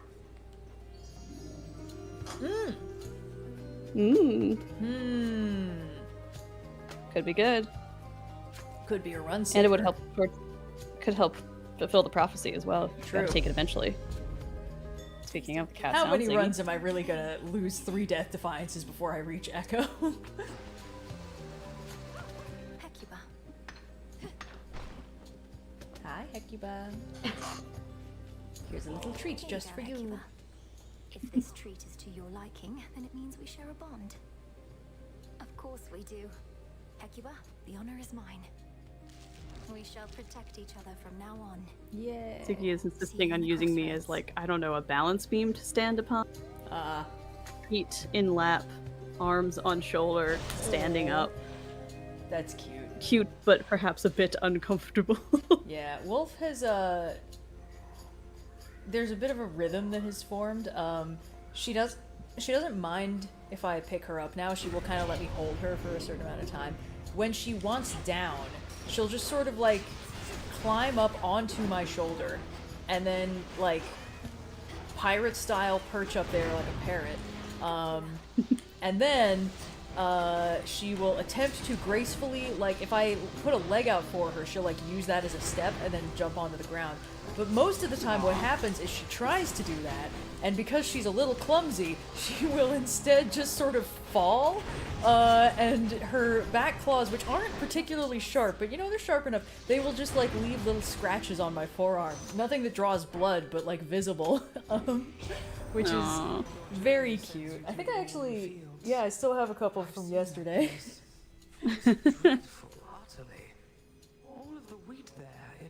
Yeah, they were very cute. Cute little guys. I like the implication that Demeter put all this wheat in the morning fields. Like, I thought it would brighten the place up. It's so cute. Oh,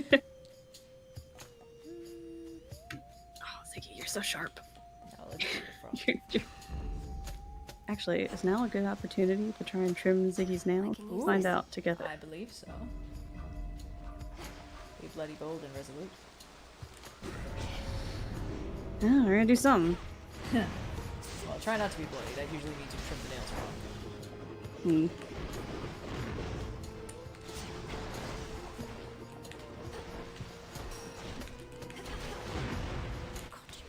Ah, yeah.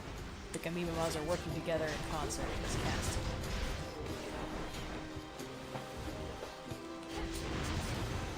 I would trim your nails, Ziggy, if I remembered part of the drawer I had put your...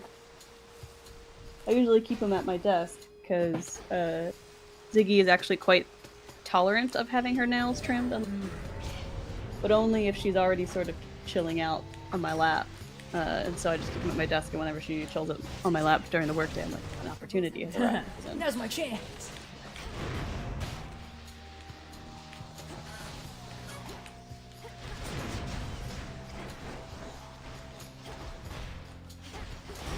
Wolf is pretty nails tolerant. She's pretty paws tolerant. She will occasionally just kind of tuck them under her. But let's see. Let's do that. My silver shines. For the most part, she's very chill with it, which is nice. Honestly, Wolf is tolerant of most things.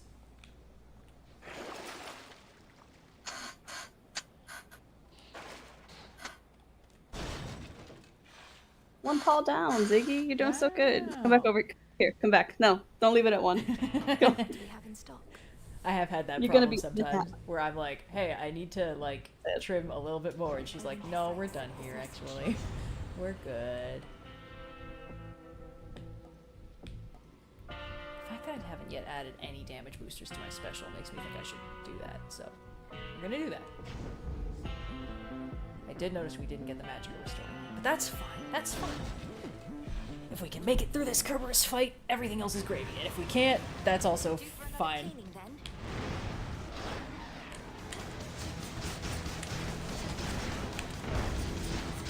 That's right, get blitzed, baby. Ziggy's all gone. Everyone say good.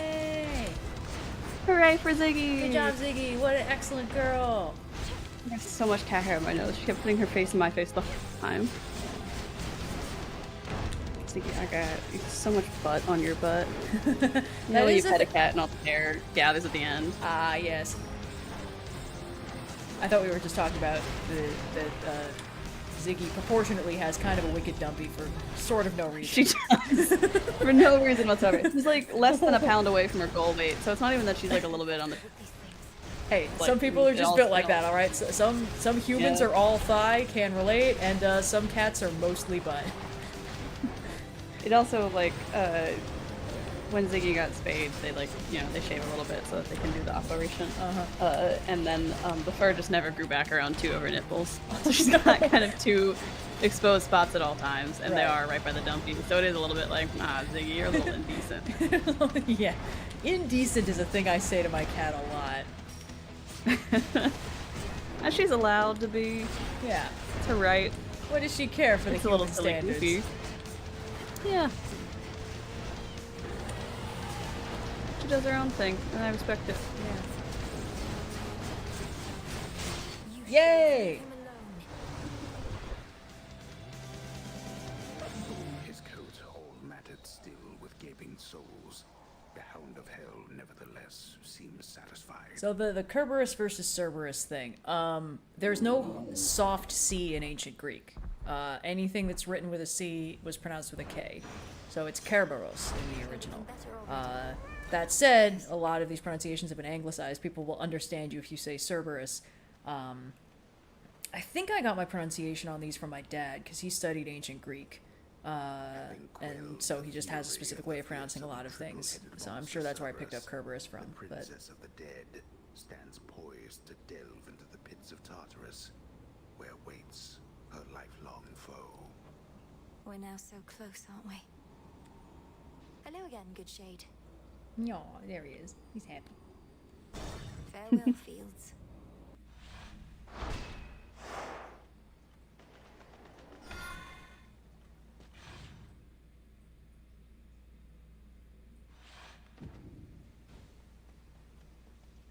Okay. Got all our Death Defiances back and I'm ready to party. Fair trade.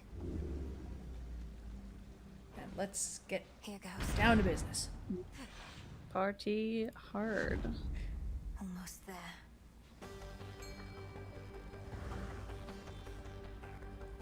See that one, Tula? Get her. Come on out. Nice. Oh, it's so doofy looking. It must have been so fun to do all the designs for these stupid fish. Oh, yeah. They'll know I'm here. Yeah, Kirke. There's no soft C in ancient Greek. If it's a C, it was pronounced with a K. It's a simple rule. It's just when we anglicize things, we have specific ways of pronouncing things, and they just kind of, you know... Part of me wants to be a pedant to be like, well, the hard K is the correct one, but it's like, you know... Blue and I talked about this in the podcast recently, because he pronounced it Hesiod, which is the modern pronunciation, but I pronounced it Hesiod, which is apparently the ancient Greek pronunciation. And they're both correct and comprehensible, it's just that, you know, they're different. And people will assume that one has to be correct and the other has to be wrong, and someone should be getting yelled at for it. And it's like, no, language, if you can be understood, you are successfully talking. Yeah, it's more akin to the difference between saying croissant and croissant. Croissant. You know, it's the same word. The pronunciation changes depending on what your language is that you speak.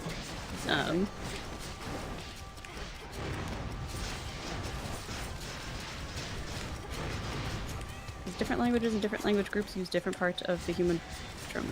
You make different sounds. That's often the hardest part of learning a language. Structurally different to your native language is that you have to make sounds that you don't typically make in casual conversation. This was something we had to overcome with Mandarin. You know, my native language is English, and then you get sounds in Mandarin that just like aren't as frequent in English. A lot of the like translated into pinyin with like an X, but it's pronounced like a sh sound kind Yeah. of. Oh shit! I fucked it up. Try again. Oh, okay. Hold on. I failed to whoa this guy. Oh, not the whoa. Just gotta be so fast on it, and my brain is not working. Okay, there we go. Be free. Be free. Okay, there's the other thing. Be free. There it is. Hey. Ah, there he is. Yeah, no, I studied Spanish for like 12 years, and I never worked out how to roll my R's the way that I was supposed to. I can make like the R sound, but I can't do it in the part of my mouth that you're supposed to for pronouncing those words. Cerberus permits none approach. It could be a challenge. Neither him nor his master. When Kronos took our family and the house, and you bade the Witch of the Crossroads take me, I remember it somehow, or dreamt of it. Did he demand you tell him of the fates? Could you possibly? Perhaps the fates themselves. Oh, he looks so sad. That bit of insight. He's in big puppy dog eyes. But I revealed nothing. Couldn't have even if I so desired. Poor guy. For no one knows where those three are save them. Wait, you never told Kronos how to find the fates? Then how did he? Because he's captured them. Not long ago, perhaps, but nonetheless, I'm certain of it. What? No. But if this is true, now that my father's plan for conquest is much closer to fruition than I thought, if not even they could stop him. Daughter, what chance do you have? Thanks for believing in me, Pops. We've every chance. Oh my god. Finally! I've been training for this moment! How many Death Defiances have I used? So many! Okay.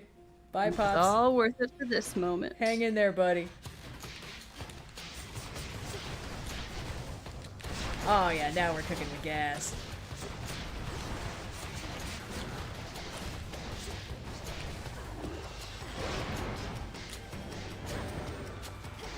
What did I just summon? Oh no, don't tell me. Did I summon a little rat? God dang it. Sometimes you find out that the last thing you killed was in fact pretty embarrassing. He's just a little guy, Your Honor. Yes, that's the problem. I was hoping for a big guy. A couple chambers more. This is little guy erasure. Yes, it is. I have no need of such a little guy.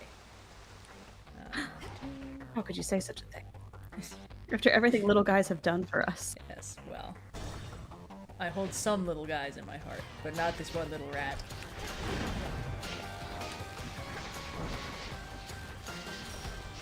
Tula, my god, pull your fucking weight today.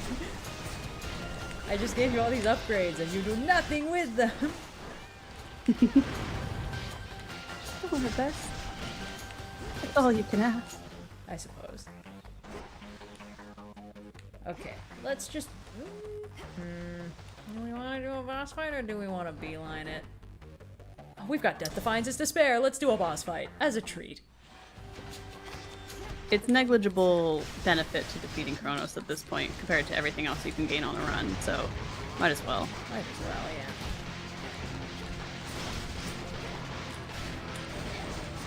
No, not another little guy! Dang it! Well, that's fine. He's dead anyway.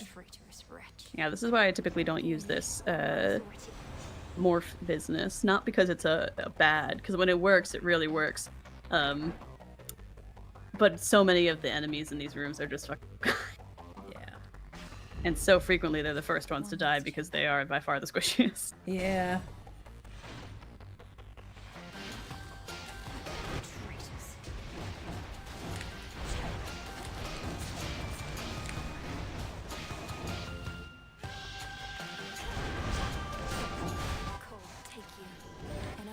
Sigil over there.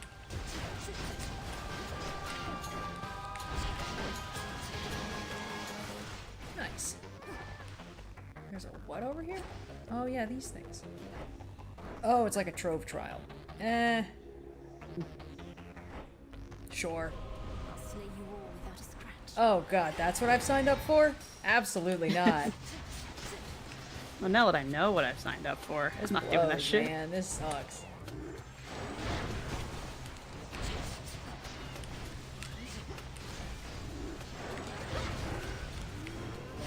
There we go, that's what I was talking about. A big guy. Shit! Well, see? Everyone's like, why do you ignore the trove trials? Because they suck and they never actually go well for me. That's why. Because they're a waste of time and they wear down my resources and I never gain enough to offset the cost of doing them. At least I saw it through. Wow, look at that, I got an onion. That's so funny. Onion. Well, at least Mel likes the onion. At least somebody appreciates the onion. Mel loves the onion. I'm here.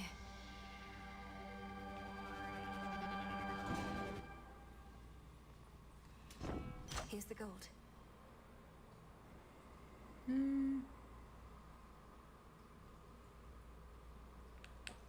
That's gonna be really useful for the boss fight. Alright.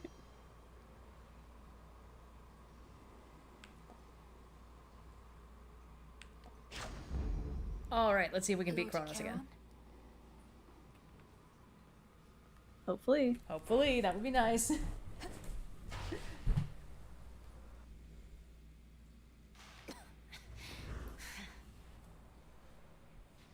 look a bit unwell. You saw your father out there, I presume? He required a special arrangement. For eons, he incarcerated countless souls within this place, not to mention me. It seemed only fitting he should have to waste away accordingly. You couch it in morality when vengeance is reason enough. Though since you've reasoned it all out, by what right did you take the other members of my family? And Nix and all the rest? Why? Because they opposed me. Except you have this rather vexing knack for resisting some of my time-honored techniques. A recessive family trait, perhaps. Although your brother, he was not so fortunate. Turns out time powers are linked with the same gene that being blonde is, so Zagreus never really stood a chance.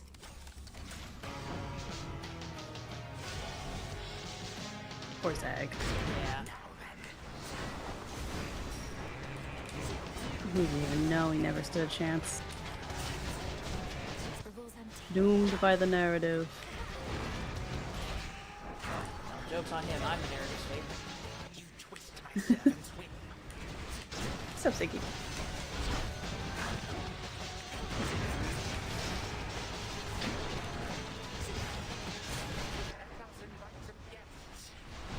If you want to hang out, all you have to do is talk to your cat.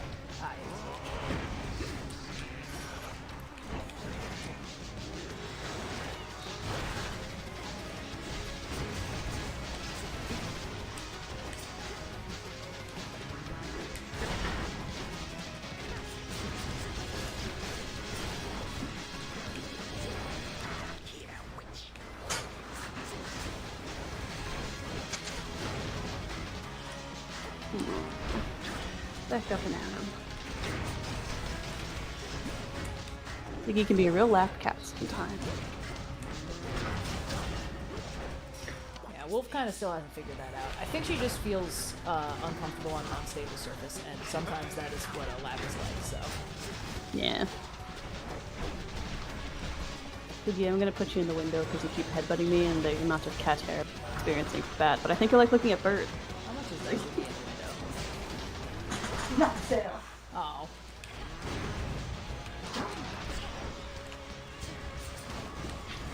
He's already, oh, come on, don't immediately start batting at the...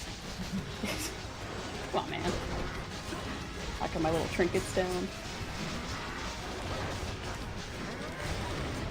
Ah! Get bent, old man. Oh no, I summoned another little rat! Aww. That's right, me and Too my many rats. faithful companion Tula, and also this rat. Comes first all. Yeah, I guess.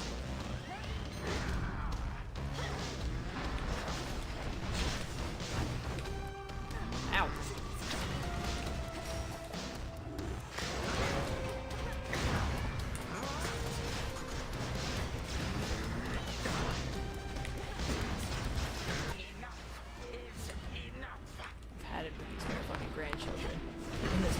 candy on. It's too many. Oh no, not my death defiances. You fool. You've only made me stronger.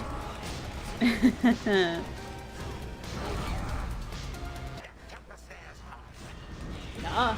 Mine now.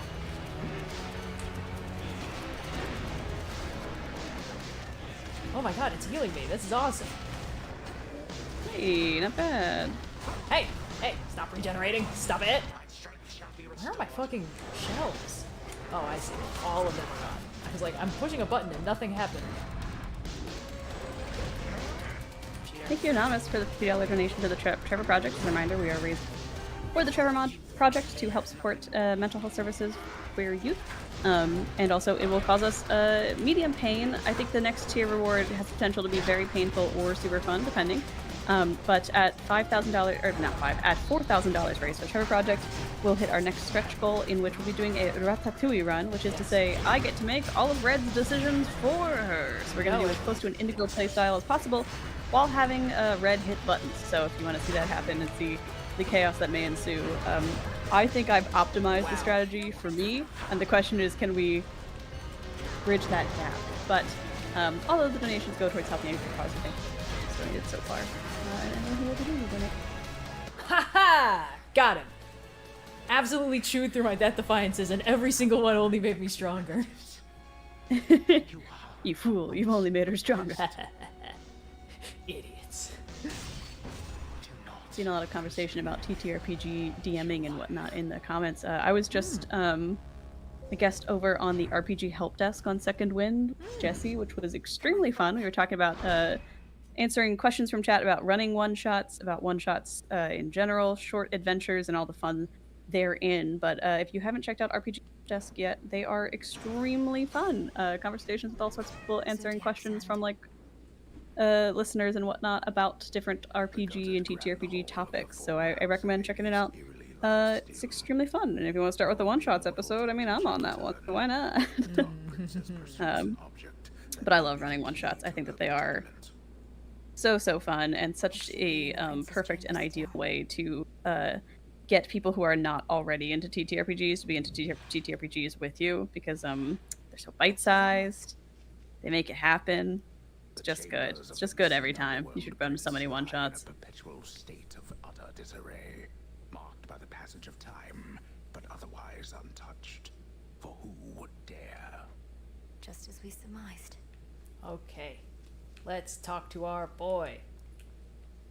Hey, boy. To the abyss of the subconscious I descend.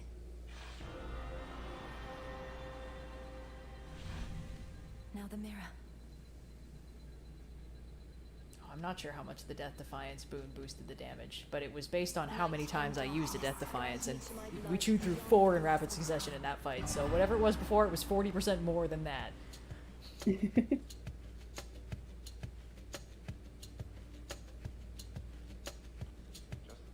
I can't recommend one-shots enough if you have friends who you want to get into TTRPGs, not currently into TTRPGs with you, because it is a short bite, and it's so much easier to tailor a one-shot to their interests than it is to be like, come play a long campaign with me. We're going to do this for forever. Because I love playing long campaigns too, but there is a point where it's a lot more buy-in initially, and if you get them interested with your super fun, super tailored, cool one-shot, maybe they'll want to play more of that. It's a great way to get friends into it, and it's a great way to try out new systems. If you want to like get a little quick bite of something you're not sure if it's going to be part of your like regular rotation, trying it out one-shot. You might be surprised by how much you enjoy it. First off, why me? Although I am the designated security specialist around here, so perhaps I know the answer to that one. Some security specialist. Kronos caught the house entirely off guard. But you're my Mel closest. immediately making fun of Zagreus. Yeah, sibling behavior. Accurate, yeah, correct. It's like, oh, I'm a security specialist. You suck at your job. Oh, thanks, man. Oh, great. I feel that strong kinship between us already. Woo! Next question. Where even is this Kronos, and what would you have me do if and when I locate him? A two-part for you. I don't know where Kronos is exactly. I see some chatter in the chat about like designing a one-shot, but then even editing. That is absolutely possible, but I think what's cool with one-shots is like still try and think of what's one adventure you could run in this setting? Like, what's one single moment that you would want to see to completion? Because you might find that your players want more of that setting once you've introduced them to like the little one shot that entices them, or like short adventure if you want to do like 2 or 3 sessions or something.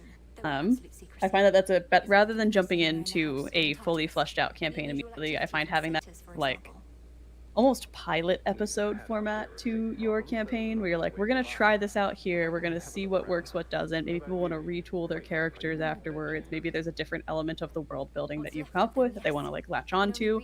Giving people a quick adventure in a one shot, or even like a short, if you want to do like 2, 3 sessions, short adventure before you then jump into the main campaign proper where you've like locked in more of your details. You're like, oh, well, I know exactly what class I want to play, or I want to like switch subclasses or something. One shots can be a really great way to like give your players an on ramp, and if there's someone who's like on the fence about playing a long campaign, maybe the one shot will then seal the deal for them. They'll be like, oh, I had so much fun, I want to do this long term. And it's easier to deal them into the world that they've just been introduced through this premiere one shot setting. She's gone. It's only me again. Hey, when do I wake up? It's a fun time. Yeah. There was a lot of talk of people wanting to play more masks after the masks one shots. I feel like that was in that particular regard. I'm counting on you. Love me some masks. All right, well, we won going down, which means it's time we went up again. I got him. What now? You have returned. You think that you achieved a victory, witch?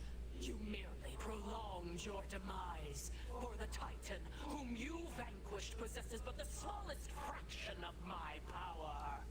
So you heard. I'm surprised and humbled that you deigned to pay my meager accomplishments any heed, O Spirit. How did you know? I am all-knowing. Ziggy's doing that thing where she chatters at the birds. And I know it's because she's hunting, Yeah. I'm like, oh, you are a carnivore. But it's still very cute.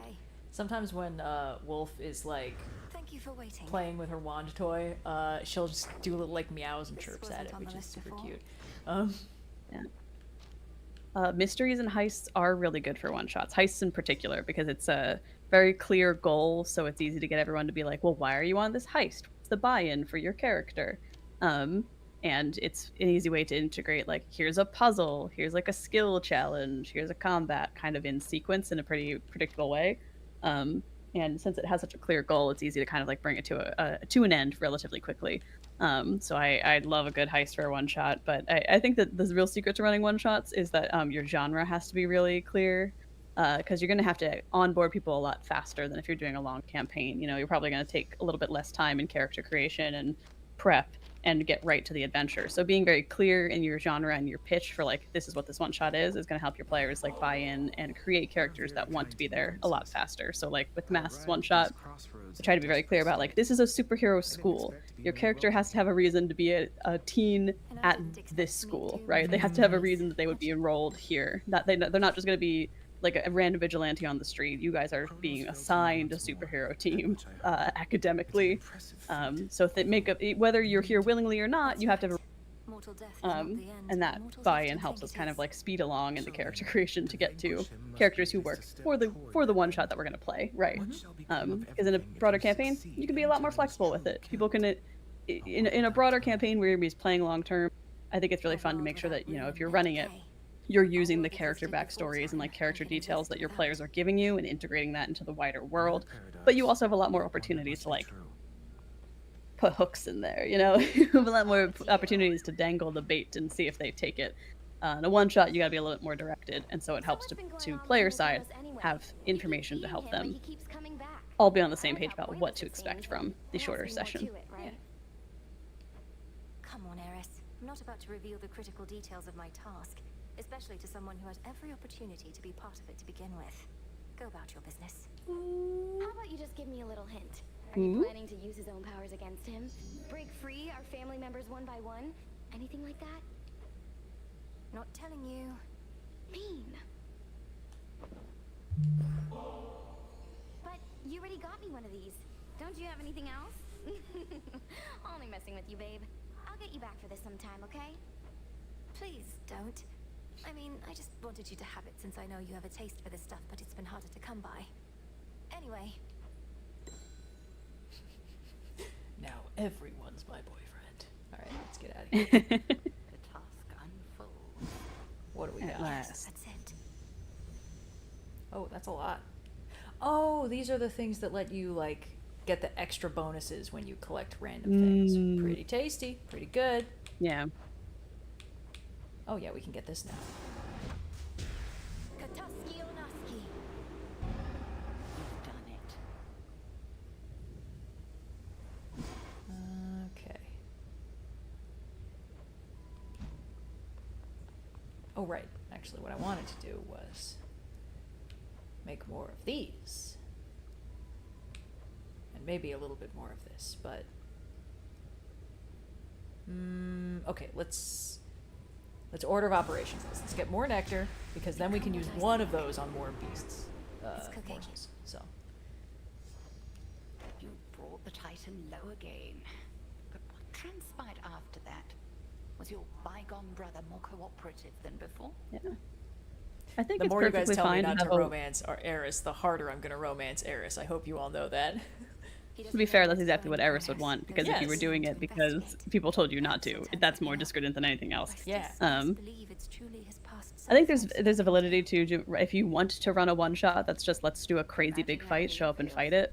That can absolutely work, but you have to be very clear as both a player and a DM or GM that that's what to expect, right?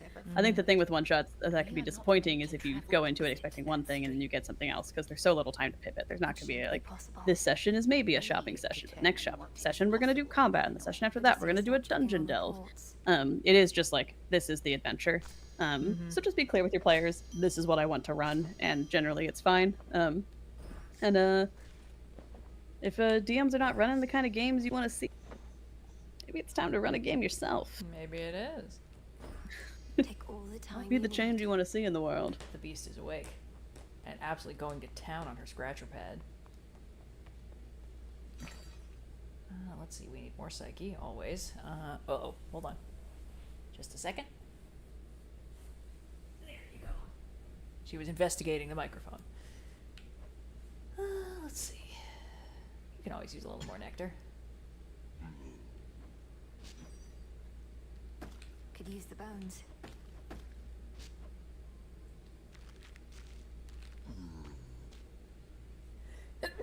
Ooh, excuse me. Bless you. Thank you. Let's see. Oh, hi baby, what's going on? Okay. She's not going after the cables, that's good. Maybe a little moon dust. Just a dash. I have no idea how much of this stuff I need. Oops, I guess that was all of it. Well, while we're upgrading other arcana, we may as well get a little bit extra for flavor. For spice. Trade you. Come on, buddy. I just need 500. That's all. It's not that bad. Okay, cool. Well, I tried. Uh-oh. No, don't do it. Don't do it. She's just staring up at the computer screen. Here, come over here. Hang out over here. It'll be fine. It'll be great. Let's hang out. Let's chill. She seems unconvinced. My altar. Little baby man, little buddy baby. You maybe want to come over here?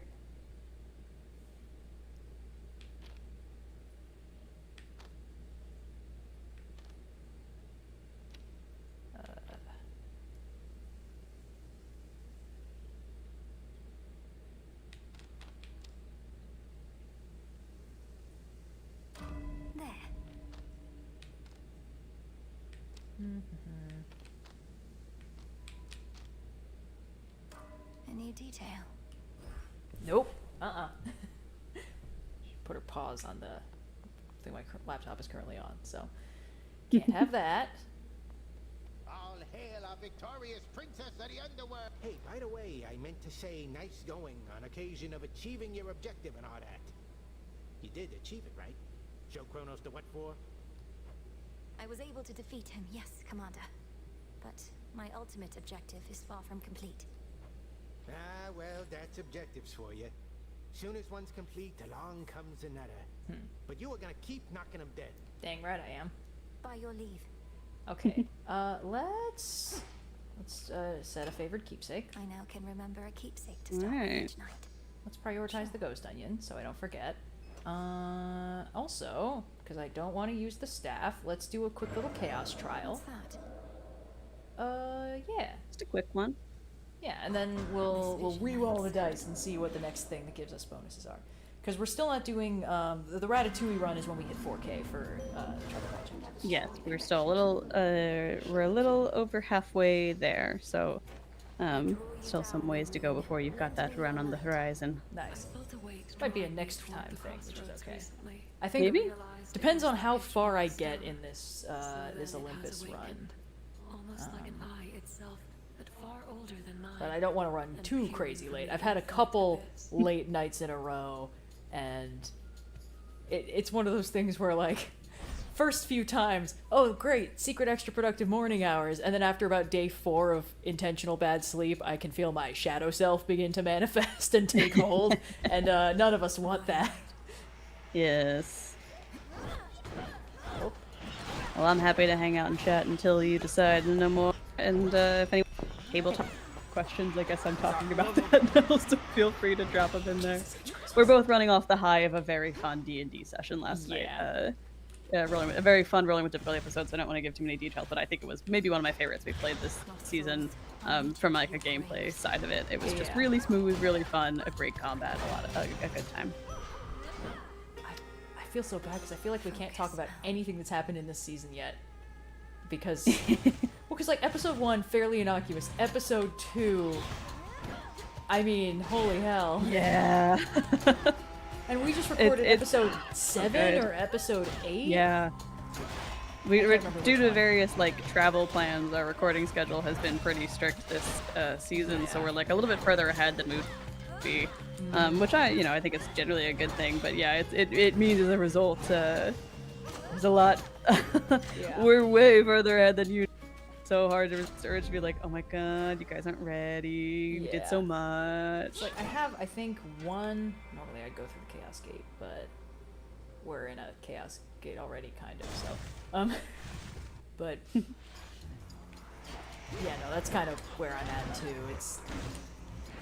I have like 2 weeks in August where I don't have other things going on, but for one of those weeks in August, Austin has something going on, so it's just kind of, we've got a really narrow bullseye to hit, and, you know. Yeah.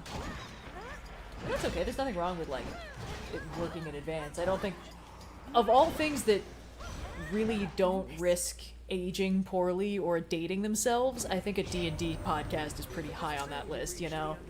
Unless one of us is like, well, this thing that just happened in the World Cup. Yeah. Yeah. I mean, hey, I was talking about the Eagles winning the Super Bowl well after the Super Bowl had even happened, but and I think that that's fine. Like, I don't think that, I'm not worried about us dating ourselves. It's always generally good. It's just that we, the greatest challenge of your home D&D game is scheduling, and that's also true when you make an actual play. And so getting, 5 people's schedules to line up when we have weeks that are like full, like nearly a full month that's basically off the calendar due to various availabilities. You got to stick with the days that you can make, and so it means there's a lot less wiggle room to like make up the recordings, even if it is like a tighter timeline. So it is just like scheduling is a nightmare. Logistics is truly the greatest enemy of mankind, but also essential use case. And I think we managed to walk the line just fine. But yeah, I saw a question for someone who's probably any tips for someone who's going to have to start GMing because they want to try a bunch of new systems.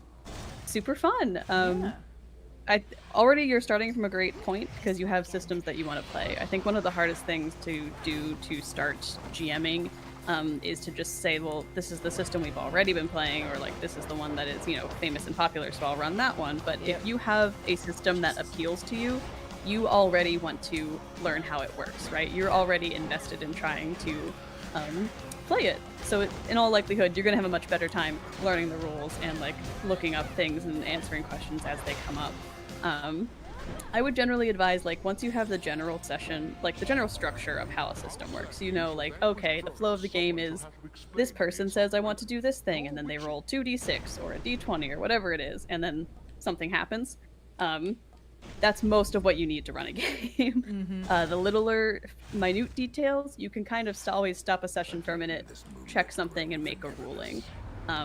If you are going to make a ruling, be resolute. There's always different ways you can interpret things. That is the risk of a game that is primarily communicating its rules through prose. But at the end of the day, it's up to you to decide how that is actually implemented in your table.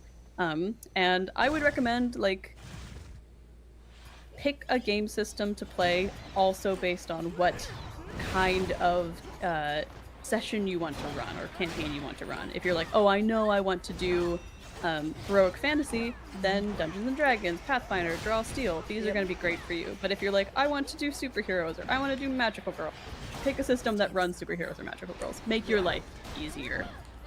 This is like a because it will whole make- other conversation to have about how much D&D has tried to pitch itself as somehow a super versatile game system and the only TTRPG you'll ever need, which is just not correct and not really beneficial to anybody, because it really, I think for a lot of people, like, the familiarity and the comfort and just the name recognition of D&D is a big factor for why it's like, rather than looking up what TTRPG would be good for the story I want to tell with this or the game I want to play, it turns into, I could probably reskin D&D enough to make this work. And it's like, that's not...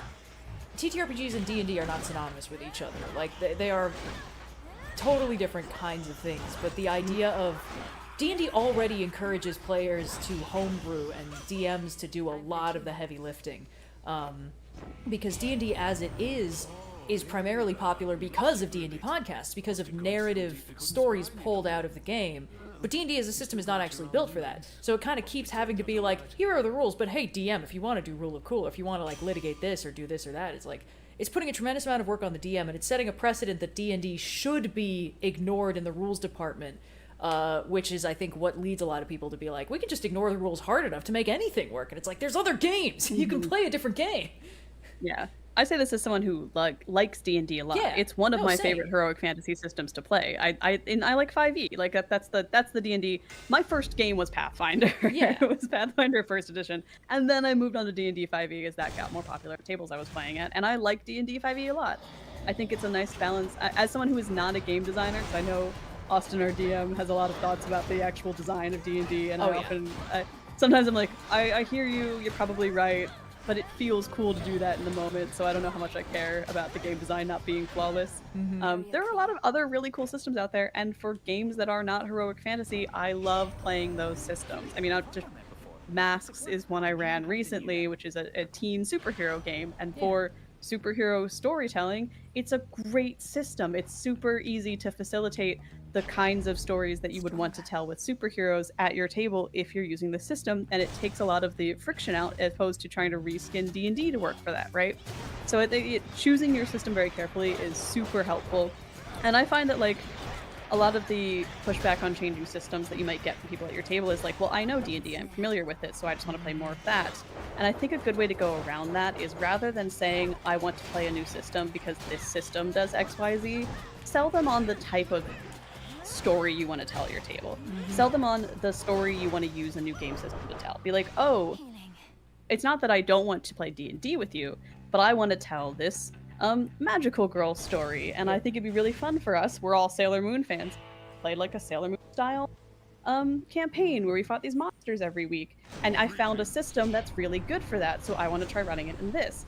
So instead of it being like, oh, we can't do D&D because I want to play anything else, it's selling them on, oh, well, you want to play this kind of story. I've done the work for you of finding something that'll make that easier. So here's what we can play instead, and I'll help you learn the rules as we go. So it's I'll bear it to the best of my ability. I think it's often Farewell, Lord Charon. difficult to onboard someone to a new TTRPG because there's a lot of rules depending on the system, and some of the chunkier, crunchier systems that I love can be very overwhelming. But if you can give people tools to onboard them to new games, you will have so many more opportunities to run new games by focusing on things that are maybe not based on the rules, right? Some things that are a little bit more loosely able to be understood, if that makes sense. Sorry, we just saw air quality, but it wasn't useful because we only have 4 air things, and also we're in a chaos simulation anyway, so... It's a really useful late-game way to upgrade a build that does a lot of random bullshit damage, which is not our current situation. Also, I keep face-tanking a bunch of stuff. I need you all to understand I'm doing this largely on purpose. Looking at Dire RPG, Arkham Horror RPG, and Public Access. I mean, we played Dire RPG over difficulty. We It did is a extremely one-shot. fun. Yeah, it was fascinating. I also read the... oh shit, the comic it's based on. You read the comic. It's good. Very interesting. This thing keeps happening where something that is so clearly grimdark in its tone will manage to pull a happy ending out and absolutely blindside me with it. It's kind of how I felt with like Castlevania Season 4, where it was like there were so many reasons why I was like, there's 10 million death flags going, there's absolutely no way this works out well, and then they were like, just kidding, we managed to find a way to make it work. I was like, oh, well, okay then, sure. I can't use my... I thought I could pull up my my hex thing while I was a rat, but I couldn't. Alas. Anyway, but yeah, Die RPG the comic is quite good. They're doing a new one called Die Loaded, which I'm waiting for it to be done before I read it. I don't have it in me to be that chill about it. The last time I read a plot summary, it was like, as of the most recent chapter, one of the characters has murdered a bunch of other characters in a setting where people can restore their humanity, but only by killing someone else who's still alive. And I was like, oh, I don't think I want to deal with that. So I'll come into it after it's been resolved. Yeah. But the good thing with the Die RPG is that's something that might be helpful for onboarding new players is session 0 and character creation is something you're supposed to do as a table because it's deeply there's a lot of questions you have to answer as a group with your table. So it's easier to say like, not only do you not need to prep anything before you show up for session 0, but we're actually going to set this game up together so you kind of have an idea of what you're in for before you even start playing the session, which is, I think, helpful. I saw a comment about doing one-shots as part of another story, and I love doing this. I haven't had an opportunity to do it on Rolling with Difficulty yet, although we've kind of done this with like the Weird Little Dudes one-shot. But if you are in like a long-running campaign and you want people to try out a system that you think they could play their current characters in, it's super fun to do a little side story, either like maybe like it's a prequel, like you're flashing back to a character's past and an event that set them up to join your campaign, or maybe it's like some side characters are off doing their own little mission that you could run as like a one-shot or a short adventure, and the genre of these adventures is slightly different from what you do in your normal campaign. Like maybe it's a mystery or something. Changing systems for that is super fun because you get to play in a world you've already established, so everyone's really quickly onboarded. Usually it's with like beloved characters, whether that's the player characters or NPCs they're really attached to. In the case of Weird Little Dudes, they were NPCs were really attached to, and it helps. It's a low barrier to entry because you're like, oh hey guys, we already know all this stuff together, so the only thing you have to worry about learning is which dice to roll this time, and I, your friendly GM, will help you. You can always do it in the same system you're already running the campaign in, but I would really, we're going to do these little spin-off one-shots. Try a new system out while you're doing it. See if you can't slide a little something in there. It's a good way to kind of like play some of those systems that you might have sitting on your if you're like me, you have sitting on your shelf. You're like, I don't want to run a full campaign on this, but I know how I would integrate this into an existing game that I'm already playing. Yeah. Oh, wait. We want to try air supply. We want random bullshit go. We want the Zeus Spangle for this one. Yeah. I have not tried Vasen yet, but I know Vasen, I don't know how to pronounce it, but Austin, our GM over on Rolling with Difficulty, has been trying to get us to play that for years, and we just have not had the opportunity yet. But it looks extremely cool. Person in chat, I have read The Wiccan of the Divine. I like it. I do think it is a little bit weaker than some of his more recent writing. Just sometimes you can really tell, like, oh, this writer has had 10 more years of experience and time to think about stuff. But Wicked and the Divine is super interesting. It's really similar to Stray Gods in some ways, in that it's kind of like, oh, gods are reborn in the modern day. It's got a strong like musical bent. The people who are incarnations of gods are extremely coded after like modern musical performers and stuff. Yeah. I don't know how kosher it is to spoil an extremely major late game plot twist in that comic, but I'm gonna leave you to decide that for yourself because I need to go kick Ziggy out of this room for a second. Great, yeah, no worries. The short of it is there's a way that all of the world building is presented for the bulk of the comic, and at like the 85% mark in the comic, it is revealed that all of this world building is a lie and something else is actually going on. And not in a way that retroactively makes no sense. It makes a lot of things make more sense. It reveals connections between characters, motivations, stuff like that. But it is a bit of a lurch, because you're like, I've just figured out the rules, and then it turns out none of the rules are true. Which is a really interesting big swing. And the end result is that it kind of... It feels like it's, you know... Oh, there he is, sorry.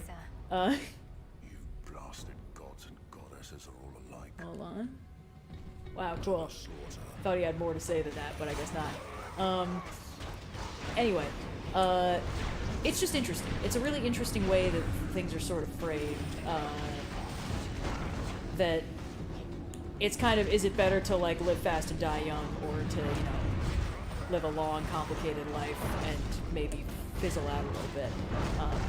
Interesting stuff.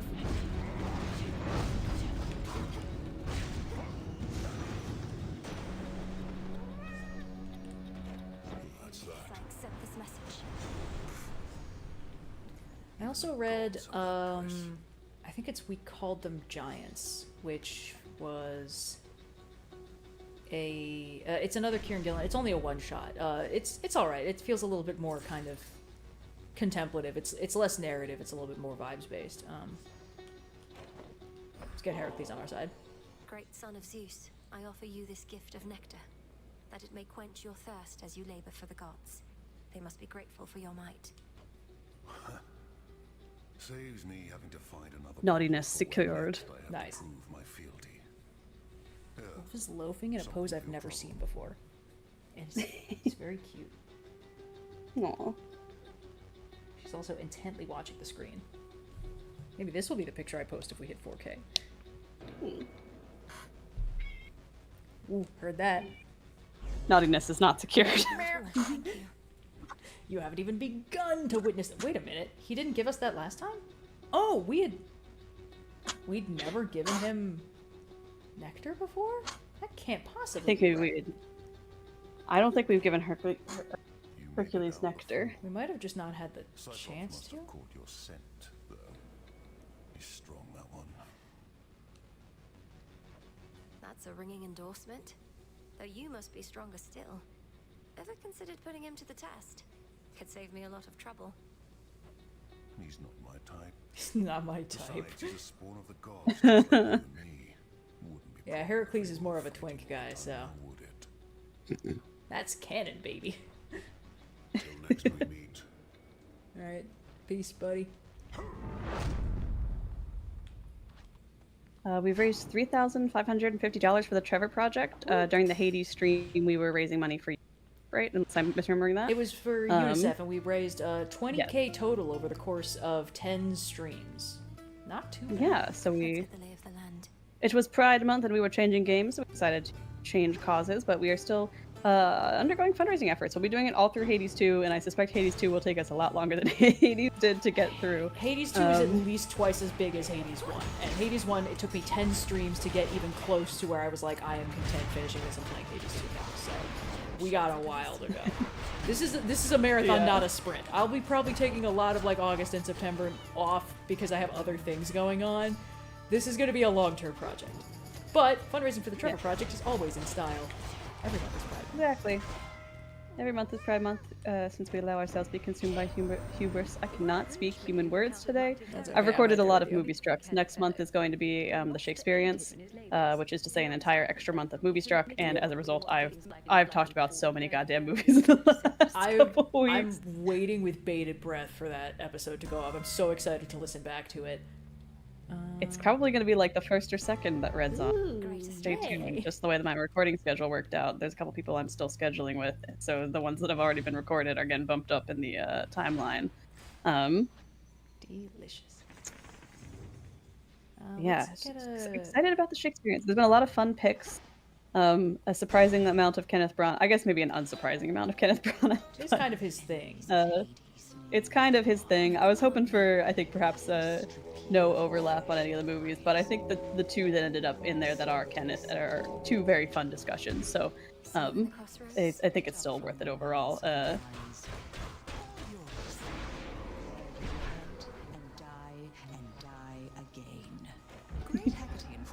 The mega stream is a summer and then winter charity stream that we do, where we'll have a bunch of cool guests on and stream for like, I don't know, 10 hours straight. It's long. Sounds like that. It's a while. It's longer than I normally as run guests. for. Yeah, as guests come in and out, and typically for that we'll play something close to Skyrim, so that probably won't be in the Hades 2 lineup, but TBD.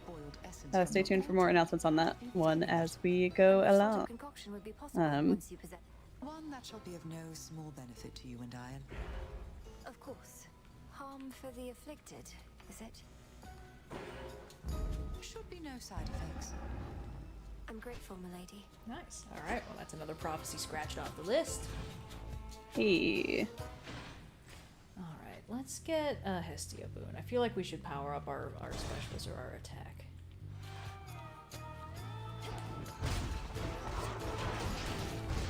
How many of these do they have?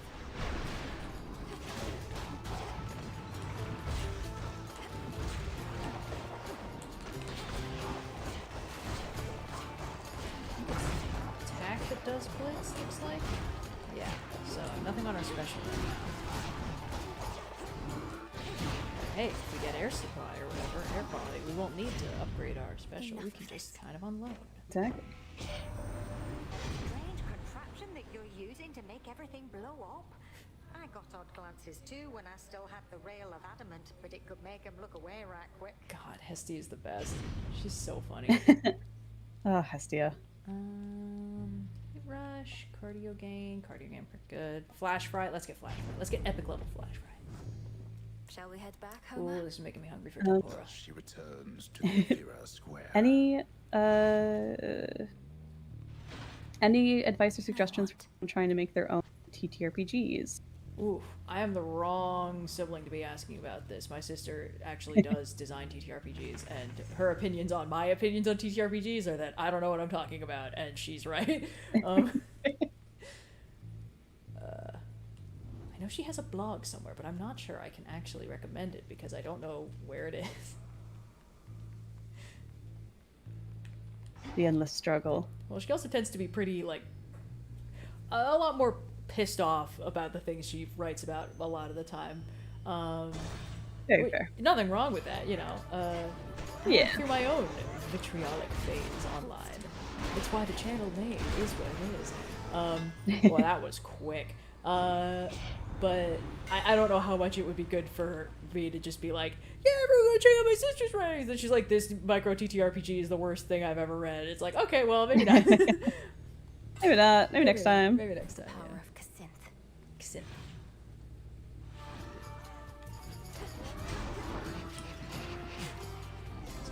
Ha! What was that? Oh! Oh, wow. I just saw the... So, okay, engagement ring hitches everybody. And then Flash Fry blows one of them up, and then they all go because they all explode, and the hitch damages them, and then they go boom.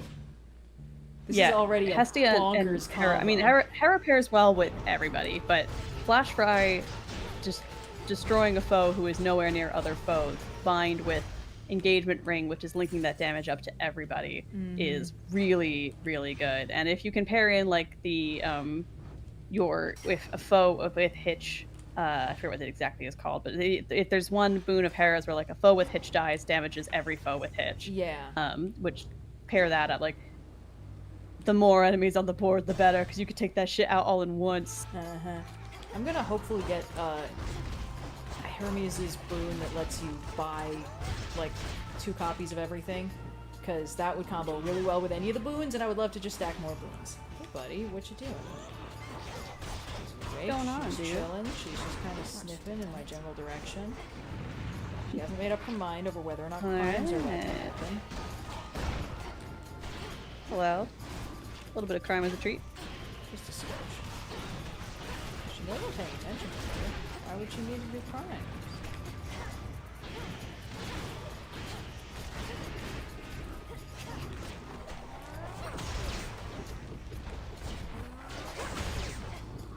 But to give advice for if you're trying to run or design your own TTRPG, admittedly I am not a TTRPG designer. Yeah. But if you can identify what the goal of your game is, whether that's you want to gamify the social aspects, you want to have crunchy, complicated combat, or if it's something like Draw Steel, where it's kind of like you want to give players ways to kind of combo off each other. You want it to be like a baton pass kind of combat system. Just determining what it is that you specifically want to make work with your system, I think is mechanically really important before you even get into the fun stuff like what's the flavor. Because underneath all of the fun flavor is going to be like, how does the game actually feel to play? And that's very important. Yeah. Read the rule books for systems that you like playing, because that'll give you an idea of like how the language to describe rules is often communicated and what is clear versus what is not. It's kind of the same advice as like if you want to watch some movies, write books, you should read some books. Yeah. Learn how to consume a lot of the thing that you want to create. Inspiration and guidance. Definitely. Definitely helps to broaden your TTRPG horizons also. It's not just like play a bunch of games, but also run a bunch of games, you know. And if you mostly run games, also play a bunch of games. So This should help. For sure. It's such an ugly job having to. Passion dash. That's okay. Sure. Let's do passion dash. In terms of stream podcast rarity, you and I are common, Red. Yeah. Blue hit uncommon and Cyan is rare. Mm-hmm. We're just a bunch of regular scrubs. Yeah, we're just everywhere, unfortunately. Oh. I just love an opportunity to yap. I'm joking. We simply must yap so much. It's enrichment for us in our enclosures. Absolutely.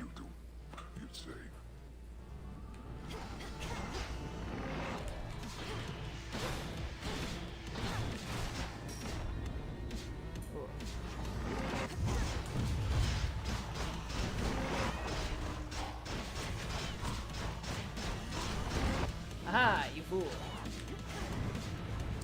wake up. I wouldn't have minded getting the dash that inflicts Hitch, because that is definitely my favorite dash in the game.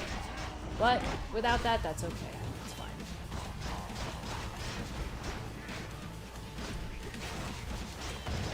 Ooh, I'm making quick work from this time. I like the implication that if we are like common, if you're like opening a pack of like Pokemon cards or whatever, and we're like a common find, that there is probably like a special edition version of us that's really hard to find. Yeah, there's a shiny version, maybe for sure. There's a holographic ultra rare version.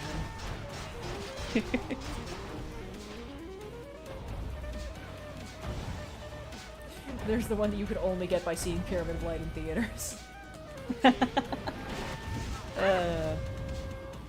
That's probably the Yu-Gi-Oh movie that I think. What do you think? Because that's the one that's got "You're Not Me" in it, and I think that statistically that's the one I've watched 10,000 times. Okay, yeah, sorry, you cut out right after that's the Yu-Gi-Oh movie that I think, and I didn't hear the rest of it, so I was like, oh no. No, that I've seen many, many times because it has, the rock song of my childhood. The song of all time. Seto Kaiba, the hero of our generation. Dude, all of the Yu-Gi-Oh character songs are so good. It's so annoying. You're not me. My brothers and I had a playlist for a while, and I could not find the link to it if I tried. I've gone back. I'm like, I have no idea which email account this could possibly be associated with. But we had just added any song from any cartoon we watched when we were 10 on there, and it ripped so hard. I was like, got Power Rangers Dino Thunder theme song. We got You're Not Me. I put a Winx Club opening on there from the 4Kids version. Of course, It's of course. awesome. And I don't know where the fuck that thing is. I couldn't tell you. Yeah. Hey, that's what my driving playlist still is, you know?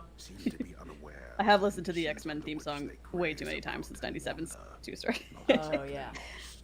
Because it's not long and it loops really easily. And so I was drawing one day and I'm like, I think I may have listened to X-Men's opening theme like 30 times in a row.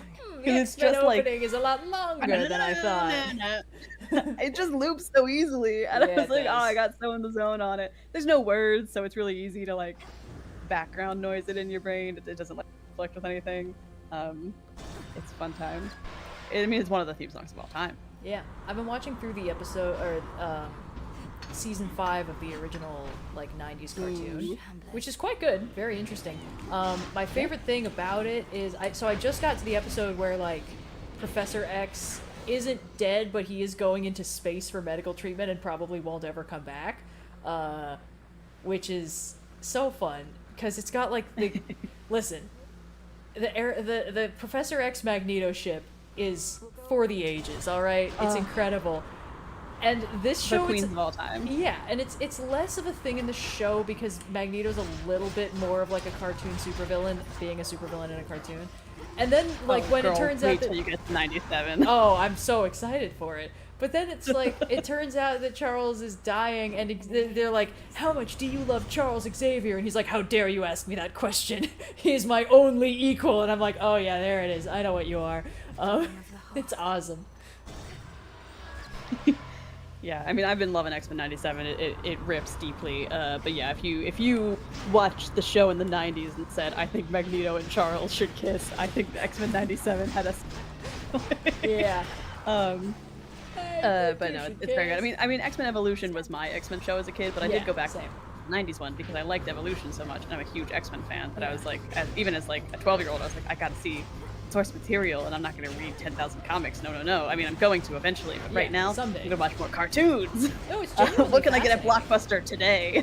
What's so wild is, like, I feel like the 90s X-Men cartoon is, like, so influential, because once I was watching it, I was like, oh, wow, every superhero thing that came out in the early 2000s was in conversation with this in one way or another.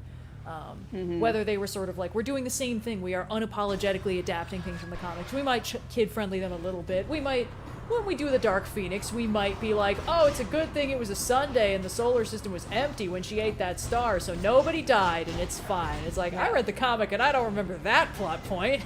I remember Billy instead. I've been watching it for 97. My boyfriend is a big fan of it too, and I made a comment to him the other day. I'm like, you know what I really like about X-Men 7 is it feels exactly as crazy and tense as when I watched the original cartoon as a kid. It's just that they're not pulling any of their punches this time. They're doing the exact same kind of stories.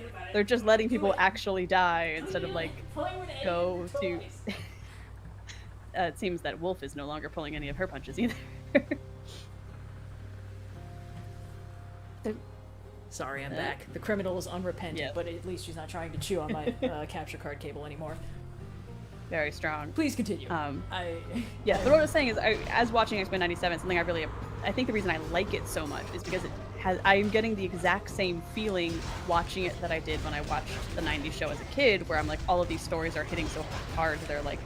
They're not hesitating to do the weird and sometimes dark X-Men tales, because X-Men gets fucking crazy in the comics, because there's 10,000 of them and they all have different stories, and we're gonna put all that weird stuff in there. But like, you know, the 90s show pulls its punches sometimes, not in a bad way. I think when you make a show for children, you should probably not try and like murder everyone on screen generally. Not saying you can't have death, but like maybe they fall off a cliff instead of getting stabbed in the gut, right? And I think what's cool about 97 is it feels exactly the same. I'm like, oh, I don't feel like they're trying to be selective in their stories. They're doing the exact same weird story arcs that the 90s cartoon was doing, but they're just not pulling their punches because 97 is an older audience, people who watch the 90s show, so it's aging up with them. And I think that is like what's really cool is that both shows kind of feel the same to watch at the age I watched them at. even though one is ostensibly much more violent than the other. Yeah. Because they both don't hesitate to do those weird stories, and it's really fucking cool. It's really fun. I mean, like X-Men Evolution, she'll always have a special place in my heart. But I think, am I cutting out again? Yeah, but weirdly, it sounded like you cut and then just paused and then came right back in the middle of, because it was like X-Men Evolution will always have a special place in my heart. It's like, okay, weird. I apologize. There are a lot of storms in Philly. I think it's kind of going to be beyond my power to. You're the Wi-Fi is. You're mostly comprehensible. Yeah. Beautiful. But yeah, X-Men Evolution will always have a special place in my heart. She's my one true love. But she is objectively, I think, a little bit more childish. Yeah. At times, not that it doesn't have the moments where they do the fun, weird arcs, but they're trying to do their own thing a little bit and differentiate from the 90s show. And I've been really enjoying X-Men 97 as a result. It's really fun to be pandered to. Oh yeah. It's also kind of cool because it seems like it's doing that thing where like the show kind of grows up with its viewers, you know? Like, yeah, it's like when you were a exactly. kid, we told you that the solar system was empty because it was a Sunday, but now that you're an adult, we can have Gambit explode on screen. And it's like, oh, okay, cool. Yes, exactly. I didn't know the things the monkey's paw curled when I said I hope Nightcrawler gets the title card. I didn't know what sacrifice I would have to make to Oh get no, it. what are they doing to my boy?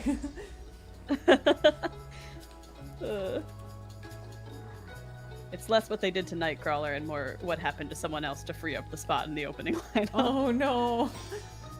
The price we pay for everyone's favorite boy. Felt that for sure. I know. So it goes. The spirits of the dead.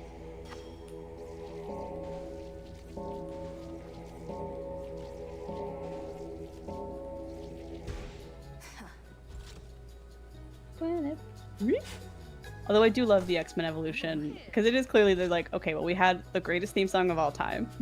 We made the most hype musical instrumentation since Power Rangers. Yes. What do we do now? And X-Men Evolution's like, okay, same verse, second verse, same as the first. Yep. And I do love the X-Men Evolution, like. It's so cool. X-Men Evolution it's so unapologetically 90s and it's delightful. The thing that X-Men Evolution is the 2000s answer to the 90s. Yeah, They're sorry, like, that's okay. what I meant. Yeah. It's like everyone is in like low-rise bell-bottom jeans and crop tops. All the guys are wearing like the widest leg pants that are like sagging Everyone has so a middle low. part. Everyone's has got a curtain middle bangs. part. Curtain bangs are the only bangs. Shoulder pad, shoulder pad, shoulder pad. Yeah, baby. Dude, Mystique has the so most good. power suit in this show. When Mystique is just their principal for a while, like, that's the pinnacle of television right there. Oh, yeah, that's the good stuff. Yeah, that's what really hits. I love it. I love it so much. I think Austin described that show as having the sweatiest premise because it has to do so much fucking work to be like, they're at Xavier's School for the Gifted Youngsters and also high school. Different, unrelated high school where they have to maintain their secret identities. It's like, no, yeah, that's fair play. That is a lot of work being done for not a very complicated premise. And you know what? When I was 10, I just accepted that. I was like, yeah. So that should make sense. True, I would isn't it? live at boarding school and go to different school. Yeah, hell yeah. Because if boarding school was learn how to be a superhero, I think I'd be pretty down to do the additional. Although there are a lot of episodes where they're like, "Oh, I just want to be a teen," and I'm like, you know what? You're so right, Nightcrawler. You should just be a teen. Yeah, I feel like Nightcrawler more than most has reason to be like, man, if only I could be a normal teen. Because everyone else is like, oh, it's so hard being conventionally attractive and having to wear sunglasses indoors. And then he's like, I'm blue. People keep trying to burn me at the stake before they talk to me. Kind of sucks, man. Because this is like a non-Christian version of Nightcrawler, or at least like kind of a loosely secular hip teen version. So he doesn't have the normal arc you give him where he's like, he's terrifying looking. I mean, he's very handsome, but he's terrifying looking. And then it's like, yeah, but he's also like the kindest, most compassionate soul, a man of God, you know, all this stuff. And in this one, it's like, oh no, prom's tomorrow, but I'm blue. And it's like... Hey, Nightcrawler prom episode is one of the best ones. Okay? Oh no, I agree. You know what's really funny to me? So there's in the team that did the voice acting for X-Men Evolution, they also did a lot of like 90s and 2000s anime dubs. there's almost 100% overlap between the voice actors in the dub of Inuyasha and the voice actors in X-Men Evolution. Some of this is very distracting. Quicksilver's voice actor plays the main guy in Inuyasha, and it's like, wow, he sounds the same. That's the same guy. But one of the main voice actresses just kind of isn't in X-Men Evolution, except in that episode, because she plays the girl who goes out on a date with Kurt and reveals that she knew all along that he was blue and fuzzy, and it's a, whoa, wow, cool. And she's also in Inuyasha as Kagome, the main girl, so I was like, wow, this lady only ever plays girls who like fuzzy people, like fuzzy guys. She only ever plays love interests to guys who are just like a little bit fuzzy. Valid. Yeah. You go, girl. Hey, she knows what she wants. Wolf is We just love a like, decisive queen. she's just loafing with her face pointed directly into my cat. She's just like Blair Witching over in the corner for some reason. Aww. She's allowed. She's allowed. I'm not judging her. It's her prerogative. Also, the voice of Nightcrawler in that show is Light Yagami in Death Note, and if you didn't know that, now you know that. I had the biggest crush on Nightcrawler as like a 10-year-old. Dude, I thought who that showed wouldn't? Nightcrawlers. Who wouldn't, right? Who wouldn't? This is. I've said this before on the stream because, oh my god, not to bring this back up, but like years ago on a stream, I think I was like, I have this chart I kept of identifying which characters are like exactly going to be my favorite in every iteration because they fall into one of 3 categories, and of course Nightcrawler's on there. Yeah. But in talking about that chart, I'm like, there's some characters who you can tell me you had a crush on as a kid that actually have given me no information about who you are as a person. Like if you tell me that you had a crush on Danny Phantom, I've learned nothing about you as a person. I was literally gonna say, if you were, ages 11 to 14 and you had a crush on Danny Phantom, congratulations for being a human alive on Earth. Human being. I don't care if you're ace or if you're allosexual or whatever it is. I don't care if you're gay, straight. You had a crush on Danny You had Phantom. a crush on Danny Every Phantom. single one We of were us all did. there. So it's a baseline, you know? Like if you say like, if I'm like, oh, tell me who your cartoon crush was, and you say Danny Phantom, I'm like, you haven't told me a single goddamn piece of information. It's like the opposite of those like hear me out cakes people were doing like early post-pandemic. I want saw to say. people put Danny Phantom on their Hear Me Out take, and I was like, cow. No. Yeah. Come on, guys. You What are we doing learn here? nothing. Be so sensible. Valid to still have a crush on Nightcrawler because he is an absolute cutie in the Kirk and Uncanny Run, and we stand forever. Dude, as soon as they figured out that people were crushing on Nightcrawler and they started drawing him like prettier with his butt more nice, I was like, hell yeah, I'm being catered to. Gail Simone is not a coward, and No. she's like, oh, I know exactly. Yeah, she's the one who's been writing the comics where they're like, Nightcrawler's everyone's favorite, and it's like, well, she's right, but should she say it? Well, she's right. The thing is, she's giving us. The thing is, like, Gail Simone is giving us finally, at last, the female gays in the X-Men team we've all deserved. Because like, a lot of Nightcrawler's butt, a lot of Gambit's butt. Rogue a lot of Gambit, a lot of Nightcrawler. Rogue gets to be hot because she always is. Yeah. Like it's just like, oh yeah, no, this is for the girls. It's exactly what I've always. I think something that I liked about X-Men Evolution, because obviously, like, okay, everyone's aged down significantly, except for, like, Storm and Logan and Professor Xavier. Wolverine They're all and adults. Storm are, for some reason, Still I mean, adults. I think it makes sense for Wolverine. You can't, but like, you could Storm age is... down Wolverine 50 years and he would still be exactly the same. Just be like, yeah, Cold you War. can't, you really can't,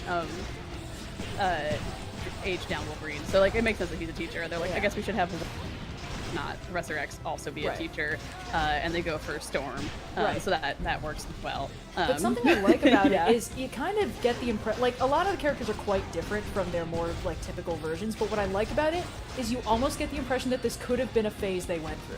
Like, Rogue in X-Men Evolution is spectacular, and of course, she's kind of different from her typical, like, hyper-confident Southern Belle, like, and she doesn't have Ms. Marvel's power set, which is, like, a huge defining feature of how she functions in the old cartoon, because she just has that. So, you know, she's a flying brick, whereas in X-Men Evolution, she's just, you know, power absorber, which still counts, because as soon as she's like, oh yeah, I can absorb multiple powers, it's like, well, good news, guys, I have Juggernaut's power set today, I took Cyclops's just to have, and it's like, okay, she's still absolutely the tank of the team.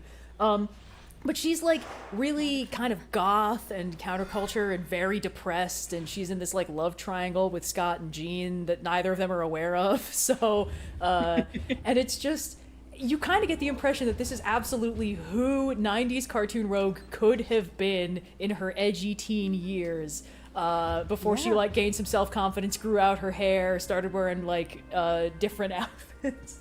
I don't know, it's a lot of fun.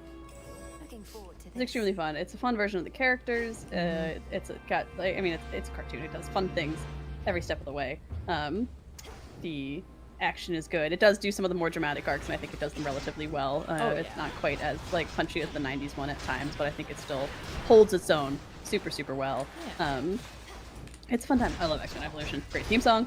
Yeah, lots of love. One of my favorite versions of Wolverine. I love X-Men Evolution Wolverine. Yeah, well, because like first of all, they don't do the thing that really makes him kind of annoying, which is when they put him in a love triangle. Because like that's one of the most insufferable parts of the early X-Men movies, which is, you know, they're overall completely fine movies. They're utterly competent, except I love them very deeply, but yeah, they're not like perfect movies. And maybe the most insufferable part is the Wolverine Jean Cyclops. Yeah, Wolverine in those movies, which is also often...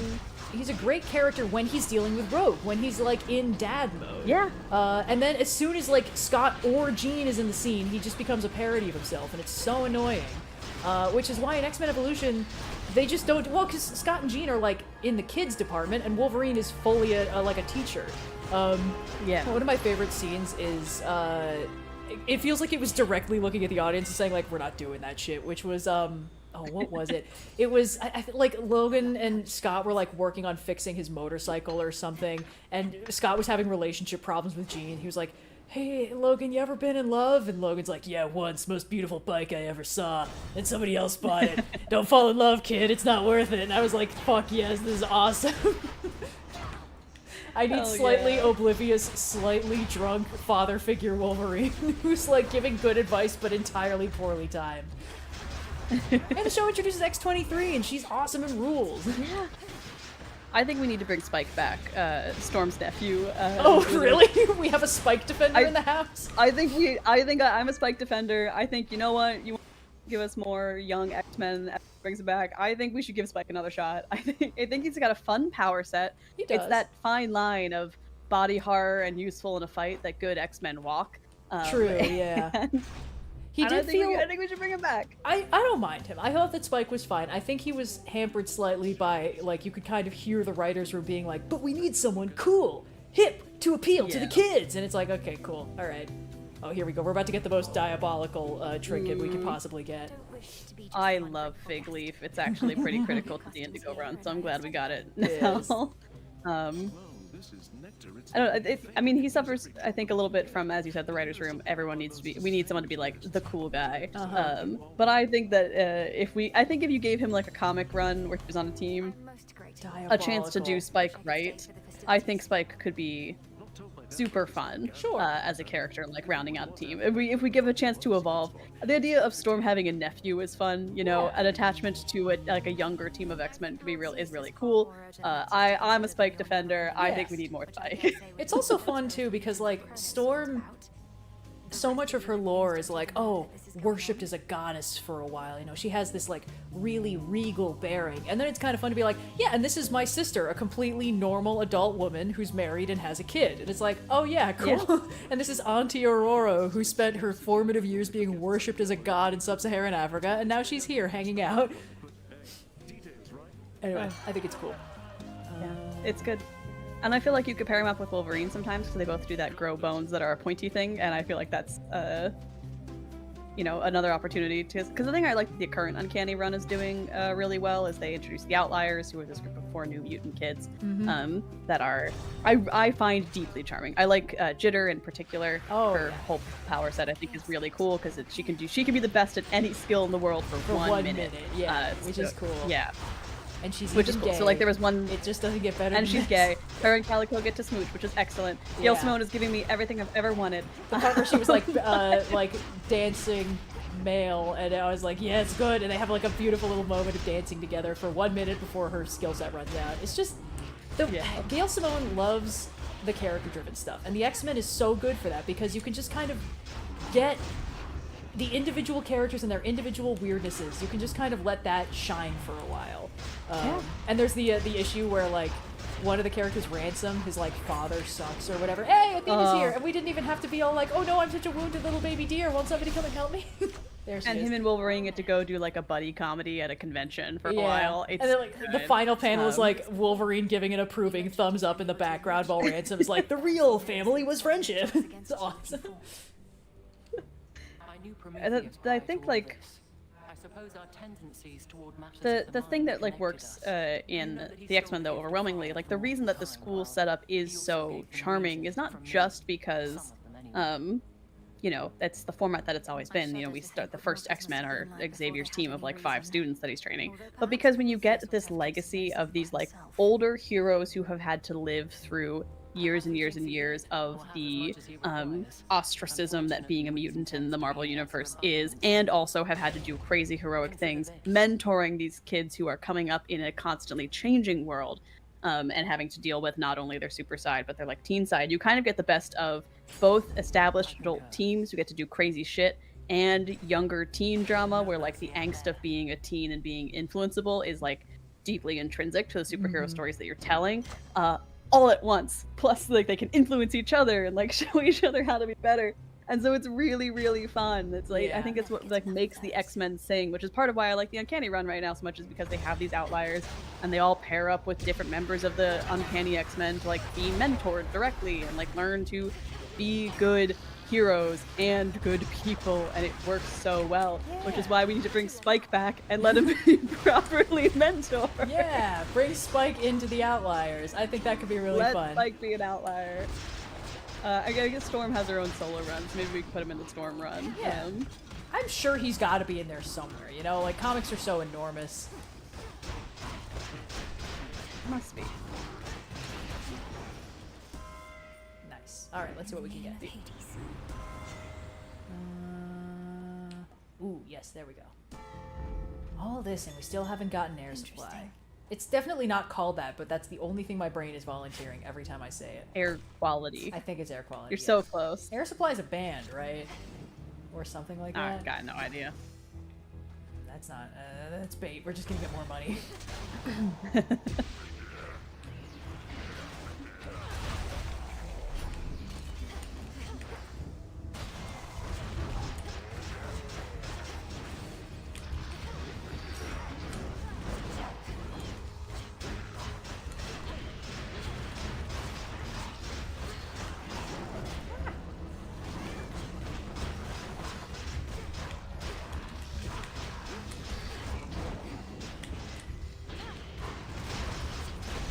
Perfect. Okay, let's see what we got. Ah, well, we have a shit ton of money, so we may as well. Yeah. Did Hermes leave me this? Heights such as these are no place for the boatmen of the underworld, and yet his wares are curiously to be found, born here perhaps by allies that remain unseen. Allies whom I certainly appreciate. Air quality? Air quality tonight, King? Yeah! But also a duo that you need. Well. Too late. Too late. Who cares, man? Life's too short. I gotta get air quality. My random bullshit ghost strat is ready to go. Do you even have 5 air elements equipped? You know, I didn't check, but I think so, because I've been getting air ones pretty much every conceivable time, because this is what I've been building towards. Like, this is what I wanted. Chat will have to tell me. I'm sure they will tell me if I don't have enough.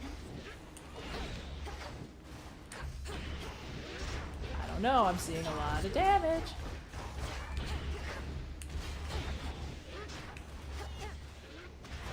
I'm seeing minimum 50 damage. I think we got it, fellas.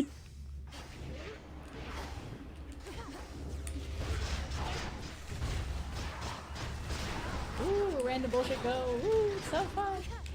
Ooh, my dash damage is minimum 50. If only I could have also gotten an Artemis boon. That would have been nice. Alas.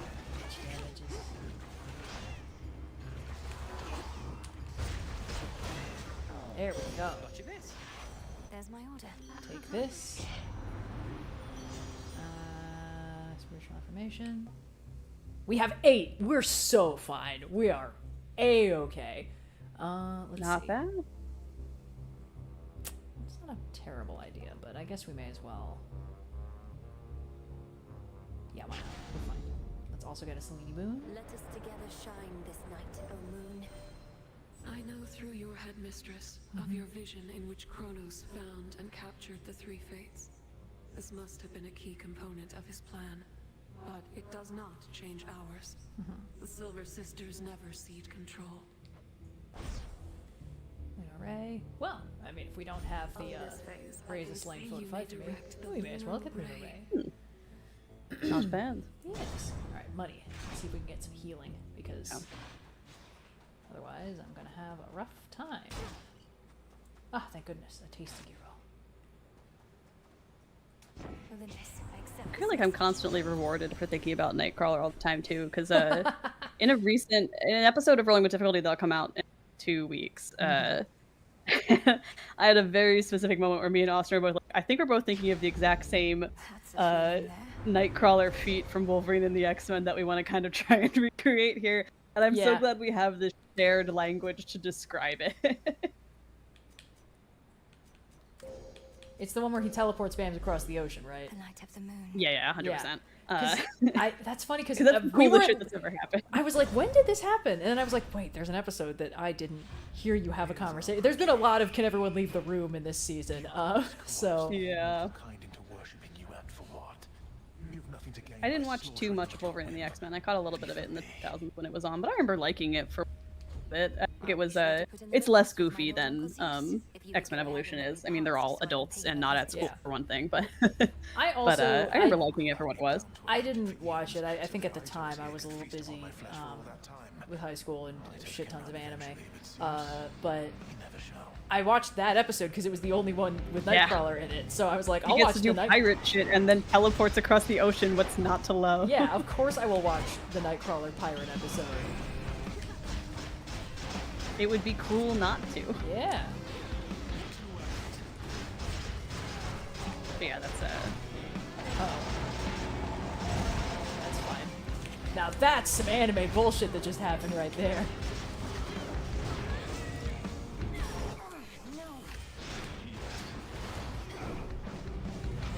Oh shit.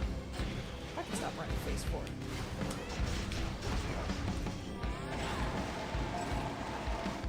Very nice from the stand for that.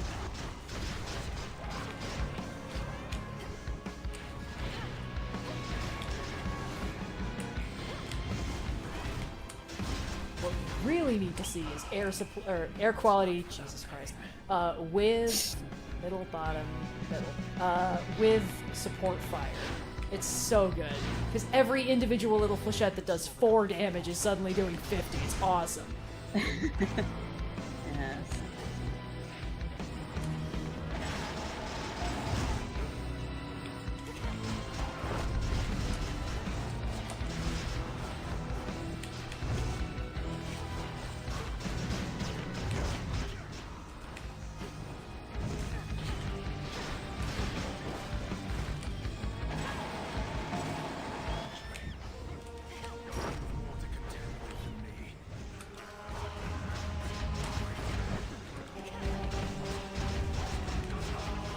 Cool. Now you're all engaged.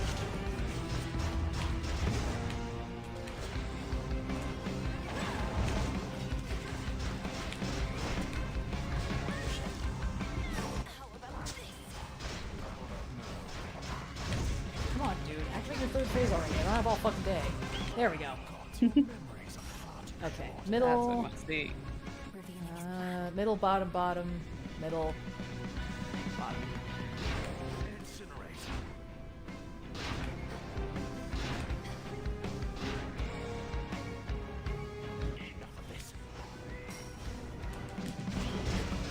Oh yeah? 2 can play that game, mister. Hacha!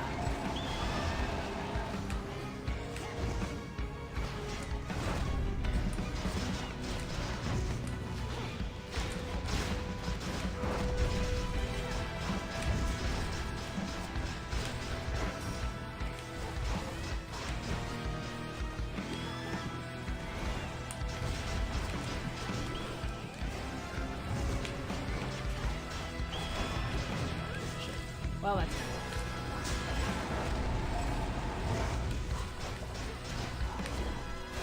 there we go. The famous wrath of Olympus. It cannot easily be stopped, you see. I should really be holding on to more of these death defiances, but you know what? That's fine. Who cares, right? Fact-finding mission. Yeah. It's never mattered before. Yeah. And it will never matter again. Certainly not.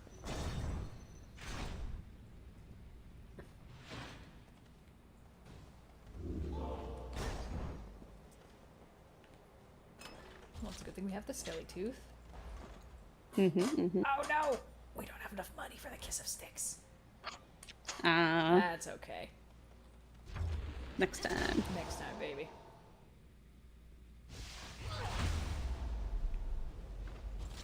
Ooh, let's see what fucked up fish we can catch up here. Victory. Uh-oh. It's gross.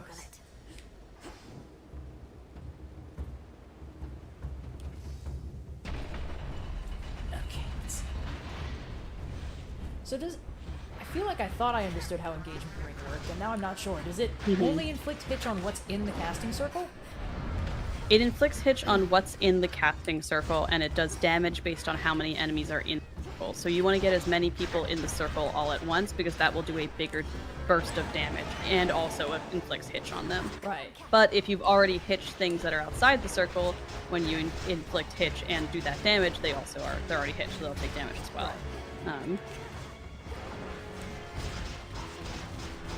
The burst of damage is generally useful anyway, because it's just going to hit and do some damage when you do the cast. So even if you only have a single, worth doing the cast. But it's the engagement ring is at its best the more guys you can get in there. Right. Big target-rich environment. But we can't always get what we want.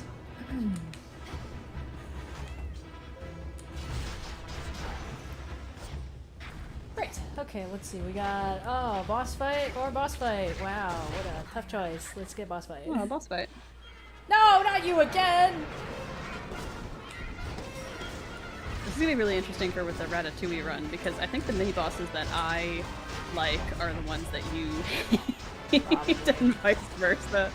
So we'll see if maybe the re-strategy helps.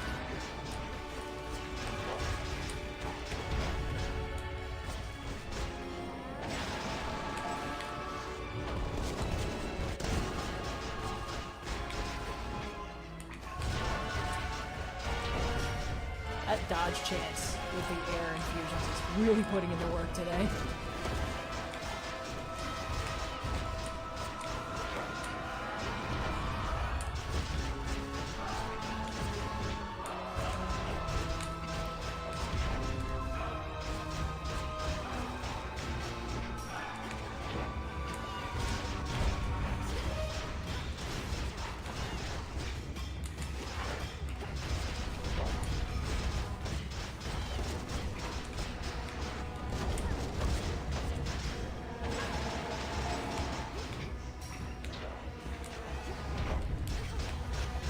Come on, you motherfucker. Yay! Okay, cool. Not as bad.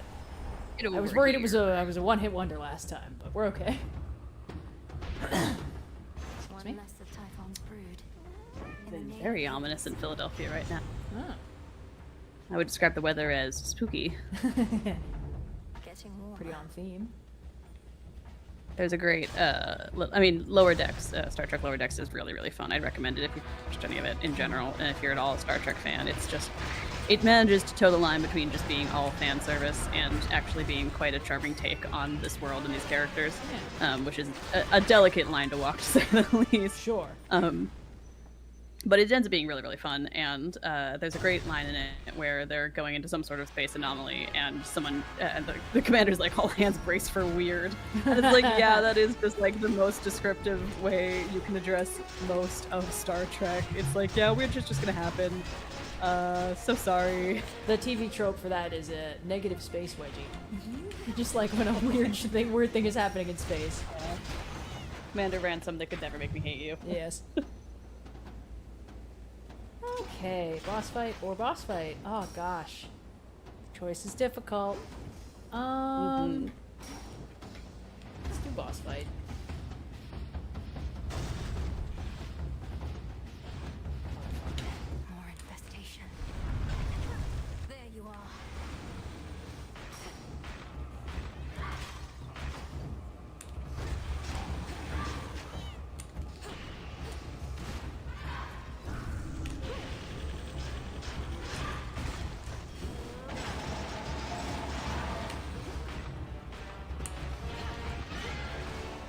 those aren't making it anywhere near it.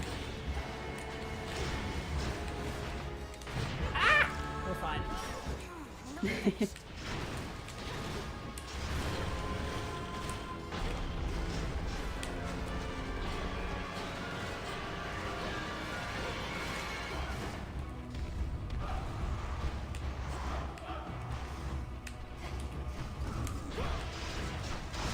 I can't emphasize enough how dark in my apartment it got in the last 30 seconds. Hell yeah. A Well, storm front truly rolled in. try not to get hit by any tornadoes or whatever. I'll do my best.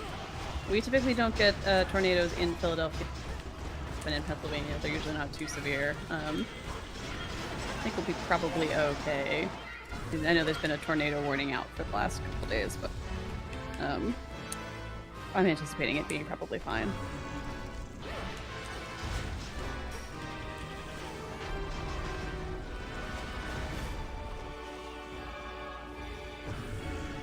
Ah! Oh, I don't want to be there. Uh-oh.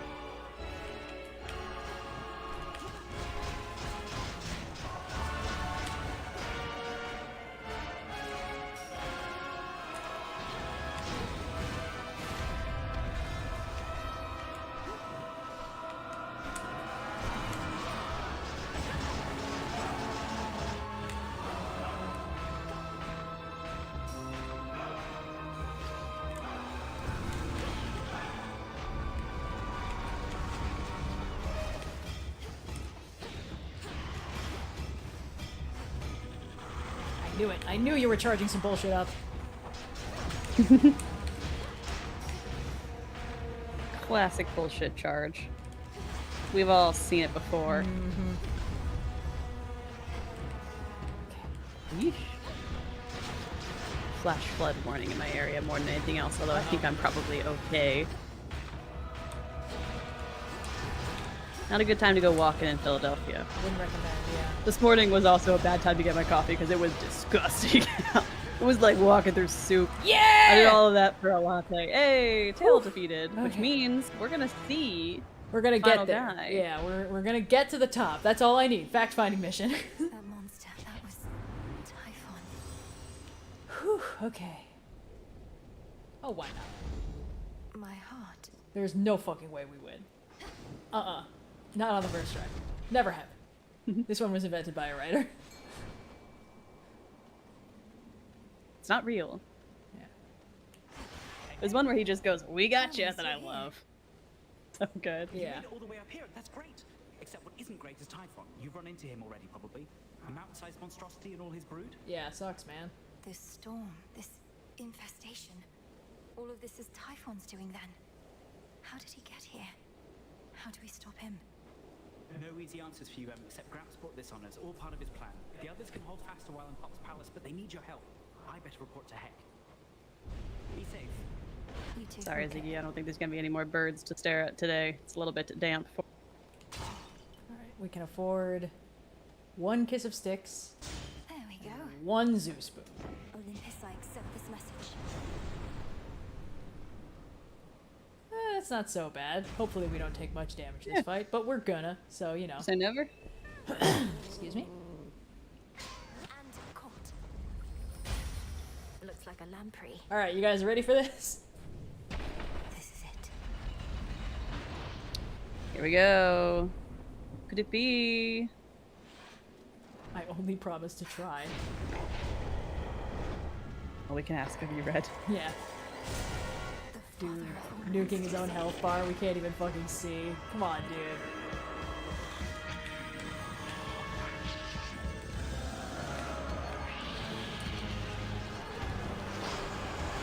Can't sense his life force at all. Just a foe. It's just another foe. Everyone charge up if we all lend her our energy. Yeah. People of Earth, I need you to listen to my voice.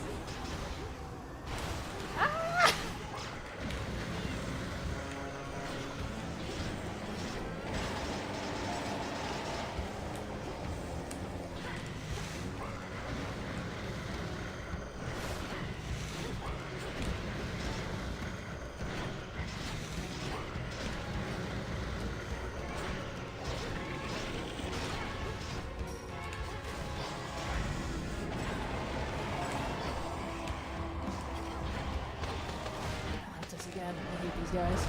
He's gone into the storm.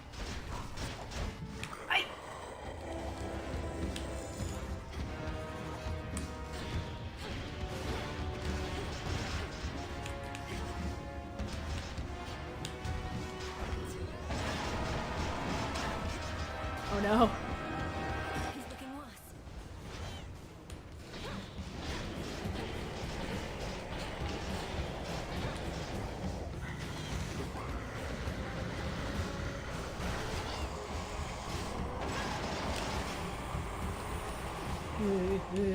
Okay. Gotta go fast, gotta go speedy. I'm just trying to get precise, man. Ah! Oh, my entire body. Not pass? That's what you were gonna say, right? Oh, no, that's much more intimidating. Thanks, man. Tula, for the love of God, now is not the time to take a nap! Hey, can we give me one of those trinkets that keeps Tula completely safe in combat, maybe? That would be nice. Oh, shit! Halfway point, baby! No, this can't be the halfway point! I thought this was way closer to the end! No, it's, Don't tell me, don't tell me. Monster eggs, Zeus, monster eggs, defeat. Zeus is the halfway point. You're doing pretty good. Thanks, You please don't haven't tell me beat up the that. prices yet. We're gonna jinx it and it's gonna be awful. We're charging it! We're charging it! Oh god!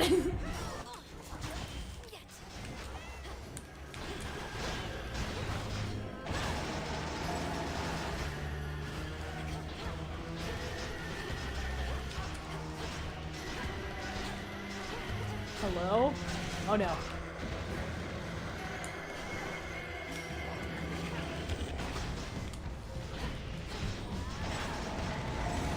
Holy shit!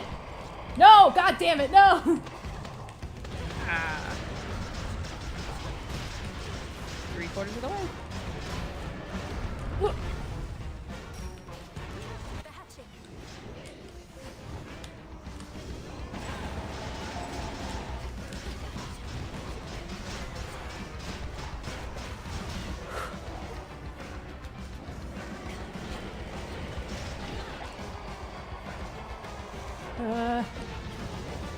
Ha! Yes, I knew it was gonna happen eventually. Oh no.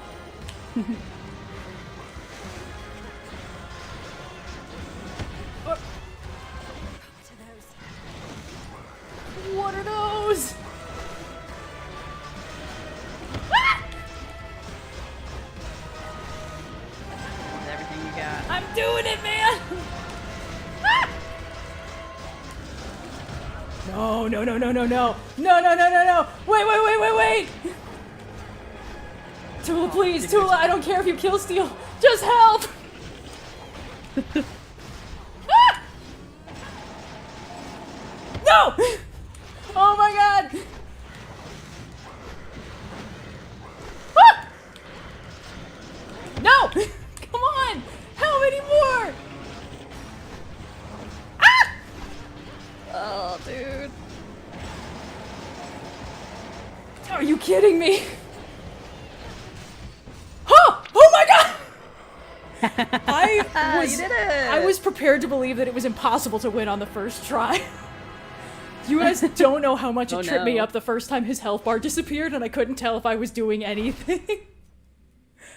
10 hit points and a dream! Thank the gods.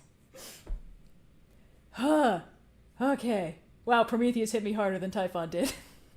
Cool. Awesome. Okay. Let's go say hi to the fam, gang. Avoid that. I was not prepared to beat this on the first fun. try. This fact-finding mission went great. Yeah. Let's point to this episode the next time somebody complains about my strategies. Or lack thereof. Lack thereof might be the more accurate statement. Hey, listen. If random bullshit Go is good enough for Goku, it's good enough for me. Whew. Almost there. Zagreus is gonna be like, you got to meet our relatives on Mount Olympus, and I get to be like, what? Like it's hard? Family on the mountain. Let me pass. 10 hit points in a dream. Ooh, baby. My Fitbit's gonna be like, great job doing that workout. Nice work. I love whenever we finish recording rolling with difficulty and you're like, my Fitbit's going crazy. And I'm like, My yeah. Fitbit is congratulating me on the workout. My Fitbit is like, you've just accomplished 40% of your weekly exercise quota. It's nice to have the stats on how stressed out we are sometimes. Yeah. Well, this looks lovely. You'd hardly know that Kronos is doing anything. Yeah. It's just a nice, relaxing spot. We might have to end the stream after this, because it's already, like, at the point where we would typically end a stream, but I can't think of a higher note to go out on. Hey, up to you, dude. Yeah. I'm at the whims of the weather at the moment, so Yeah. I might be ending the stream either way. Yeah, let's take our time, you know, let's really luxuriate. Let's visit some relatives. Yeah. Do it up. And we'll go from there. Thanks for lending me your energy, chat. That really made the difference. You did it, chap. You did this with us. Yeah, I couldn't have bounced that spirit bomb off of Gohan without you guys' help. Artemis. Lord Apollo. Look, husband. She arrives. Hey, guys. King Zeus. Queen Hera. Oh, wow. Really feeling Welcome, young lady, the tension. to our family's glorious abode. You have our thanks for seeing to it that the monster Typhon failed to reach us here. And you have our regrets that my lord husband left you to confront that horrid creature on your own. Most of the others are still fortifying the palace. Forgive our rudeness. There's nothing to forgive, Queen Hera. I am honored to have met you and King Zeus face to face and seen the glory of Olympus firsthand. I owe it to your generous support these many nights. Come now, Malinoe. We have a shared objective after all. And so long as Kronos sits upon your father's throne, that objective remains incomplete. Hurrying her off when she only just arrived, husband?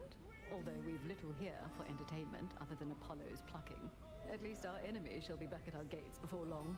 You guys really know how to take the wind out of a victory, huh? I need to consult with the Crossroads. Hey now. I may have thoughts on how to rid ourselves of both our great foes at once. I was wondering because my most recent playthrough, I made it a point to not defeat Typhon for a little bit to like kind of avoid performing the ritual disintegration of monstrosity, so that I could just like keep doing runs without hitting the end game.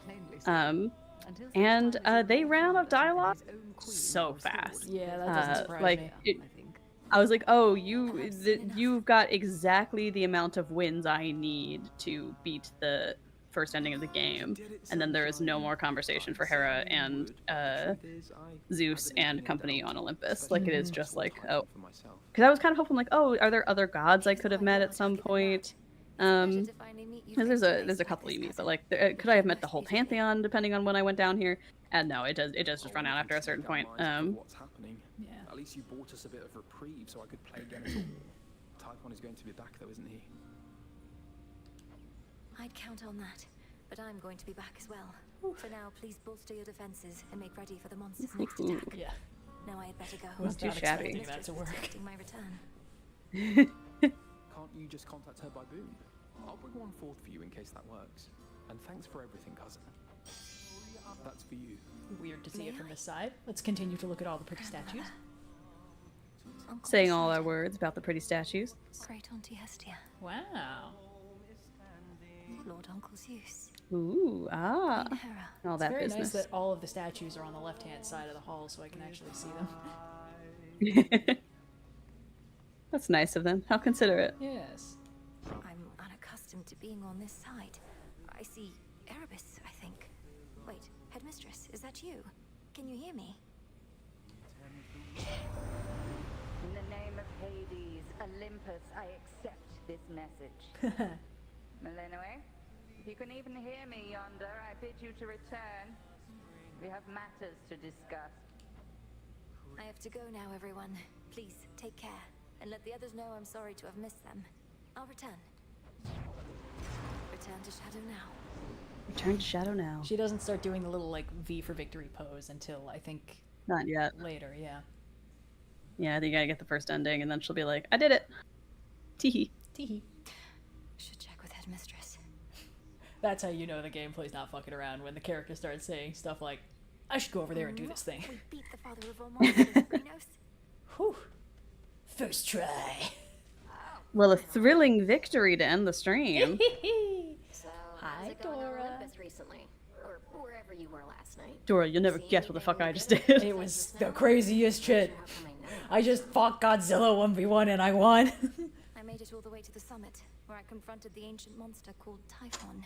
It said that all of the monsters can be traced directly to him, but he's by far the biggest and the worst I've ever seen. Mel, I'm the one who's supposed to scare you, not the other way around. So, did you beat this guy or what? As a matter of fact, I did. Hell yeah. Well, then he's not so scary after all. Yeah, that's the best attitude. Arachne. If I may. Good evening. Yeah. Arachne's here? Hold on. Let me see. Oh yeah, that's the good stuff. Oh yeah, that's also the good stuff.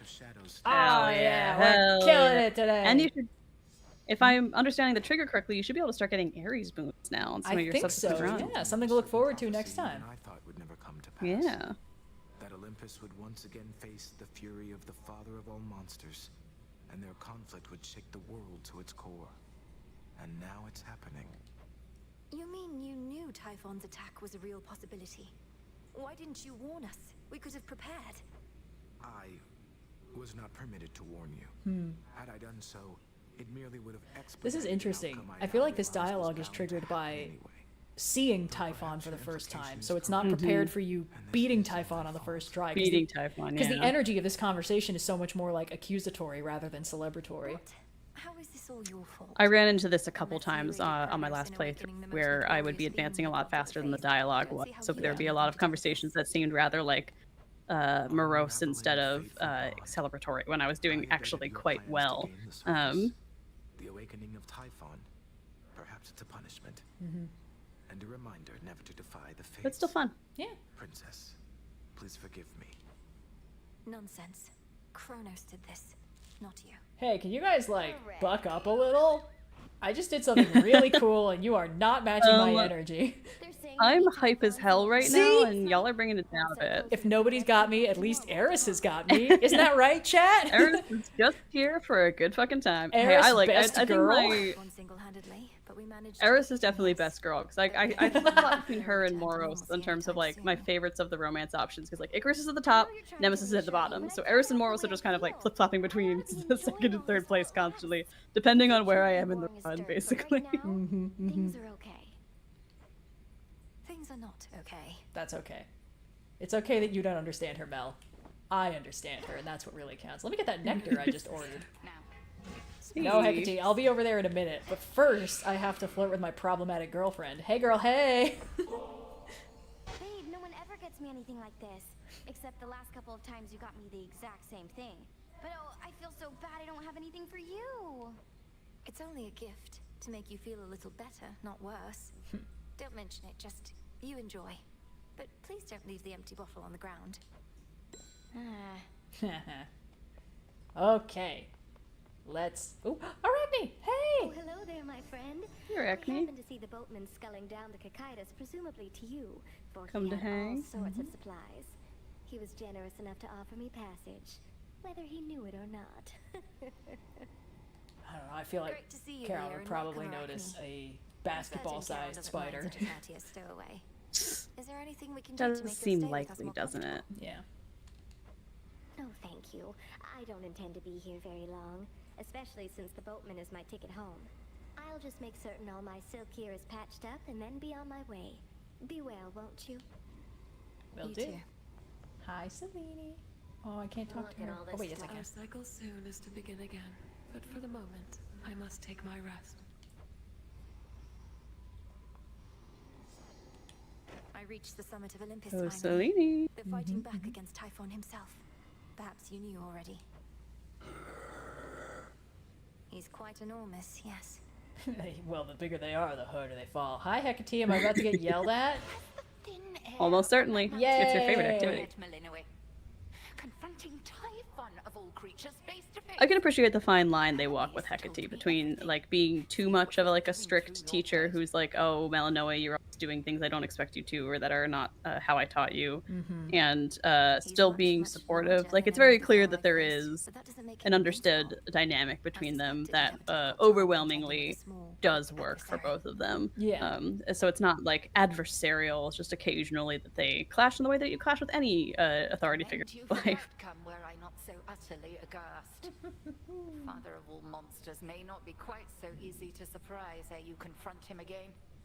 Do not take unnecessary risks or lose sight of the task. It's okay. We do as we must. Ooh, the girls are fighting. Hey, Odysseus, girls, guess no. what I did yesterday? You'll never guess this shit. If no one's got you, at least Odysseus is hype, you know? Yeah, yeah. He just wants you to be a good storyteller. And Mel's so bad at it. Yeah. Outsmart him. All I could do was keep hitting him with all my might. Yeah, I was The mashing top that buttons Lord like my Zeus life also depended struck him on it. hard with lightning bolts. Eventually it worked, and Typhon fell. Well, your battle prowess may be unsurpassed, but your ability to weave a yarn is not quite there. When next you overcome the father of all monsters, do make of it a much more rousing tale, would you? You got it, boss. No promises. Aye, aye, Captain. Hey, Nem. How do you feel about what I just Must did? have got a lot of help. Okay. I hope the Typhon answer's from his perch. bad. Oh, we all heard. We got a dozen family members all up there, some of them strong. Some of them So what strong. do we need you for? They certainly are Oh, capable, she's but they're backed mad. into a corner Yes. on Olympus. What matters is our latest battle was victorious, and I did what I could to see it through. Sharing in your success, so or just mad. trying to Oh, appease she's me? mad. What are you gonna Main do? reason you Shove me in wanted a that locker monster had about it it? coming anyway, but it'll all even out. What's that supposed to mean? You'll see. It means whatever the fuck you think it means. Alright, let's see. How's Get on my fucking level. Death to Kronos? Whatever. Cool, man. Okay, let's see. She's at 3, Moros is at 3, Dora's at 2. Let's see, what are we, okay.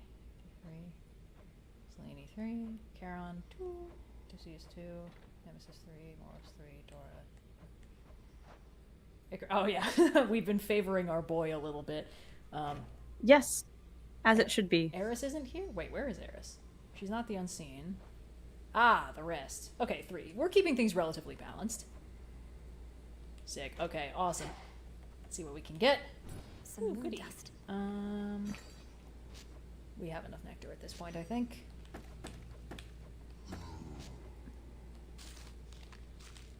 Oh wow, no more need for driftwood. That's good to know.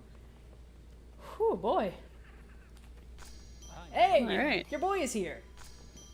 Hey, Let's he's favor like, him I heard even you more." did some crazy shit, and I'm Yes. like, yeah, I did. Before he flies away, let's I do give the him- craziest shit every goddamn night. Yeah, give him some Yeah, before get he more leaves. nectar This in is there. this is the lesson we must learn with Icarus. Uh-huh, Eris does this sometime too, but far less frequently, especially early on. Yes. Perhaps it's impossible to become entirely accustomed to the way we are. Though I'm surprised you have any nostalgia for a time when you were young. You're one to talk. Ha. How many times have you reminisced about your quiet evenings listening to the river and the frogs? Sometimes we forget the pain, and sometimes it's all we remember. Though I'll remember this too. I like how Mel canonically is just like really into frogs. It's really cute. Tall fellow over She there loves by them, the big tapestry as type we all thing. should. Isn't that Doom? He seems friendlier than I imagined, judging by the way the two of you get on. Ooh, he thinks Doom is interesting. Lord Moros is our guest, and that tapestry beside him holds the wheel of the three fates. His family's in a similar predicament to mine. I do like how the different characters react to like the embodiment of Doom being in the Crossroads, because so many of them were followed by Doom in their life, which is of course the tight narrative structure that all these games work on. But We've met before. God, the idea that Alec Icarus falls to his death and Moros is like, hey man, that's rough, buddy. Anyway, bye. It's not like Moros is the one who ferries him to the underworld or anything. Moros is just like, hey, just a friendly reminder, you have been doomed. Alright. Be safe. Good talk, bye. He's like, I wonder why people don't like me very much. I'm so personable. Oh, Have you Moros. met my siblings? Compared to them, I am a social butterfly. Moros and Thanatos out here like, I know that we do things you don't like, but they have to happen and we're doing them as nicely as we possibly can. Yeah.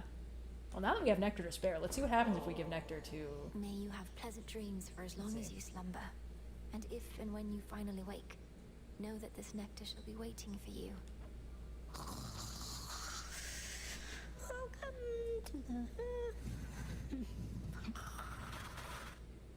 Wait, welcome to the what? Huh. Cool. Well, no trinket from Hypnos, but it was worth a shot.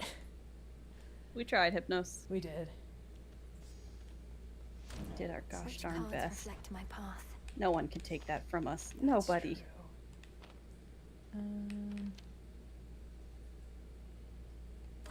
This potential. Closer to me. Great. There's something in here? What's with that? Oh, we've got to... Must have a new trial. Okay, something for later. May we converse? May we converse? But first, a gift for our general. Ah, the memories, young one. Your brother thusly used to favor me. And for his sake and yours, I shall accept this. Now please accept my gratitude. Hey, thanks. Nah. You are most welcome, Commander. And hey, thanks to you in turn for your peerless insight and steadfast presence. Hell yeah, brother. Mind telling all these shits That's what we that like know to see. the father of all monsters isn't back because they're so caught up with this outrageous rumor they don't buy it when I tell them. Commander, the thing is, I confronted Typhon himself just last night. While Kronos schemes from the underworld, that monstrosity attacks Olympus. It's interesting how it's almost a letdown to beat him first try, because everyone has to process, oh shit, Typhon is here, and he's gonna be back. So there isn't time for them to be like, oh, Typhon is here. But hey, you finally beat him, kiddo, that's progress. So you knew of Typhon's Nope, return? it's just bad at this point. Yeah. Hey gang, that's fine. I mean, I did just kill him first try. What could possibly go wrong from this point forward? Ooh, we can upgrade the I feel like aspect we of should all melanoma. be... Uh-oh. If I make it Ooh. faster, it will definitely start inflicting poison damage on me. Ooh, but first... This is the risk you have to take. There it is. Oh, that guy, huh? Ooh, incredible. Okay, let's see if there's anything else we can unlock before we skedaddle for the night. Ooh. Awaken hidden power. Amazing. Okay. Well, thank you all so much for tuning in for a surprisingly productive Hades 2 stream, having defeated Kronos for the second time and Typhon for the first. I think normally you're generally expected to have kind of kicked Kronos' ass a few times before you wrangle Typhon. I think that was just a really good combo of boons, honestly. I think the next time I do that, if I don't have air quality, it's going to go very differently from me. But yeah, thanks again for tuning in. I will hopefully be able to stream next week, and then not the week after that, because I'm going to be out and about. But yeah, I will attempt to keep this going. Once again, this is a marathon and not a sprint. Not every week is going to be able to see a Hades 2 stream, but I am excited to continue trekking on through this game with you. Yeah, Rolling with Difficulty is back. Tune in on Fridays to listen to that. And also, our videos are still going up bi-weekly, every other Friday. And thank you to everyone who's donated thus far, as we also continue our fundraising project. These ongoing. And the fundraiser stays open even when we're not streaming. So if you want us to kick off next week with the Ratatouille Indigo is going to control all of Red's decisions run, consider donating in the meantime, and we will open with that if we hit 4,000. And if not, that'll be our next stretch goal. But thank you to everyone who's donated so far and who's going to continue watching along and helping make this an ever so fun time. It is truly a delight. Yes, we're all having a good time here, except for every character in this game. Except for Eris. It's us and Eris having a good time, and everyone else in this game is just miserable. But yeah, I will see you guys next time. Goodbye.